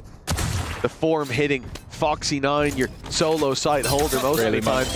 He's there as well. For Fnatic, they need their own heroes to step up to the plate. We expect a good attack side. Already, it's looking like it will be 5 locked in. He's got 5,900 credits. And he's playing with a judge. Just making sure that even if they do manage to kill him on short, that the gun they'll get as an upgrade is not going to help them out too much. An uncharacteristic missed shot. That was the warning. But again, Fnatic are playing this time so low. They're expecting aggression. They're expecting faces, someone to go and try and give them a pick, and they're getting absolutely nothing from it. And okay, they've got past one of the demons over on the side of Gen G, but Foxy9 is the other. We questioned if he would keep up the form from the best of one early today. The fact is he has. I think he had over 400 ACS, not just in total, but also in both halves, which is just insane. Yeah, it's rare that you see, and it's rare you'll hear me reference a rating. It might be the first time I've ever done it, but it goes up to 2.0. My man was 2.0. I mean, he couldn't have been any better. And then again, you know, you look at that start for Texture, beautiful. You follow that up then, having Foxy9 one-up him. And sure, it was a 4K against an eco, but still, those dangers, those are the kind of rounds that Fnatic can turn in their favor a lot of the time, but not in this series, not so far. 5-2, a strong start, but a bye comes out for Fnatic. Munchkin not sticking with the judge this time. It's a different approach, leaving the short close hold. I think that was just an anti-eco, understanding that that's a space that's been under-pressured, underutilized by Fnatic so far. They expected the hit to come in. Now, it didn't in the previous, but by the looks of things, this will be the round that they tested. And Boaster, to pick up Texture, puts a lot of pressure on this split. Yeah, that's Boaster on 6 HP, and I think that has been calmed over. Caron, always seemingly in an awkward spot, but he has shot himself. That Yoru clone. And the Steel Garden is actually going to take his weapon away, so it's whether or not they can put the pressure onto him. The thing is, he'll probably just sit this out. It's not like Boaster can really take that fight to try and clear him, so they're going to have a bit of an awkward position for Fnatic that they need to deal with this man from the back, and they also need to clear underneath the Balk. That's a quick double. Now Caron pounces, and this is all falling apart. Bear in mind, Boaster was tagged at the beginning of this round. They get the site, but they just don't clear the positions properly, and while that ends up being all too easy for Gen G. What a start to this first half. Really, the adversity they just overcame there, losing Texture early, Caron isolated, hit by the Visolt, forced out of the site as well. And that's not great for Boaster on 6 HP. Can't really take that fight without trolling. But that means they isolated Munchkin. They had him on his own. And still, he's able to find success on that backside, opens up the window for Caron to come back in and take that fight. That is a round that looked to be, after the opening pick, very heavily favored to Fnatic. They can't get it across the line, and it comes with a heavy cost as all of their credits now gone. Gen G looking for that 7th, favored to take it across the line, and Texture, he might be picked off early in the previous, but you ain't getting away with that 2 times in a row. I was about to say, he only has 2 deaths, so realistically, they've not got away with that much whatsoever. And I think that was literally the first time they've caught him since he's had the operator. So, it's not looking great. Oh, he's not going to fall for that one. This isn't a Durka fake. Come on, Fnatic. Grind to a halt. Ooh, that was a bit wide. I think that was a bit wider than he meant to jump. He gets away with it. That's the main thing. Didn't quite expect him to be pushed up into that corner, I suppose. Yeah, maybe going for a slightly deeper jump into mid, but it's a bit of a gamble. Again, 40 seconds on the clock. No real ground garnered for Fnatic. They will at least move the crosshair of one. Well, Foxy9, I think he's decided, you know what, I've had this ult for a while. I've been holding on to it. Let's just stick that one out, try and buy them and buy myself a little bit of extra time. Push coming in to his left, but he's still going to survive. Takes that 2 kills. But it is a plant, and it is guns picked up for Fnatic. One of the better opportunities they've had. It's still not going to be easy, though. I mean, he bought a lot of time there, Foxy9, and with Texture coming back in, op in hand, you don't expect to see many shots missed. Great paranoia. That gives Texture an easy kill. The dash in as Caron takes Chronicle out of the round. It is a clean retake for Gen G. Foxy9 does his work to pick up the double entry, and from that point, you weren't really doubting them, but once the paranoia hits, it seemed like a certainty. 7 on the board for Gen G. Fnatic will have a bye in the next, but this attack side favor that you talked about, Tom, it's certainly not there for Fnatic so far. No, like they're definitely comfortable on either side of the map, but the problem is right now is a lot of the time we talk about this team's ability to win rounds that they never should really win. That big clutch factor, and I'll be honest, from Fnatic, it hasn't been there so far. Like you look at this round, you go, okay, 2v3, they have a chance. Paranoia goes through, catches both people immediately, they are dead. And that's the round. Like normally you'd at least expect a spark, but Gen G have extinguished that immediately. They have made sure the sprinklers are going off the second there's any smoke. And while Texture has been spotted, that doesn't mean he's going to stop, though. No, but it does mean the Fnatic are going to address that. The Texture's pushing mid, get the hell out of there, retreat, and fall back towards this A main push. Now, typically Foxy9's been on the B side. That's where the Killjoy setup is. Now they're funneling themselves in to Foxy9, to Munchkin, who are ready and waiting for this push to come through. Hunter's Fury perhaps could help them out in clearing some angles, but they have got one hell of a challenge on their hands. That's an early flash and peek. Now the pressure on Foxy9. Yeah, the rest of the team are incredibly far away, only just looking to make their move through. And this time he has ended up shooting the clone, but again he gets Kayak, and there still hasn't been a trade yet, down to just 5 HP and eventually caught out. Boaster, the trade that was necessary. Again, a solid position from Fnatic to fight from. Shock darts going through to at least slow them down a little bit. And you can tell they're expecting a second one to be coming in. It's a round that should be going in. What? They expected the jump up. He predicted where Alfia is going to be. And now, well, Texture looking around the corner, wrapping in as quickly as possible. They haven't really needed him to go crazy in rounds, but this retake is looking all too easy. Only man standing, and Crashy's got to go. They're already defusing, he's not in the right spot, and even though he gets 2 at the end, it is meaningless. How has Texture done that? That shot through the smoke. I don't know what the cue was. I don't know if he heard a step as he moved towards the box, counted to 2 and fired away, but that game sense is insane. He knows he's on the angle, smoke blooms. Like, what was the cue? What was the cue? And then the Bladestorm popped to just completely dive in. That's unbelievable. Maybe he was thinking, what would I do? Yeah. I'd probably jump up about now. Yeah. Oh, that's outrageous. And for Fnatic, you've got to just feel like you're being hammered into the dirt now. 8-2. Gen G expected to be solid on the attack side, and there is no space for Fnatic to play with. Texture with an opening, Karen following up with another, and the round's barely started, and it looks like it's over. Munchkin with a chance to use that judge, and he's only picked up the 1. That's at least a spark of life for Fnatic. They may be able to get this spike down. Oh, it's a bait from Kayak. He's hoping for a kill, wanted to try and make a play. Instead, he has sent them back down to a 1 versus 3 crash. He's trying to catch them while in the drone, but he doesn't know there's 2 waiting for him on the other side. And that's the thing. Every moment that we have that sort of core EMEA Fnatic belief that's like, okay, this is the round we'll see a crazy clutch. They just get bodied. Like, that wasn't even close. That 2v3 wasn't close. That was just comfortable, easy stuff for the opposing side. Even the last round, there was a 3v4 retake. It didn't look like they were pressed at all. I don't know. That maybe just Gen G are the bogey team for Fnatic, but right now, they are looking like a different caliber of squad. What's that shot there as well from Texture? It's really feeling like in a lot of these moments that they have the perfect read. Like, often when that push comes through, the casual smirk. Crashies is going to catch someone off guard there. Someone at the door's closing, they either push forward to break it or they're starting to go window to get that heaven push underway. And instead, Texture just sat there holding it with the op. He expects the push and punishes it almost every time. Where is he going? One last round to play with, and they're being pushed on. Straight down through mid. Charon's finding 1. The door already being broken. And the ult pop through. The Hunter's Fury. I mean, this is just... He's got to be dead. This is full investment from Fnatic, and they'll at least manage to level the playing field. Spike planted. Oh, just in case, safety first. Not taking a risk. Smoke's faded, and there's nobody watching the angle.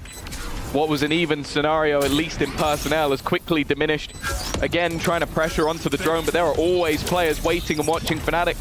They're playing for curses at this point, hoping to at least get themselves a third, but that is not looking likely. The retakes of Gen G have been an unstoppable force. Kayak still fighting his best and giving Crashies a chance, but the trade is immediate. Down to just 1 man standing, both of them Cutting through. Desperately low on HP and almost just playing onto that time. Kayak knows that he will have it in the end, and sure, it took a lot for them to finally grind out a third round, but eventually the hero, this time of Kayak, gets them in. Well, perhaps the curse could bring them across the line. We'll find out how this fares for Fnatic in the second half after the break.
Welcome back, folks. It is 9-3 in favor of Gen G. They have been lights out on their defensive side, putting 9 straight rounds and a close 1v1 that got Fnatic up to 3 to close out the half. Now, Gen G on the attack, somewhere we expect to see them putting up rounds, and if that's the case, we'll be going to Icebox very soon. Fnatic with their back against the wall, but hell, we know that's where they can be the most dangerous.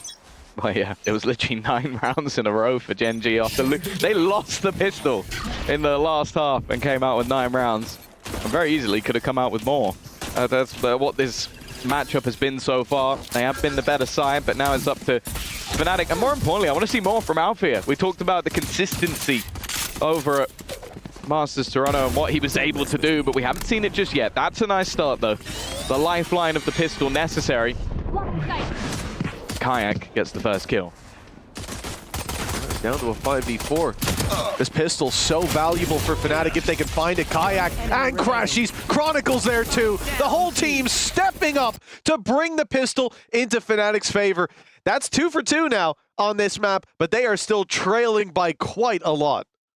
Yeah, it is definitely a long road back into it. Of course, this, again, is one of those compositions that I think facing into a defensive side will be quite unorthodox. You've got those Vice setups, which are always difficult to get through in a pacey manner, and then you're going to have that aggression out from Alfia. My only worry, though, is the fact that he's just not been on the board just yet. Like, it has been a very, very quiet game from Alfia. Whatever part of his career you're talking about. Like, a 3-11 is not something you'd normally see. Right, all right then. We're just spamming smokes and getting 2 kills, are we, Crashies? It's a little bit of a different ball game, and then he throws out the dart, you know, because he didn't need it before. Just gets the timing. At least padding those stats a little bit. Realistically, I was going to say they want to try and keep things clean, but he has gone down. Yeah, 1 loss, not too major. Little execution from Chronicle. This one's looking like it will be a relatively clean closer. The steps heard as Munchkin's running about in spawn. Although he catches Chronicle off, the classic shots don't land. 9-5, 4 players alive. Fnatic, well, this is exactly how that previous half started, but then it was 9 straight rounds for Gen G, something that's not possible here because the game would end before that. Yeah, I think it's always going to be very difficult. Like, you can take a lot from how we saw the retakes played in the last half. Like, the setup from Gen G was fantastic. Like, they're so good at putting texture into positions where, well, and Caron, if I'm being honest, like the amount he was teleporting into angles and just taking aggressive fights. Now you put them onto the attack side, well, they can do that from the get-go. And immediately, we're going to see that operator brought up into Althea. The belief definitely still there that he can take over, he can dominate this map. And you can see from the positions on the map that maybe a little bit tentative to fight into middle from Gen G, knowing that there could be some danger in that part of the map. Well, the danger's coming to them. Not just in this B main push, but Alpha's now stepped through mid. There's a short push as well. Foxy9 locking it down on one side. And it looks like they'll look for space in mid, but not without that drone going through. That's a key part of this play. It actually hasn't spotted Alpha. It only saw the player up on short, but that's enough for Gen G to decide to wrap all the way around through spawn. In the meantime, the A push comes in, and, well, it could be a mistake. Both are able to pick one, but stopped short of taking down Texture. And so a 4v2, presumably post-plant, will be underway. Oh, it got a 3v2. That's a bit of a nasty surprise for Ash. And with both players still holding on to their weaponry, it's not out of the realms of possibility. It's more so if they want to gamble these two guns. Now, obviously for Althea, he was hoping maybe he could get a few picks and maybe play towards that tour de force, but he is not even remotely close to it. So a gun loss here would mean maybe not having a rifle at all in the next round, but definitely not having the operator. And already that late positioning from Foxy9 has completely caught him off. It leaves Kayak alone versus 3, still going for it. A nice shot onto the first. I think a lot of this may come down to either trying to save the operator or at least pick off the remaining members of Gen G as they exit, while Foxy9's read is just sublime. The man is having a great day of Valorant. Well, I think fairly easy for him there. The flash goes out, nobody's peeking, no noise made. What was the point? And of course, he correctly deduces that it was all a ruse. Great round from him, a great map indeed from him as well. And Caron, it was a bold play to go up on top of that wall, but he was supporting Texture. Together they clear that site, eliminate Alpha, drop that operator as well. And a decent blow to the Fnatic economy with that. This round, well, this could be the beginning of the end for Fnatic already. It's 10-5, and their credits fully put on the line. Light shields on 3 players, regen shields on 1. Not quite able to get that full protection in here, but Kayak, he won't be scared away by the lack of shields. Goes pushing down, has a small angle the turret can't see him from, but Foxy9, he's well aware of that possibility. They're not going to risk sticking around any longer. Of course, for both of these squads, you can talk about making it to playoffs, you can talk about fighting for the trophy, but of course both are club partners as well, so they will be fighting for that overall ridiculous prize pool. And I'm sure the organization itself will be hoping that both of these teams are able to bring them some pretty significant points. Of course, the main changes this year is that the consistency over all of the esports is far more important than having 1 or 2 big winners. But they'll take the big winners anyway. It's still nice to get 1,000 club points on the board. Boaster under pressure, Stinger in hand. His target has gone walkabouts, and he will hit himself a shot, but unfortunately not the kill. Luckily, Crashies is still going. He's been having a great game so far, and Caron could do nothing about this one. And unfortunately for Foxy9, this time, his luck is just that little bit too far behind. This will be a 6th round onto the ball for Fnatic, and well, although they are still a distance behind Gen G, it's starting to look a little bit more possible as the rounds go on. It seems like some of them, at least, are starting to warm up. The other thing as well, when you talk about the club points, is that the fact that you need to get that first place in at least one of these esports to go the distance and claim the top prize. It takes the pressure off the other teams so that you can build it a little bit later on. You want to find that early on in the season, early on in the weeks. For Fnatic, looking at their run internationally, it's definitely not out of the question. But there's a bit of a climb back on this map if they're going to be taking this series cleanly. This has already been a strong performance from Gen G, and a mistake or two is allowed. But at this point, they're going to call a timeout, wanting to get ahead of this early.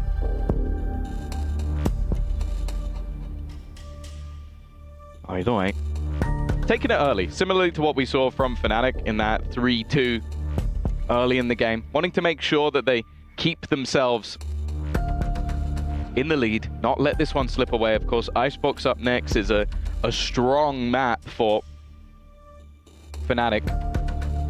And I think that's the fun thing about this series overall, is the fact that it does feel like either side could come out on top. That final map, I believe, is Sunset as well, which is definitely at least going to be an interesting one. I don't think it's been the best map for Fnatic overall, so the fact that both squads have ended up on that map, maybe wanting to prove that there is something a little bit more there for them. Launching thorns. But we are still looking at some of those individuals right now for Fnatic. Althea starting to come alive at least a little bit. It's been Crashy is the one to sort of lead the show.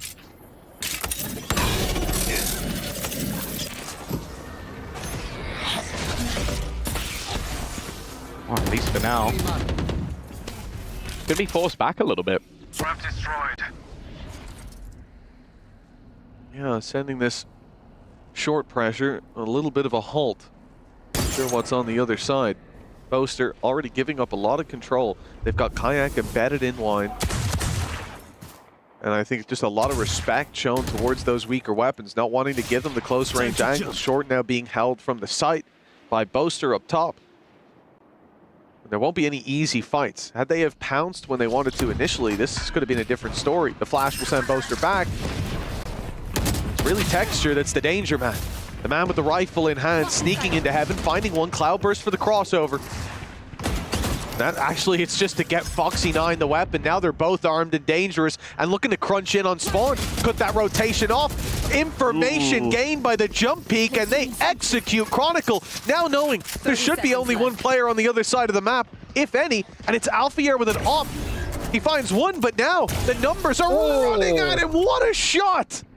Oh, this could be big. Finally starting to see some life in Althea, a third found, but it's the spams of Texture that are having to be dealt with eventually. Kayak will finish his dinner, and those are the sort of rounds we expected to see from Althea. You said it, one man was left to try and defend that B site, but a bit of an unorthodox position, and more so, 3 big picks coming his way. That is a massive turning point, and potentially such an important round. Bear in mind what was invested into that one from the side of Gen G. If that one slips, I almost call it map over. Yeah, absolutely. I mean, this was one where they have one rifle going into it, find the pick in heaven, gets them an extra rifle, and then isolate Chronicle. Now you've got a lot of weapons and a lot of bodies coming towards one man with a not a very high fire rate weapon.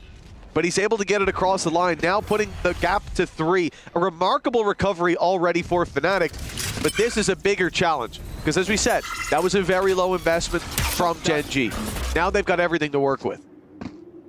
Yeah, the tough thing for Gen G is that this setup is consistently changing. Of course, you want to have those executions where you can send Texture through supportive utility, but you don't know if you're running into Thorns. You don't know if he'll get isolated by a wall. That has moved between short, A main, and wherever Chronicle fancies placing it. And then that normally means there's aggression elsewhere on the map. They're having to be incredibly methodical to try and catch out some of these players, but they're using a lot of utility in these early starts to the round. And it means that when it comes to executions, a lot of the time they don't have it available to them. Foxy9 put down the alarm bot, but it wasn't fully covering the position. Ends up pulling it back. The ultimate used is that they're not too sure if players are waiting outside B main or not, but now Fnatic have that information. They know to be ready on the other side.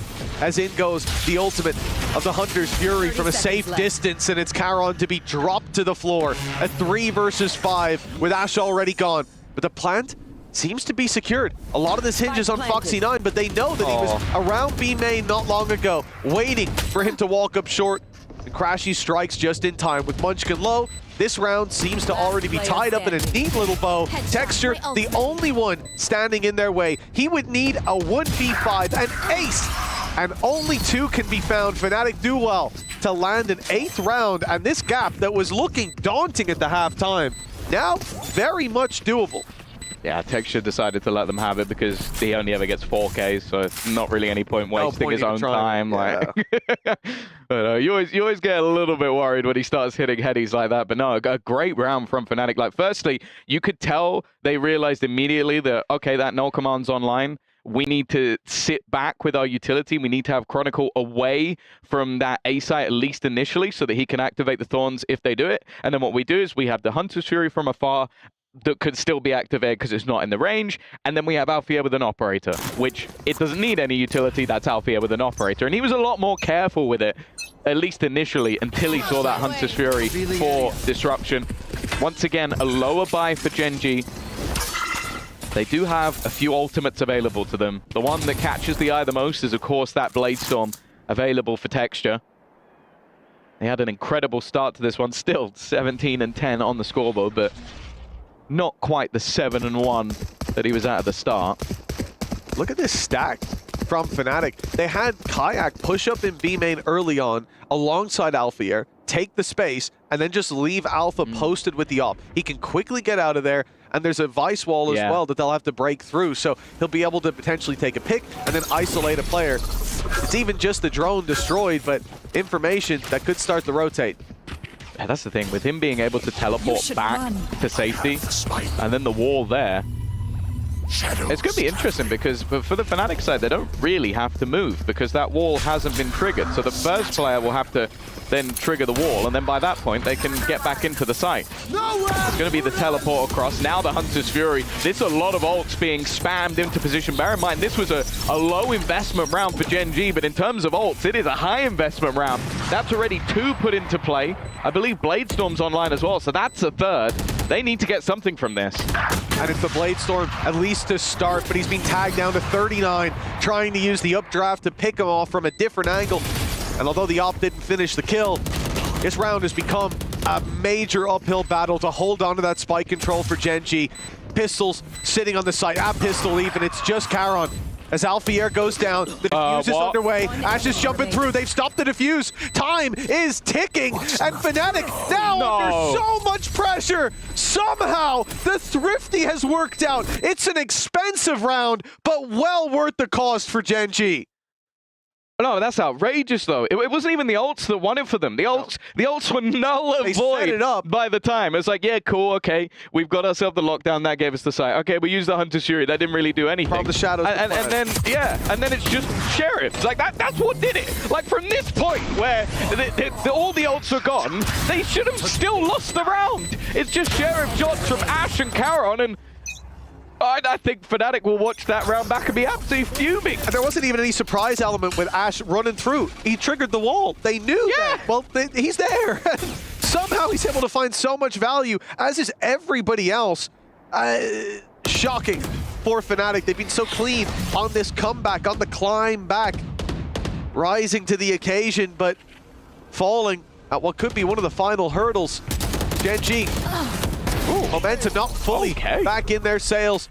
As you can see, Texture and Munchkin have been ripped out of the round, and Foxy9, he can't even get out of there. He just ran back through the Razor Vine. Yeah, that is the whole point of that piece of utility. I think you can't do that, but hey, I probably didn't realize how much damage he's already taken. We'll give him the benefit of the doubt. But yeah, that's the thing for Fnatic. They still have plenty of finances. Like, that is an infuriating round. That's one you're going to want to forget. But they are a team that's very good with their mental fortitude. That's pretty much what we've talked about them and sort of Boaster and Chronicle. Chronicle, I think, might be the king of mentality. I don't know if there's anybody better. Then again, if you have the most trophies, you're probably going to be up there. But for now, at least, yeah, the remaining 2 just have to say. Like, you're in a spot where you've just about managed to get through the last round. I think the Spike managed to eliminate one or both remaining players. I think it was both. So they didn't have the gun saved over. Obviously for Texture, he didn't buy because he had a Blade Storm, so it was a little bit different. But yeah, they need to hold on to these guns to have anything. Otherwise, we could very easily see this leveling up in just a moment's time. So we might be laughing and watching and seeing that Sheriff round and going, oh, that never should have happened. But the fact that Fnatic come back so clean, it almost doesn't matter. Well, yeah, it's the course correction, right? They've gotten right back on the train tracks. They're not derailed just yet, and that's the important thing, because a round like that can very much cripple your mentality. And with a team like Fnatic, I don't think that's likely to ever happen, especially like Alfier. I think he was on Pie Watch at one point. Now he's definitely feeling it a little more. A little silly death there for Foxy9, and he doesn't look happy about that in the player cam either. I think he thought those vines were a little further forward than they were. Thought he'd get out with 7 HP, but left on 0. And now a timeout call by Gen G. A map that they had a huge lead on going into their favored half, that they then managed to upset the rhythm of Fnatic 2 rounds ago. And yet Fnatic answer back immediately. The gap closes and the economy is crushed for Gen G. This timeout definitely necessary at this point, because it seems like their hands have been ripped from the reins. Wow. It really does feel like Fnatic have somehow found themselves in the driver's seat. Like, this really was, like, this could have been 10 or 11 rounds in that first half. And now in the second half, we've seen the rise of Alfier. That's a new lineup for me. That's not the start they were looking for, though. Texture already down and out. I think a 10th round, I don't want to say it's guaranteed, because they've still got Sheriffs in their hands, and we've already seen what they can do with those, but how many times do you think Fnatic will make that sort of critical error? I think the answer might be 1. Well, you know, the other thing is they're not against the Blade Storm lurking mid. They're not against a lockdown to take them out of those deep control spaces. They're not against the Hunter's Fury to delay their retake, or a Charon TP from the shadows to get the plant down. Not quite the same round for Gen G. What they do have is a Guardian on Foxy9, and look, with some of the rounds we've seen, that could very well be enough, but Fnatic have come back online. They've started to hit shots, and it doesn't feel like they will be crumbling to just one weapon. But I may regret saying that in just a few moments. I was about to say, they do have a very special set of skills. And that normally involves headshots. I don't know if they're going to expect the second player to be there, but Foxy9 already has managed to make it round the corner. That could be a bigger problem, though. There's only one is standing. Foxy9, he's not going to have a gun still for another few seconds. He's already managed to pick one up. I think he's made the realization. That shot's crazy, but the time is ticking away. He needs to grab that spike, and already Alfier is going to make it to the site. 20 seconds. He's going to have a decent idea. He's going to wait for him, but he's not quick enough. An incredibly nice try, and, well, you almost had to eat your words. That was very, very close. Oh, yeah. Alfier's got your back. That scared me a lot there. When I see him also looking up to heaven, I'm like, okay, he's going to be shot in the back. Clears the correct angle, makes it a 1v1, taps the spike after hearing the player drop. He did everything right there. But Alpha taking out the shorty, knowing he's a little bit more tagged up. That's put them within punching distance of Gen G. A squad who won 9 rounds in a row in that first half. Fnatic winning both pistols has kept them alive. The heart still beating for the EMEA squad as they now look to equalize. As Gen G put their credits on the line. No ultimates to fall back on, at least for now. Kayak, he is playing a risky game if he goes through that smoke, but he's decided to be content with that deep mid control. In fact, he's already out of there. Yeah, he's been quite happy to pressure, but then fall back. Already the operator of Alfier has been seen. That's the fun thing about the Fnatic defense, is a lot of it revolves around aggression with the ability to maneuver yourself to a new position in a second. Even quicker for Alfier. And because of that, Gen G are having to spend a lot of time feeling out the map just to try and figure out where they want their execution to take place. They also have to worry about those vines. They've definitely been causing some issues, even getting a kill onto Foxy9 just a couple ago. Now, though, with the drone being heard, already the operator has repositioned to try and find a new angle. Here is that null command again. Oh, the spray's not quite there for Boaster, closing in the distance, and it's Texture on the other side. A reliable man when it comes to those kind of fights, and the spray down is what gets him through the smoke. But Foxy9 dropped.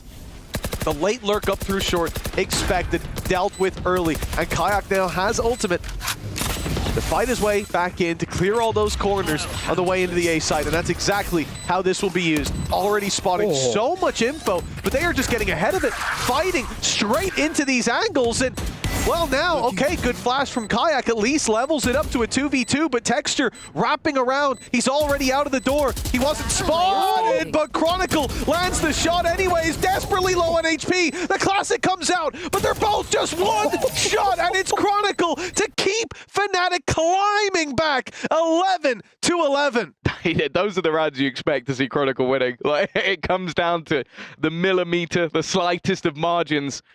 And that fight back continues. He was actually just not seen quick enough from Texture, and that just gave him enough time to react. This was the kill. That was the turning point of the round. Just there, just being quick enough to react. And there are a few people that I think are calm enough to hit that shot in that moment. And as said, Captain Cool himself of Chronicle, just managing to get that over the line. We're also seeing that resilience from Kayak as well. Like, we still have to talk about, like, this is a guy entering his rookie season. There's obviously a few of those around, but it doesn't look like it. It doesn't seem like the pressure ever gets to him, even with how far down they were. A 9-3 first half, and while we know for Fnatic that's nothing. Fnatic with a much more passive hold. They've avoided that utility dump, that direct hit coming in on the other side, and this is at least giving them a breath. A moment to stand back and prepare for the retake, because they would have been a player or two down with that kind of a dive from Texture. The paranoia, the flashes coming through. The Hunter's Fury fired into heaven, finds nothing. Fnatic are doing an excellent job of avoiding the utility, but they still have to fight their way back in, and it's the paranoia to lead the way. Boaster lined it up, fired it through, but they haven't dealt with Karen in the corner. He's sidestepping all of those shots, keeping himself alive a moment longer. The op dealt with up top, and now Texture, the final boss of this side, alongside Ash. Winning those fights, but, well, the information is there. Fnatic putting all the pieces of the puzzle together. The time desperately low. The Classic comes out for Ash, and a little too brazen. Got it. Just about getting that diffuse across the line. You see why he swung so wide. If he could just get behind Dice, that could be a denial of the diffuse and an easy round win. Chronicle's hit final boss mode. Like, this seems to happen like every single tournament he's in. The game starts to get close, and he goes, all right, I'm not dying. Like, I'm just not going down for the rest of it. Like, the way that he fought back into that site was absurd. Like, just managing to clear out pretty much every single position, switches back, clears main, and then it's just like, I've got this. I've got 7 bullets. That's all I'll need to pick off the final player while you defuse. If he misses any of that, his teammate dies or he dies and you lose the round. It's just the second he gets towards those late rounds, it's just like Chronicle doesn't miss. Yeah, even that 140 tag just a round ago. Yeah. And he manages to flick over and immediately punish Texture. He's been doing a remarkable job. This is the beating heart of Fnatic here in the late stages of Ascent. Kayak, he's shutting down that B main push at double before they've even crossed through that utility. A Hunter's Fury fired blindly through, but it's a good tag. Damage dealt to Karen.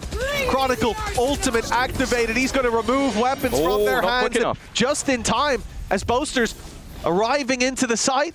They'll have the weapon back very soon. It's just a Classic to contend with, and that at least gets him the trade on Chronicle. Yeah, the Steel Guardian's one of those slow activating ultimates, so the Guardian was still in play to at least kill off the man of the moment, Chronicle. He's died on the site, but as you said, Boasters found that trade. And now with 40 seconds left, it's just a pause from the side of Gen G. Hoping that maybe somebody rotates back in the other direction, hoping they make that move, but with full mid control 30 seconds left from Alfia, he's just waiting and watching. Crashy's on the cross, but he's lost that battle. A big kill for Ash. The operator is going to take him a moment to get back into position. This leaves Boaster, and he gets absolutely nothing. From the depths, Gen G have risen. It seemed like it was over. Maybe it still is. It's Alfia. Had a horrific first half, but he has been getting better and better as the time goes on, and he is trying to sit and wait and watch for his opponent to make a move. He gets it right, but doesn't quite manage to land the shot. And now on just 3 HP, overtime seems inevitable, and it will be 12-12. It's going the distance. It's delivering in this matchup for the playoff stage. neither team wanting to let this one go. Bloody nice attempt by him. No, I love the idea to just sit back, let your opponent outplay himself, but the shot not hit when push comes to shove. And now you look back to that first half. You look back to Texture feeling so confident with that operator, and you wonder, is it going to be worth the risk? Pull the op out at the risk or the cost of the shields. A trade-off that we may see Gen G make, and if they do, they'll be right back to winning ways based on what we saw in that first. 9 rounds in a row. All of the rifle rounds, bar one at the very end that was the thinnest of margins. This should certainly be back to comfort. But both teams flipping the script. We expected to see strong attack sides, and well, we've had anything but. I thought. Here. Mentioned Kayak. You got to mention Ash as well. Another rookie on the scene, but you couldn't tell. You'd never be able to tell. Alfia in a decent position. The drone should be guarded. I think that the fact that they did it from so close, you have to make the read that there's probably someone else on the other side. It was a gamble, and it's a gamble that has not paid off. Again, just on this defensive side, it feels like so often Texture's holding the right angle at the right time. A beautiful bait, nade in to slow the execute on the back of this drone. And Texture holding out wide, dash online, and it's not even his kill. Munchkin's the one finding one. Kayak, as he dove into the site with the gate crash, has been dealt with immediately. And this push coming through from Fnatic stalled and stopped. They go back in the other direction, but Foxy9's already here in position and missing a few shots, but he gets there in the end. A 5 versus 2, and now it's Munchkin's time to spring the trap. They are one step ahead every step of the way. 13-12 for Gen G. Back to the attack side. Yeah, the fact is, though, it's been a game of defensive halves. Both team on that 9-3, so Fnatic are going back to what was pretty much favored from them all the way through. But yeah, the early round, I imagine from Alfia's perspective is that you see the turret, you expect the fact that you're already past the turret, that maybe you have that element of surprise. One enemy remaining. That is the thing. With this man on the operator, you asked, is it worth the gamble? And the answer was definitely yes.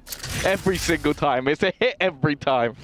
Without a doubt, he has delivered. On the attack side, he's been there at times. But Alfia's been able to trade blow for blow. Hasn't gone for the op this time. It's the rifle in hand. Pressure in. He's been suppressed already. They've dove in. They blinded him. He's revealed as well, but he's somehow still drawing breath. Now Kayak's there to back him up, and they are combining to shut down this push. That's unbelievable. He was hit by so much utility. I can't believe Alpha made it out of there. Yeah, that round's all Alpha Yak. I don't know how both of them have managed to just hit shots like that. Kayak somewhat defending him, but also it involved quite a lot of dancing from Alfia. I know he's a talented guy, done sports in the past, but I didn't know he was a dancer, and he's going to be the one to close it out with 3 kills to his name. Another superb round. And another defensive round. That's been the story of this map. Like I said, like both teams have had pretty impressive attack side displays. It can be argued that they're both solid versus other opposition on either side of the map, but this really has just been defensive dominance. And I feel like it's going to be whoever can manage to get themselves that attack round that might just break the deadlock. Not quite what you would have expected coming into this matchup at all, but sometimes that's the beauty of Valorant. It can be unpredictable. Gen G back, and of course the op out for them, but Alfia, yeah, he's trading up. He's doing the same. Attack side operator in play, and perhaps an idea to counter some aggression from Gen G. If they push into mid late, he'll be there to catch them. They go for that short peek, but there's nothing to be found as the drone goes through and attempts to spot out that hold, but it is Foxy9 spotted on that side of the map. They need to find Texture. If it's not with utility, it'll be with a body hitting the floor. Double up. Definitely going to be difficult to clear with the operator. Maybe he gets one, but yeah, it's a one and done, and Karen just about quick enough. And then they find out where Texture is, unfortunately. Not in the manner they wanted to. It's with a bullet, and it's to Boaster. Smoke's gone. And they now have to react fairly quickly. Foxy9's not going to catch the cross, but the info's there. Ash, we mentioned it before. He's a man of many more years than it looks, 30 seconds left. feeling like an experienced veteran while being a youngster at the same time. And while there's so little time for Fnatic, it's a full sprint. Chronicle's trying to make a play. The flash actually works. I don't know if that's something he's stolen from Ranked, but now Crashy steps up as well. These are the late game players. These are the guys that you look to in the clutch scenarios, but they still have to deal with texture. Chronicle, once again, that final boss that they have to deal with, sat at the back of the site. Not even moving, not budging, not giving anything away. Finally, he's been revealed and textured. He's the lab, but he's been immediately headshotted. It has to be the operator here, and of course, who doubts him at this stage? It is Chronicle to bring the round home. Was that 2v5? 2v4? I think it was a 2v5, yeah. Unbelievable again that they're able to take that backside, at least 2v4 definitely, with the backside fight off the Vice Flash. Yeah, 2v4. Backside fight goes in because of the Vice Flash after they've risked the push through the smoke there. Then this beautiful turn from Crashy's, isolating both fights, landing Foxy9 and Karen. And sure, he goes down. But once you leave Chronicle in that clutch, he's been reliable. And Gen G know that this battle just became so difficult. They had the openings, they had the smokes down as well. Everything was going in their favor. And now it's going to be Fnatic favored to take this across the line. The defensive side's been good to both teams. But Fnatic, with one round win here, close out their opponent's map pick. And that's Ash gone already. Not the start they were looking for. Managing to get past at least the paranoia, but it didn't matter. That's already texture dealt with. It feels like they're ramming ahead into a wall, and that wall, oh, it's gonna be orange. Oh dear, Foxy's tried to find a gap, and instead he's found absolutely nothing other than a bullet from Chronicle, leaving just two standing. Well, we saw a 2v4. They need a 2v5 to stay in the map. Yeah, 45 seconds to get in, and good read now by Fnatic. They've got the info to work with. And the decision is just to give up this A site. Let them plant, let them have it, and fight back in together. I like this. No risks being taken. This has been a long map, a labored effort. They were 9-3 down, both pistols under their belt. That's what gave Fnatic the second lease of life, the chance to fight their way back in. Munchkin surrounded here, a player in the smoke emerging, tagging him and taking him down, leaving Karen to do it all. But the 1v5, the ace, is too much to ask for. Fnatic somehow managed to walk it all the way back. The 9-3 curse, it hasn't gone anywhere. They were 9-2 down in the last round of the half and managed to turn this game around. It is a story of resilience as ever from Fnatic. But luckily this time we've moved away from the best of ones, Mitch. There is still a very good chance for Gen G to turn this one around.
I mean, you saw it in the B-roll there. Crashy's flexing on him, and it was Gen G starting off early, laughing, throwing some punches, and Fnatic, they held on as long as they could. They forced the overtime, and they find themselves the Game 1 victory. What a journey it was for the EMEA Titans. And now we are pushed to the brink. 1-0 Fnatic over Gen G. Welcome back. It's Zigon here alongside Kukuka and Big Time. What a series it was. And yes, Kukuka is eating good right now. I just love this POV. Representative. I just love this POV.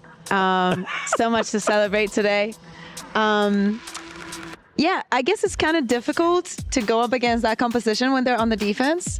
The attack, you know, they struggled. There was struggle there. I understand. You know, I was suffering too. I thought this was done and dusted. Listen, Gen G was playing up so strong that I thought you were going to be right, but I am so happy you weren't. Yeah, and to add a little bit more misery to the EMEA versus Pacific misery, it is on the other stream. It was a 2-0 victory for BBL over DRX. It was not close. BBL came out swinging DRX on the back foot in both maps 1 and 2 and get a clean 2-0, joining Paper Rex into the money rounds, into the knockout. Congratulations to BBL. It was so crazy. Last time that I checked, it was like 6-2 in favor of BBL. I check again, and then it was 6-5 for DRX, and I was like, oh no, they're coming back. We're going to a third one. So seeing them win it in this fashion, we can see Yampi celebrating, super happy with Profect.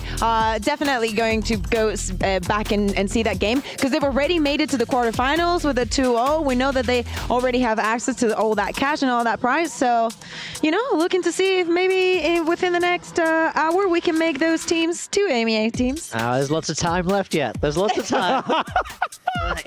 Don't count your chickens before they hatch. That's what they say. But I do have to say, unfortunately, this was an all too familiar story for Gen G. From what we saw from them at Masters, it was not being able to close out those games when it really mattered, and we saw that again. Yeah, let's take a look at the scoreboard here after that last one. Again, it was a great job here by Fnatic to battle back. It was such a difficult start here as Gen G. They were vibing. We talk how teams, especially at that high level, it's vibes. You're able to go ahead and work your way through it and keep it rolling. But Fnatic, it was just so much suffering and grinding out these rounds to be able to come back here. Absolutely. If you take a look at the bottom of this graphic, the rounds in white are the ones that Fnatic won, and the ones in blue, the ones that Gen G won. So if you see, Fnatic gets the first 2, and then it's like dos, cuatro, seis, ocho, 9 rounds in a row, I can count, for Gen G. I hope that's wrong. But obviously, with all that pressure onto you, knowing that Gen G picked this map, they knew exactly what they were going to face if they put Fnatic in this position. And with Fnatic and the showing that they had from this attack before in previous events in Toronto, we expected something different. Yeah, I mean, a classic 9-3 curse. We should have known. We should have known big time. Yeah, I mean, for me, this has kind of been a problem that we've seen with Gen G the whole time. You said that they knew exactly what they were getting into with this ascent. You know, this is the 50th time in a row that Gen G have run this composition. 50th? And it's not an exaggeration. I counted. Like, they do not like change. They fear it wholeheartedly. Unlike Fnatic, where we see it's very new meta. It's Yoru, it's Vice, it's trying new things. Gen G often slow to adapt, and I do think that was probably their downfall today.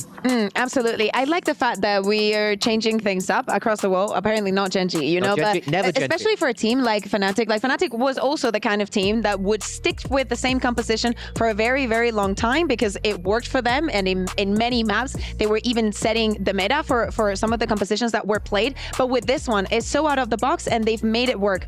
I do not like the fact that we're having like a lot of Lotuses that are one on the attack and a lot of Ascents that are one on the defense, because I really like when a team is just dominant on a map. They understand both sides of it. I do not like, you know, that matches go like the way that we expect. It's like, oh, Ascend, you know, you're gonna have a strong defense. That's why I was, you know, struck. Of course, it's a 9-3. You're going to expect that it's not going to be easy. But it's also good to see that Fnatic still have the mental and all that still that to go back into the game. All right, next map here. We've got about 40 seconds before we toss on over. Gen G here, gotta go ahead and bounce back. What do you want to see from them here? I mean, I just need to see what they showed against EDG. Their icebox looked rock solid there. Texture played a fantastic game. It's just about staying awake, closing out the map, not choking when it really matters. And Kukuka, what did Fnatic need to do to close this one out?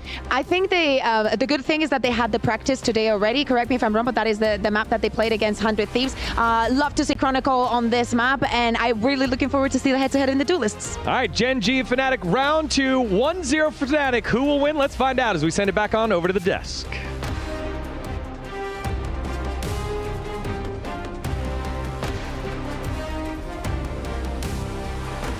Thank you very much, the wonderful and beautiful Degon. Yes, it's time to get back into the game. The first map most certainly delivered, 15-13. Fnatic looking good, but a little different than expected over on Ascent. Now onto Icebox. Fnatic's choice, but one where Gen G have destroyed their opponents today, 13-4 against EDG. While Fnatic, it may have been a bit more labored, but they were up against 100 Thieves. Who knows who's going to be favored in this matchup? Maybe Tom does. Well, what I do know is that this could be a pretty good couple of best of threes for EMEA, because obviously over on the other stream, we've seen BBL be able to take that matchup versus DRX in a 2-0 fashion, definitely showing that they are here to play and a huge success for them. So I think Fnatic are going to want to try and join them first time around. Give yourself a little bit of extra sleep. Nonetheless, I'm going to be seeing those compositions locked in. No real crazy surprises coming through for either side. Obviously, Munchkin quite happy to go back over to his trusty Viper. That Omen still being brought in, which is something that I think we've seen quite a few teams start to do, the removal of that second initiator. And on the other side of things, of course, it's that Sage. We know that Chronicle is going to be sticking to that agent, and it's something that, again, I think it's become, well, it sort of went out of fashion, came back in again. Maybe the realization that there really hasn't been found anything better than that. And, yeah, for Fnatic, it's been working very well. Well, we heard it even recently from Anders, right, as to why this comp has lasted so long. And the reality is, this is a comp built for this map. You look to the other side, it's not like they're lacking in all too much. For Gen G, earlier on today, as I said, this was a dominant performance from them. And this was where Foxy9, who was solid on that previous map, managed to go 24-9, 400 ACS, a 2.0 rating, and just about every other stat going his way, as you could desire. Hell, I'm sure he had 100% cast, but who cares about that statistic? People that don't know the game. It's time to get on into this map and what could be the last of this series. For Gen G, they certainly hope that's not the case, as they attempt to bounce back and bring us all the way to Sunset. But first they'll have to get past Fnatic's bind, a task that 100 Thieves struggled with earlier today. Yeah, I think the thing is, obviously going into this series, we talked about the fact that last time out, Gen G were able to take that victory over Fnatic, and I think they're a squad that, again, you look at the similarities between the map pool, this has always been one that maybe not winning every single time, like a bit more of a back and forth for the side of Gen G, but they absolutely bodied EDG earlier. Like, it wasn't even close. Like, and I think it shows that that level of form is definitely there. We questioned if Foxy9 was still going to be able to put up those sort of numbers. He kind of did in the last map. Maybe slightly lower than it was before, but he was having high impact rounds. You still had texture online, so I think if you're a Gen G fan, you don't have to be too worried just yet. But obviously for Fnatic, this has sort of been their bread and butter. The 6-1 map, and it's been a 6-map streak over the last 3 months. The question is, can they get off to a strong start with a pistol? Or will Gen G get that opportunity this time around? We'll often see as well, once you have that super close map, that the second doesn't follow suit in the same way. The team that won carries the momentum forward, or there's a big bounce back in a dominant way. Let's hope that's not the case here. Already Kayak is the one to pick up the opening, put under pressure, but still delivering a triple kill and the dash to get out. He'll be caught eventually, but quickly traded. And Ash is left all alone, still with a chance. Not even tagged up, but as the plant comes through, Crashies does as well, up in heaven to put 1-0 on the board for Fnatic. What a round from Kayak. Yeah, I think the only time I'll get truly worried in this game is if we start to see this like strong early start, because we saw that in the last map. but obviously that wasn't after sort of letting that sort of lead slip away. And we know with Fnatic, like, they're known for their comebacks, a lot less known for their chokes. So, Kayak already, I sort of mentioned it a lot. I think it's something that people could look at over, again, their Masters run as well, that this guy was brought in to replace Durka. Nobody thought that he could replace Durka. And he's done a damn good job at replacing him. Like, he's been super impressive. A calm head, don't get me wrong. I'm still rooting for my bald brother to make it back to that international stage later in the year, but realistically, it has been a meteoric rise from Kayak from that Ascension victory all the way to almost managing to win the first Masters he attended, which would have been absurd. Yeah, it was damn close. And not close enough. Second time lucky. Not usually how it works. For Fnatic, they'll certainly hope that this is where they claim their international title for the year. Genji on the walk-up, classics in hand. Disadvantage in every fight, and Boaster firing. A Sheriff through the smoke is what puts this even further into Fnatic's favor. And I mean, in this round, you don't expect a lot, but damage is always nice to at least pick up a couple of frags. And so far, 30 seconds left. They're not even dealing damage. Everybody is healthy as when the barriers went up, well, at least on the Fnatic side. Poison's off. No, time is ticking. If they're going to go for a bomb, they've got to do it now. And while Boaster's already got the spot that he was looking for... you know what? He didn't even want that kill. Didn't even want it. He wasn't that close to his ultimate anyway, so he was just hoping that somebody else would come along. Take the orb. A few warning shots. Like, that's just what we're looking at. But realistically, the main thing is that they keep everybody alive. Like, that's those extra credits building, even just the less shields that have to be purchased up. And more importantly, opportunity for a few upgrades here. So I think we're going to see a pretty decent buy for this defensive side. And while the biggest thing on the screen, we saw it in the last map. Obviously, it was Althea over on that chamber. Deep breath. Now, it's Kayak over on the jet. That operator bought into round number 3. Revealing area. I think the predominant factor when it came to that op was texture, though. Big boots to fill from Kayak if he wants to have that same defensive impact that his opposition did. Chronicle's being dropped up top. They have to concede. They have to play passive on this A site with a double push coming through mid, but there's a turret watching it.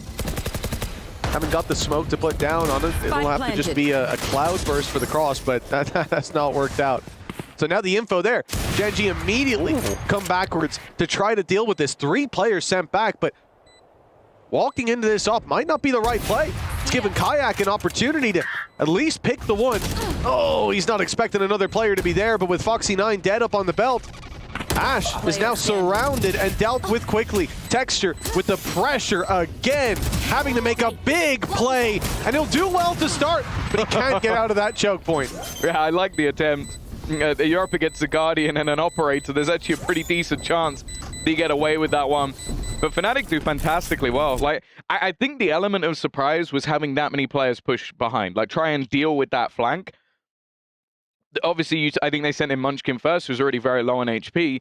The fact is, though, it's mainly Althea just managing to deal with that pressure while pushing up above and then just allowing him to basically surround the remainder. And also, in the meantime, the other two are just fighting that 2v2 within the site and left it in an impossible scenario. And that had to be a pretty tasty shot in the end from Kayak because the time was getting pretty low. Yeah, no, and you're spot on there, Tom. It's the fact that there's 2 players behind. The idea from Genji wasn't bad. Someone's flanking, let's isolate them. But they couldn't because there were 2 players there. Can't quite get the isolation game going when they can cover all their bases. Now, this smoke up is to directly stop Kayak from having this opening pick, but then they've crossed. He was just a pixel away from finding a player, possibly a pick. The shot doesn't land as he goes back out. And the flank up from Foxy9's got a double. The Bulldog working wonders. Alpha will eventually meet his maker, though, and with a relatively low investment, Genji putting up one hell of a fight, leaving Chronicle to do it all. Now, everyone's one hit to him with that Outlaw, but he has dropped it on the floor in the open. Yeah, he forgot to stand on top of another gun, but there we go. There we go. Got there in the end, but immediately dealt with. This round, I think will go down with some comedic effect. Like, I don't know what's gone on there from Fnatic, but it seemed like everything that could have gone wrong. You completely missed the player in middle. I don't know how, like, either, because it's hard to find, like, until we sort of watch the replay, how he's managed to get this far. I don't know if there was just not an alarm bot placed that should have been, or maybe Alfia was meant to be catching that cross. Then you have almost a generational whiff from Alfia where he hits the headshot in the end. And then Chronicle loses a gun. That's around the... Cover going up. Well, I think if the socials guys are doing the replays, they're probably not going to pick that one. Oh, I think that's going to be Devar's highlight for sure. Certainly not this opening pick. Kayak down and out. The early stages of A aggression, and this is a passive play from Gen G towards that A site. They've just left Foxy9 there, while the rest of the squad looks to work B, looks to push into Boaster. He's been good with the Sheriff so far, and that pistol, he was picking up kills, but a shot straight to the head ends any possibility of damage. It seems like already, sure, this is a weaker purchase, but I was starting to worry a little bit for Gen G with losing that bonus. But then they win back with the pistols, and it seems like an immediate momentum shift. They do have to be careful. This time, Chronicle does have a gun in his hand. And as we saw on the last map, when it started to get close, this guy was unstoppable. He's ready and waiting. Already has now got that res online, but this is all about damage. They're going to have the finances for the next one. You keep swinging this guy, he's going to keep knocking them out of the park. That's a third already. All of the money making that was there for Gen G has dissipated. Now, bear in mind, they had some bonus credits from the guns that they saved. He's even predicted where Foxy9 is going to be. This might be an ace without ever stepping anywhere near the spike or the site. Is he safe? He will be. He wants to get that off, though, and it looks like he will. High value save there as well from Chronicle. Great damage done on the other side. That is a remarkable way to... Look, he doesn't win the round, but when you're in that position with so many players to take down, that's about as good of an outcome as you could possibly have hoped for. And as you said, Tom, Chronicle has just been that clutch player. He has been there in every 1vx that we've seen him in. He's either winning the round, or like we've seen just there, he's making it costly, getting the best out of a bad situation. And that's not even a big reason. I think it's the reason that they won the previous map. Oh, Alfia. He's definitely not been at his best throughout this series so far. Had a really rough first half of map 1. Came back into it, but as you mentioned, still wasn't the defining factor. I think I'd put it down to Crashy's Kron. You should run. And some Kayak. Already, though, they are under serious pressure. 2 opening picks for the side of Gen G.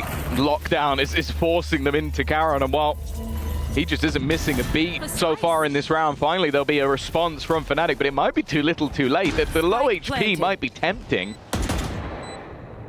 But it's whether or not they can truly find some footing in this round. Now, they do have the res available, but you look at the death points of all of those remaining players. How do you get to any of them without basically wiping out half the force of the opponent? You can hear it from Munchkin's POV. He knows these players are going towards spawn to save. Texture's watching for the crossover. So they've got them boxed in. And the late play coming through from Karon, even on 11 HP, he's looking to hunt some of these players down. He might get them. The corner's cleared. Oh, but only half cleared. He won't be able to deal with Chronicle. But Texture certainly will. A double to close it out from the Jet. Orbs online, ults in play, and Gen G in full swing. You know, I agree with you, Tom. It looked for a moment like things could be a little shaky for that Gen G side. Slow to start, but certainly picking up the pace now as these rounds go on. Yeah, it was a very sort of quick pace start from Fnatic, but they've quickly crashed down to earth just as fast. So pistol round, I think, was what turned the tide massively. A big gap found in middle that gave weaponry over to the opposing side. An operator into the hands of Texture was never something you wanted to gift. And again, I think we can say that this is something that Fnatic always have been. We saw a 3-2 in the previous map. We're seeing it here at 3-3. Very proactive with the pauses. The coaching staff don't want to allow those small mistakes or maybe something more glaring to get away from them. And I think a lot of the time it's about getting everybody on the same page. Of course, we saw in the last map, sometimes 3 rounds in the first half is enough, but I don't think Fnatic are going to want to double down on the necessity of having to come back. And for the other side of Gen G, well, it looked like a little bit of a slow start from them, but the second they won that low buy round, the second some of the stars started to step up, it has looked like a very different story. Credits in a pretty decent spot, and for Fnatic, that's not the case. It is going to be another weaker purchase. Credits in a pretty decent spot after a round where Chronicle picked all of them off, got rid of the AWP as well. Like, it just shows how dominant the rounds have been outside of that failed punish of a weapon. Now for Fnatic, Hunter's Fury put through for Gen G already. Very much looking to hunt down that player, clear out a few corners, but it is the flank they need to worry about. Fnatic have got a lot of weak weapons, a mixed bag of a buy. They've gone for this full spawn push, having ran through B. The drone has sacrificed Crashy's life, and the hope here is that someone goes swinging deep into spawn. But that doesn't happen. Kayak joins the crew, and now they have to fight their way through the entirety of this well-armed attacking side. The only thing they can really hope for is that they tunnel vision in and maybe forget about Althea, but they've already killed off Althea. Even still, it's brought back to a 3v3, but that time is going to become an issue. They need to get a move on. They're doing incredibly well at sort of wiping out the forces, but just listen to how fast that spike is already ticking. They would need to be on it right about now. The round's not going to be going their way, and neither will any of the other kills. You met Texture on the other side. It's not quite a 4K, but it is a 3K, and Gen G will now take the lead for the first time in this map. Well, this is it. Again, the same as the previous map. You're seeing Texture on form, but this time on that attack side, finding so much impact when he's given the opportunity. You think back to that attempted save 2 rounds ago. And sure, he might not have been a big part of the early round, just taking space. But once there were players on his screen, once he had the chance to take a fight, he was winning it. And the same is true here. In full form, 9 and 5. And Chronicle almost matching up, but a lot of those are exits. It's Gen G with the impact. It's Gen G with the lead. And it's Fnatic with a full investment, operator in hand, credits down to the breadline.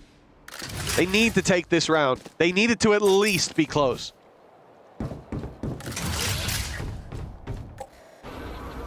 Operator back in the hands of Kayak with deep control.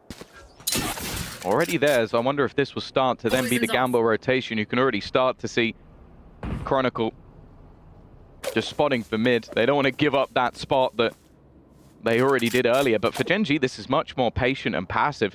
With the Viper's Pit available, maybe the plan is to just get into that A site. And already with Paranoia sent through, they are under pressure. Fnatic have everything except Blade Storm. That's why the lockdown goes in so early. Boaster almost falls. Viper's Pit almost certainly out of the question for the defensive side now, as just one shot needed to take him down.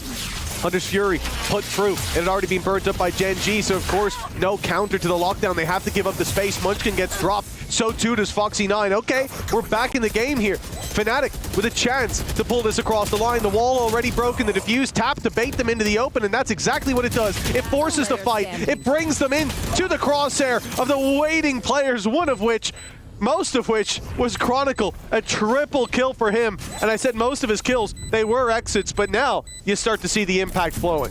He was warming up. That's what he was doing. He's using those exit kills to warm up, and now they walk towards his crosshair, and he domes every single one of them. It's another big round from him individually. I don't mind the idea, again, for the side of Gen G, but it really became a problem for them when Munchkin got eliminated. You were hoping that that Viper's Pit would sort of buy you a lot of extra time, and I believe it was Althea that managed to eliminate him, potentially even just on the edge of the pit, because the lockdown did force them back. Back to even. This is probably what the pause was for.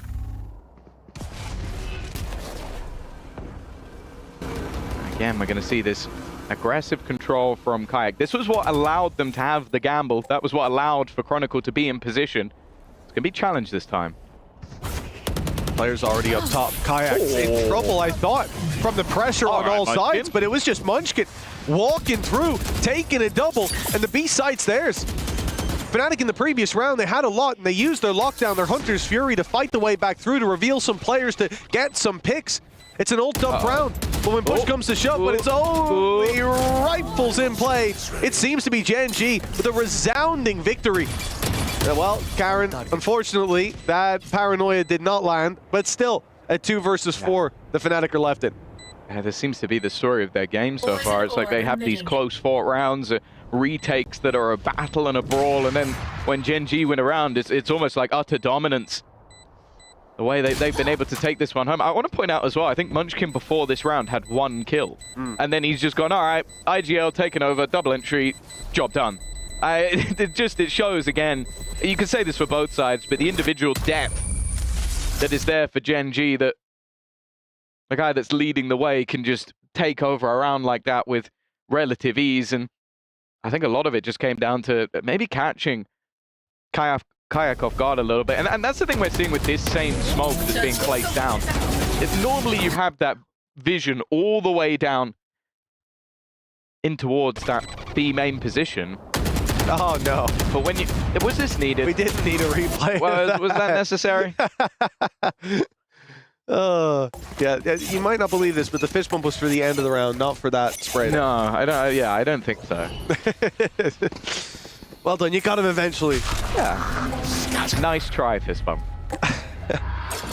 Well, it is going to be an A push. You've already heard the rotation come through, and you know, they've been doing well to pressure off those B main plays. That smoke's been causing a lot of issues. Now they're leaving them to have that control. They're playing in towards the site with the Viper's Pit. Finding a pick onto Alfier, sure. And just straight up going for the plant. Yeah. We had up top. Beautiful start to the round for Gen G. Well, yeah, they were maybe hoping that the pit would deter them a little bit.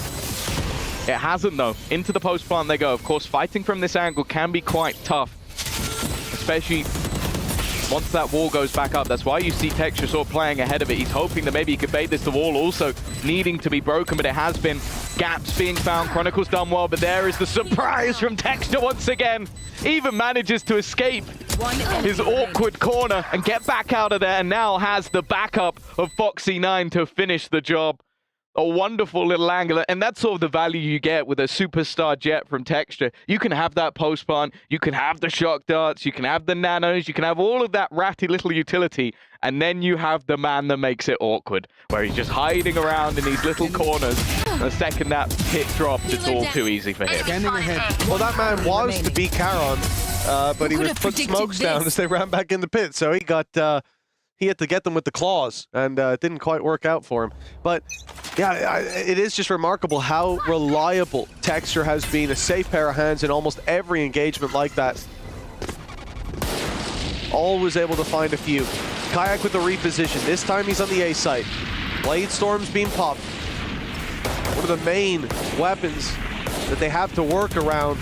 The main... pieces of... Never mind, what Blade Storm? I didn't even see a Blade Storm. I think you were lying. I don't think there was one in this round. Yeah, I think he used it last round. He used it right at the end just before he died, and yeah, never even had it in this round. Don't replay that. Don't replay that. Yeah. Doesn't have an orb, but it's a glitch probably. Yeah. Man, that's so unlucky. But seriously, like that was a real chance. They were pushing into him. They didn't know where he was, and a complete whiff has now just gifted Gen G a 7th round cleanly. They are in a 5v1. Hey, you know they like to beat Chronicle. They're going to push him one by one, aren't they? Last time he got 4.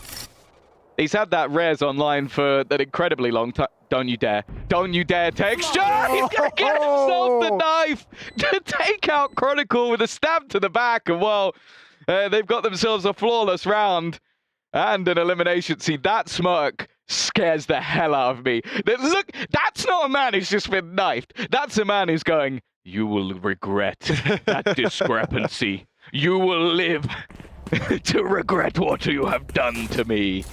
That is just out of line. He's going to ace this round. I'm ready. It's beautiful as well. He's going to res someone to watch him ace. It's almost poetic because Kayak tried to get them with the knives and instead it was Texture. Nice. No, there were no knives. We've agreed on that already. Sorry, yes, no, my bad. Yes, he didn't use the blade, so he doesn't have it now.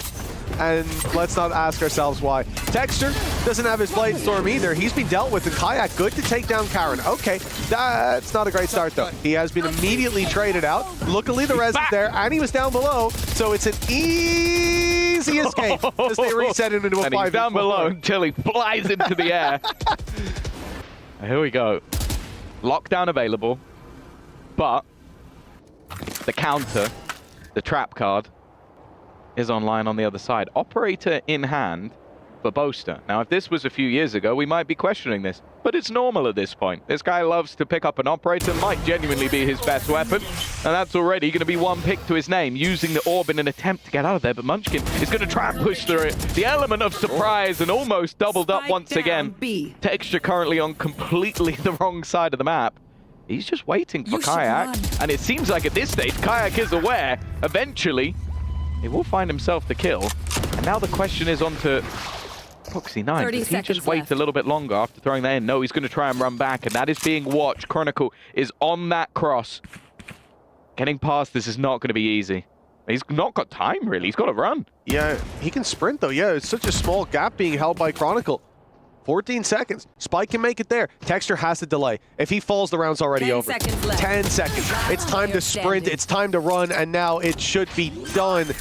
A plant in the open, an attempt to dodge that Hunter's Fury, but instead, there's a shot to the head delivered. A wonderful half. Let's see what happens in the next after this.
Welcome back, folks. 7-5, a tight half. Fnatic winning the pistol round, but trailing by 2 after a 3-0 start. Gen G woke up.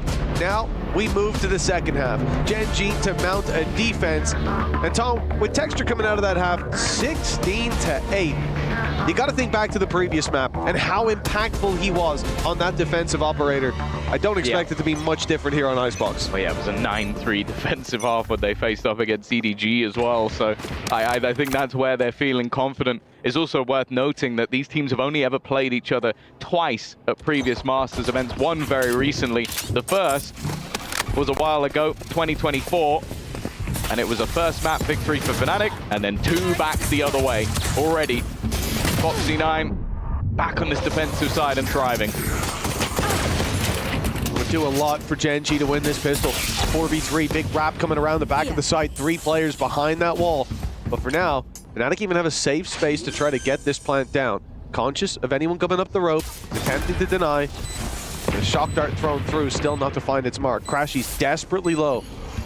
Boaster trying to be the snake in the grass behind the box. He's grabbed one. Looking for more as that orb goes down. Poison's on. He has the timing, and there it is. It's dropped. A big fight for him, and he does take down Texture. Ash falls as well. It's all left onto Munchkin. The flank coming around, they suspect it. Why is he not with the rest of the group? It's because he's rapping. They've made the right read. Both players so very low. A shot needed for Munchkin onto Crashies. 2 for Chronicle, but a headshot delivered by the man himself. Coming up clutch when they need him. Another pistol for Fnatic. I guarantee if Fnatic win this map, it's Chronicle at the top. Like, without a doubt. Especially after being knifed. Like, I'm gonna have nightmares. That's gonna be like my sleep paralysis demon. It's just him smirking after being knifed. Like, that's the guy who couldn't have given less of a damn about being knifed. Well, he's gonna take home an important pistol round for Fnatic. They're of course 9-3 down in the last map. Only 7-5 down in this one, and he is up there. Iman, Texture, leading the way, just a kill difference. Obviously the goal here for Gen G. They got themselves an orb. Try and drop as many guns as possible. It's 3 rifles and 2 weaker weapons. Well, the weaker weapon has already started with a kill. Yeah, kill damage, that's what we're looking for. How much can Gen G take out of the hands of Fnatic for the next? How much reinvestment can they force? And their hopes and dreams are that it will be an A push so they can pounce on them with the numbers that they had. But as time ticks away, they start to doubt that it'll be a play in this direction. You can already see that Charon is moving back towards mid, worried about that lurker, for good reason. Fnatic are taking it back to the other side, back to Foxy9, who is 20 HP with a classic. If he gets even 1, he can't even push up all the way because he heard the turret. If he gets 1 kill here, I am going to be impressed, to say the least. Crazy things have happened. But 30 seconds left. This would have to be a bit of a blunder. And yeah, Bo's just not let that one slide. I have this fight. Oh, don't forget the wall. Come on, don't forget the wall. To get that plant in, get towards the res. Although I said, I think it was only used once in the last half, and it was in the last round. Either way, I have a feeling that the Gen G boys might be thinking about going down to the spike. Don't want to give any more orbs over to a Chronicle or a Boaster, who are starting to climb up with the orbs. This is the man that's hunting. Okay, yeah, fair enough. It was going to be Alpha, yeah. Now, they can't afford anybody else to die. I don't expect to see anybody on the Fnatic side peeking at this stage. Your 3 rifles are still intact. Anything more, and one of those guns is gone. And for Gen G, they're sort of in the same boat. We don't want to give the orbs over. We'll just die to the spike. And indeed, that's how it will go down. The spike taking out the last remaining players, resetting economy for the next, and denying those precious orbs on the other side. They did give another orb to Chronicle by shooting him through the smoke, but a trade-off that they're more than happy to take. Any way to take him down at this point. Now, we spoke about Texture, and I think that he's going to be a big factor once that operator comes out. But now's not the time. They don't have the money to go for that. In fact, 2 players are coming in with light shields, and with Alpha playing on an outlaw, this could be a dangerous round for plenty of these players. 7-7, tied up, and Gen G, it's not really an aggressive play. They should just be getting the orb and then backing off. But Texture, he's spooking me a little bit.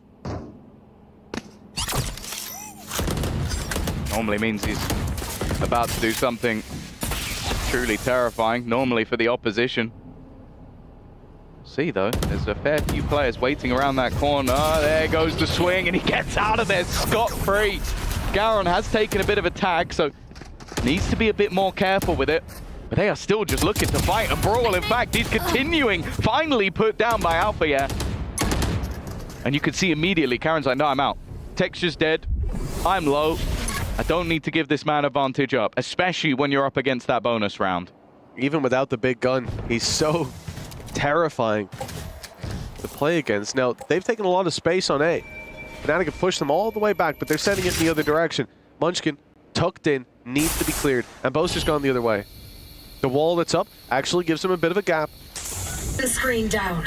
You need to make sure, first of all, the spike doesn't go alone. 30 seconds left. Secondly, the spike doesn't go this direction that they haven't cleared, but it is. Chronicle's going to give him a chance, an opportunity, but the shots aren't hit. And now, Munchkin knows he's probably surrounded. Didn't know how far Boaster had gone, though.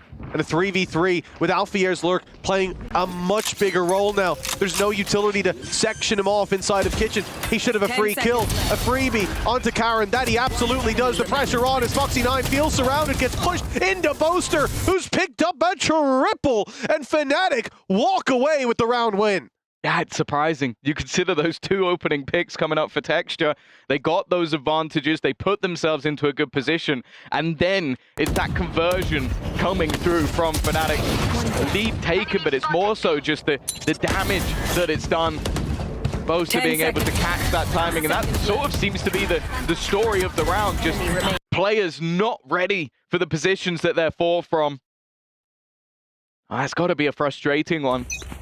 You know as well that Fnatic in the second half so far has been the better of the two, but also heading into their attack side of this map in general has always been incredibly strong, and it seems like Boaster maybe was just warming up in map number 1 because right now he's on fire. Well, maybe Big Time can lip read and translate some of the Korean, but I imagine Texture was saying something along the lines of, what more can I do? Picks up a double opening in the round, just spirals out of their control. Fnatic in the lead, Fnatic with rifles, ultimates coming online as well. Advantage in this round, obviously, when it comes to the weaponry. The retake needed by Gen G will send them into Alpha. Nobody with shields. It's a double barrel operator. It's in the hands of Alpha, even more terrifying. You see exactly why.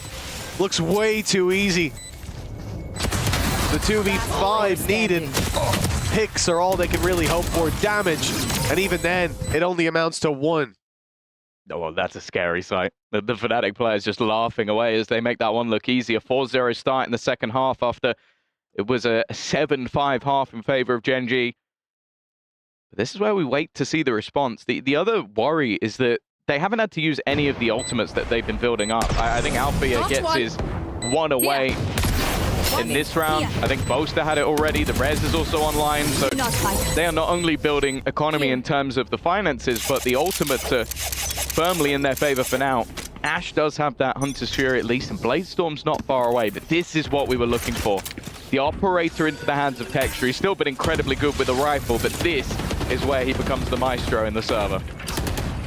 Oh, maybe not. Maybe not. Never mind. I think I've jinxed him. I just didn't expect anybody to have got that far. Well, that's the easiest pick of the day for Kayak. Could have went for a knife kill of his own if he fancied it. That'd have been a bit risky. Just a little bit. Just climb the rope in front of Texture while he's on with an operator. Good one. No, did the updraft. Oh, even better. Panic him. You know, a wonderful opening duel, and again, you know, hello. Gap exploited by Fnatic. Ash, he's pulled things back in their favor. Chronicle dealt with after just one of the spike, now dropped in the open. Look at the space that Boaster has found, but there's nothing to do with it anymore. Munchkin having pushed up in B main, that flank around through spawn is going to take a long time to come to fruition. Alpha lands one, lockdown will send them back and back into the waiting arms of Boaster. That's a free pick with Ash desperately low, and it was a headshot anyways. Somehow, they've recovered this fumble. Well, yeah, it's recovery on recovery.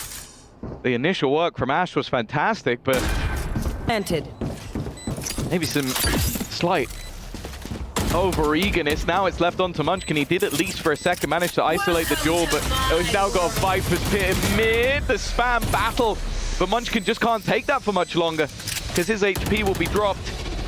Either has to try and wrap around back through heaven or just hope that maybe he can create some disparity, hope that he can find the opposing Viper in the pit, but his HP ticks down by the second. He still manages the kill. The problem though is that time has been ticking the whole time. He needs to kill off Althea within a matter of seconds. He needs to get onto that spike around the corner. Althea goes. It's 10 for Fnatic as they start to run away with this map.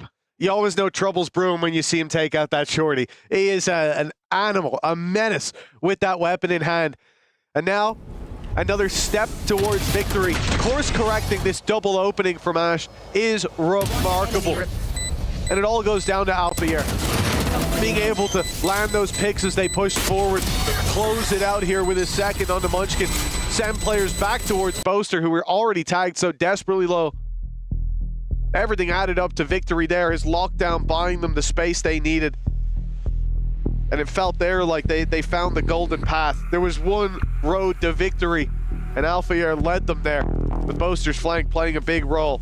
For Gen G, that's got to be a devastating way to lose that round, especially when you consider the last couple really for this squad. There's been a few opportunities this half that felt like they were definitely going to go their way, and then it swings the other way. This is the clutch Fnatic we were missing in the first map. This is how you know that the players are listening, when he doesn't have the earphones on. He is just straight, he's just like, yeah, just so you know, guys, don't have the earphones on, not listening to you. This is what you need to be doing. This is what's going wrong. And to be honest, when Solo talks, you listen. There is no arguing, there is no response. That pair of coaching staff of him and HSK, legends, dating back all the way to Counter-Strike. There were a few to sort of play through the Korean scene. And as I said, well, when they start giving you information, you better be taking it in. And while maybe it was to put Texture into these aggressive positions, just looking to try and take the fight immediately with the Blade Storm, but he hasn't found anything. It is a very passive hold from Fnatic. I don't think maybe the response was,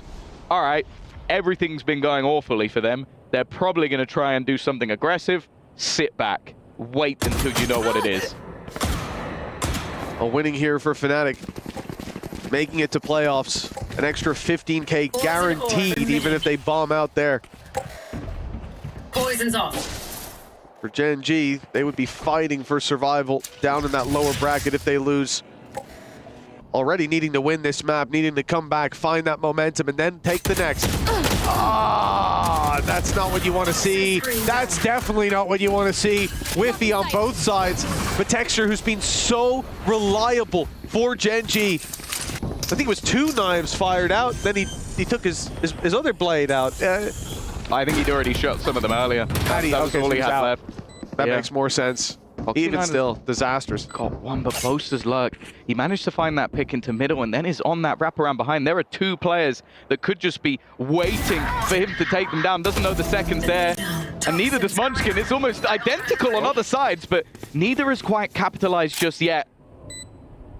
That time is ticking in Fnatic's favor, though. Munchkin still going strong. Alfia is someone that needs to be dealt with, but he's just playing it calm, playing it patient. Snakebite's going to be going out, but he's just going to try and stick it as much as he can, and well, he can't for long. Alfia again mentioned it in the last map that he definitely wasn't in the form that we'd seen over in Masters Toronto, but right now, this guy is looking back. That's him and Boaster in that clutch. The snakebite forces you off, and it makes it easy for Alpha. Body shot's all that's needed with the vulnerable, with the HP decaying off that player. Not even decaying, just being deleted. With the flank that Boaster makes up through mid.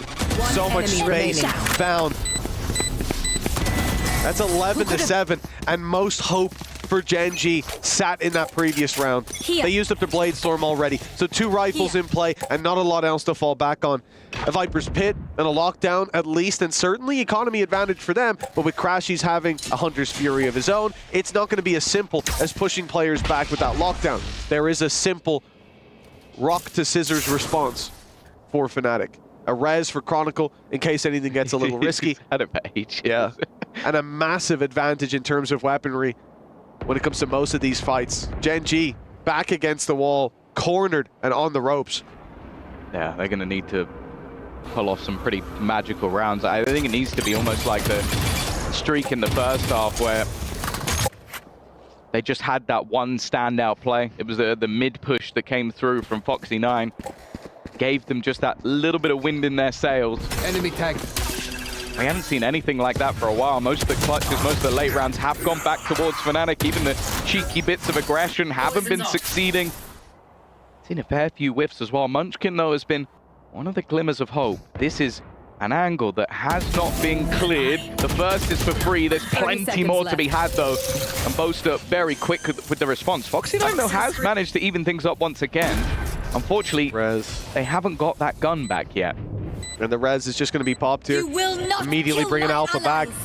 Advantage in play again for Fnatic, and they're looking immediately. Chronicle just continues that push back towards their own spawn, eliminates Ash. Boaster threading the needle under the bridge, gets an easy pickup, and Texture, reliable as he has been. This is way too much to ask. It's the IGL of Fnatic to put them onto 12 with a triple kill, and it's all smiles on that side of the stage. Just one round with 5 chances to bring them to playoffs, to lock in that 15K, and to send Gen G down into the danger zone where their key could be crushed.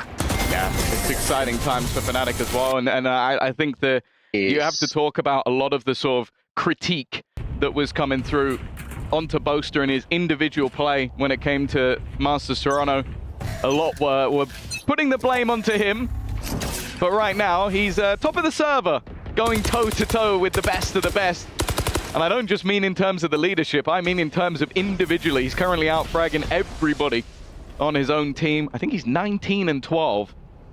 And those definitely haven't been exit kills. Those have been him taking over the site. Definitely feeling confident, and why not? They are yet to lose a round in this second half. Down. Utility removed by the shock dart. And then Crashies follows up by removing the utility placer. No. That is a risky play from Ash and a complete misread on the space taken by Fnatic. A 5v3, a Hunter's Fury sent in, but Munchkin stands his ground. Unfortunately, Kayak takes that ground back. The same angle that he found a pick in just moments ago as he catches Caron off. And now Alfier slipping past undetected, eliminates Texture. This is the end for Gen G in this series. Munchkin needing an ace, a 1v4 to stand a chance, and he won't even get close. Fnatic take this series 2-0. Yeah, what an utterly dominant second half. That was an 8-0 second half from Fnatic. It seemed to take them a while to get into the game, a 9-round streak on map number 1, half number 1, but they built back in. And okay, sure, we saw a little bit of Gen G in that first half of this map, but when they got going, it seemed like Fnatic were impossible to stop. The group of death made it look easy, and that's the first time they've ever beaten Gen G as well. So another head taken on their road, on their path to the trophy. Of course, for Gen G, this isn't the end. They're not getting their key crushed just yet. They will still be going into that decider match, not tomorrow, but the day after, as it will be EDG and 100 Thieves who will be fighting for that elimination, fighting to stay in this tournament. For Fnatic, though, that was a display when it came to that final half. Oh, it absolutely was. Looking at the group they were placed in, nothing was granted, but they've earned their spot in the qualifier by rising above the rest. A wonderful display from Fnatic, and EMEA fans across the region will be happy to see this squad return to former glory. A dominant display here on the second map, and a nail biter. As usual, they always deliver a little heart attack for the fans at home in that first. It's funny to think about, really, that it was Heretics that the one team today that kind of got bodied a little bit from EMEA. KC looked very strong. BBO, of course, their first international, have made it to playoffs.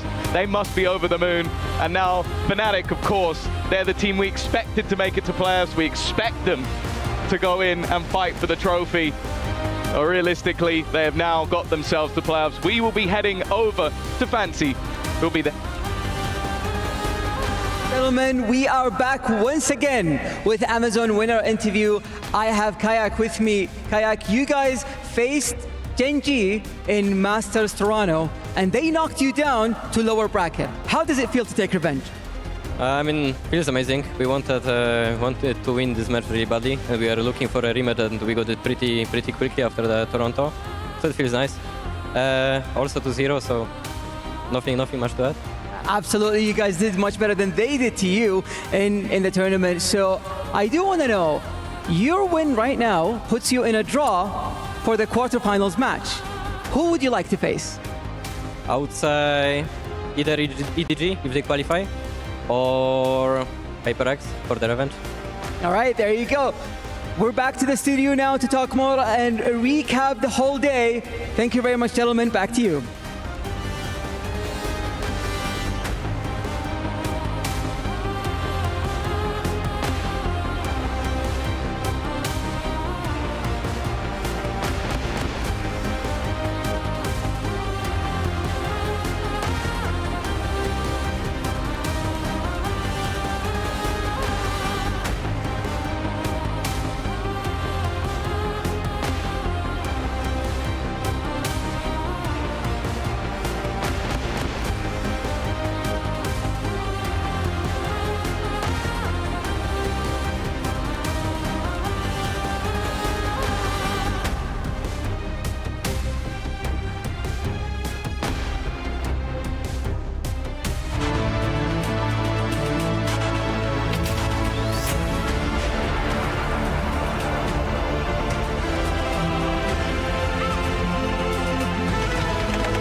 This land is calling.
Gen.G came out swinging early on in this series, but Fnatic battled back in map 1. In map 2 on Icebox, the team that stayed cool, calm, and collected was Fnatic yet again. They get the 2-0 and move on in to the knockout brackets. Also, for the Esports World Cup Club Championship, they get themselves into the points and now are eligible for the cash prize. Huge stuff here for Fnatic, as it is a 2-0 victory for them. Digon here alongside Kukuka and Big Time. And again, Fnatic continue to prove why they're one of the best Valorant organizations in the world.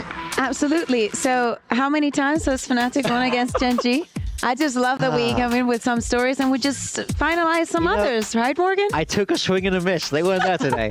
And it happens. Honestly, a totally well-deserved win for them. They did look like the better team, especially in this map too. As we got onto that second half, I felt like there was a clear gap, for sure.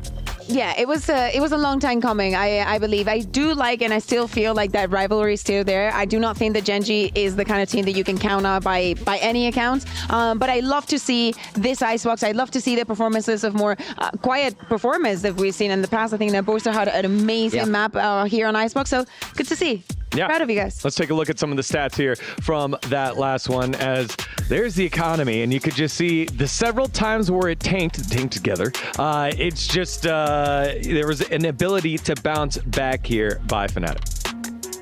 Yeah, I mean, you got to be able to start chaining those rounds together to get a strong economy. Gen.G, especially in that second half, you can see big peaks, big troughs, not really able to get the ball rolling at all. Just not many chances at all to level up the score there. Not many chances where they have the same kind of firepower as... And we can see right from the beginning, right, like Fnatic getting 3 rounds in a row right off the bat. Yes, Gen.G starts getting rounds on the board. But again, to me, the resilience that Fnatic are showing, they're not crumbling under the pressure, they're not not crumbling under the pressure. We know that it's been a long day for everybody.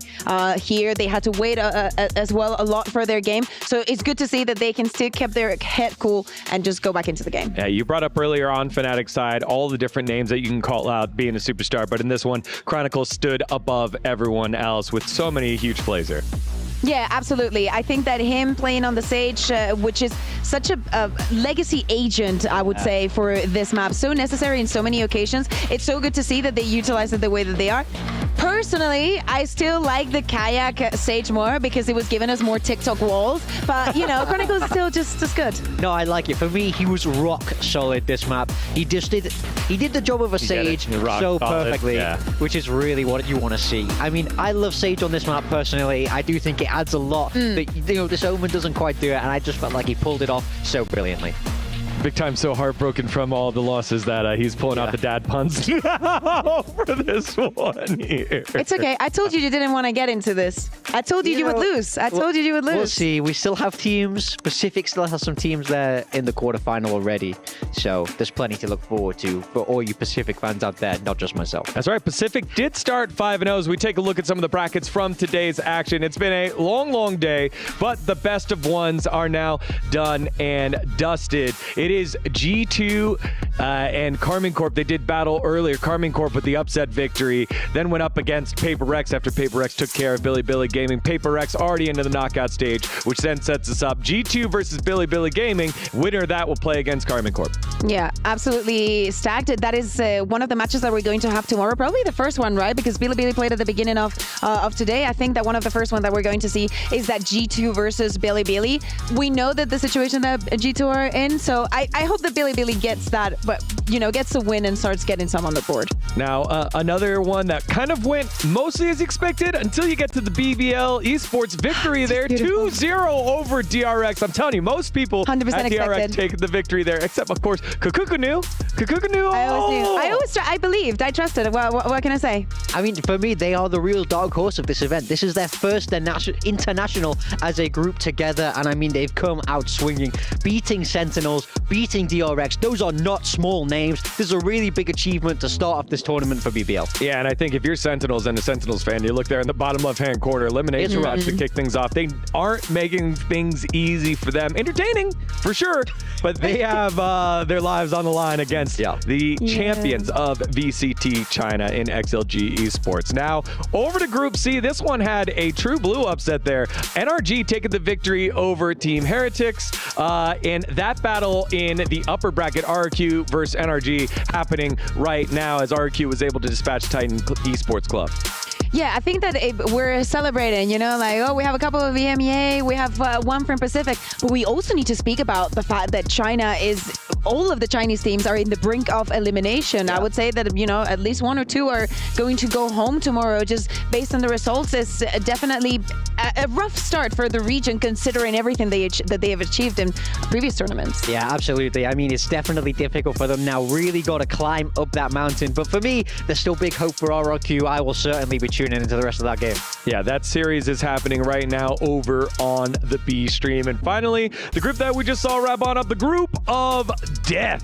It was Group D, where you had it so stacked from top to bottom. It says 1-0, but again, 100 Thieves put a hell of a shift in against Fnatic. 13-11 was Fnatic's victory. Then Gen G took care of business pretty easily against EDG, the reigning world champs. Then Fnatic 2-0 over Gen G, especially in that first map. And then the elimination matches, 100 Thieves versus EDG. And the winner of that will take on Gen G. Yeah, I mean, the fact that we just saw this Fnatic versus Gen G game, and Fnatic looked pretty dominant. 100 Thieves played them really close. So they are on that brink of elimination, but they showed good signs, so they're going to be looking to bounce back heading towards tomorrow. You were speaking about dark horses, and I think that especially with an EDG that looks a little bit wounded, I think the 100 Thieves has a very nice shot against them, and they could go on a dark horse run, because we saw how Gen G reacted after they had their first loss in Toronto, and how, you know, they weren't able to close out the matches and whatnot. I think that if 100 Thieves was able to put Fnatic in that situation, situation.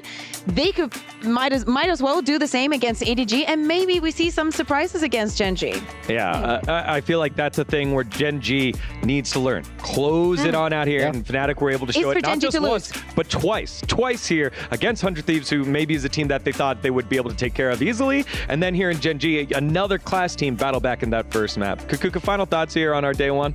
Honestly, I really enjoyed it. I think that the arena is crazy. I think that people get to see it from home. I'm very, very happy that I see BBL going out. It's not only that they're an EMEA team, it's like they were, guys, so close to go to Toronto, and I know that was going to be like a big breakthrough for them. It was the kind of match that ended up in a 2-1 that should have been a 2-0. Like when you look back, you know exactly the moment that it would have been a 2-0. So for them to come here and to show this performance, it really means a lot. But love to see for example, that Paper Rex still has it like right after Toronto. They still have all the energy, all the charisma, and all the plays. Big time. Yeah, I mean, for me, I think it's been a fantastic day of Valorant. We've seen sometimes the underdogs have managed to steal it away. Sometimes the dominant team has managed to crush, like in that Paper Rex fashion. Just goes to show how unpredictable this tournament has already been, and it's only day one. There's 5 more days left. What about you? Right. Lots of excitement. I just had fun being here on the desk with all of you. Aww. How nice. And all of you at home. 4 teams went home today, or 4 teams qualified through today. 4 teams will go home tomorrow. It is our first day of eliminations, and you guys at home get to see one of the coolest moments in all of esports, the key crushing of those eliminated teams. It starts off with XLG versus Sentinels, and it'll be followed by Tech versus Team Heretics. On behalf of everyone here at Esports World Cup, thank you so much for watching. We'll see you tomorrow for more Valorant action. Night, night.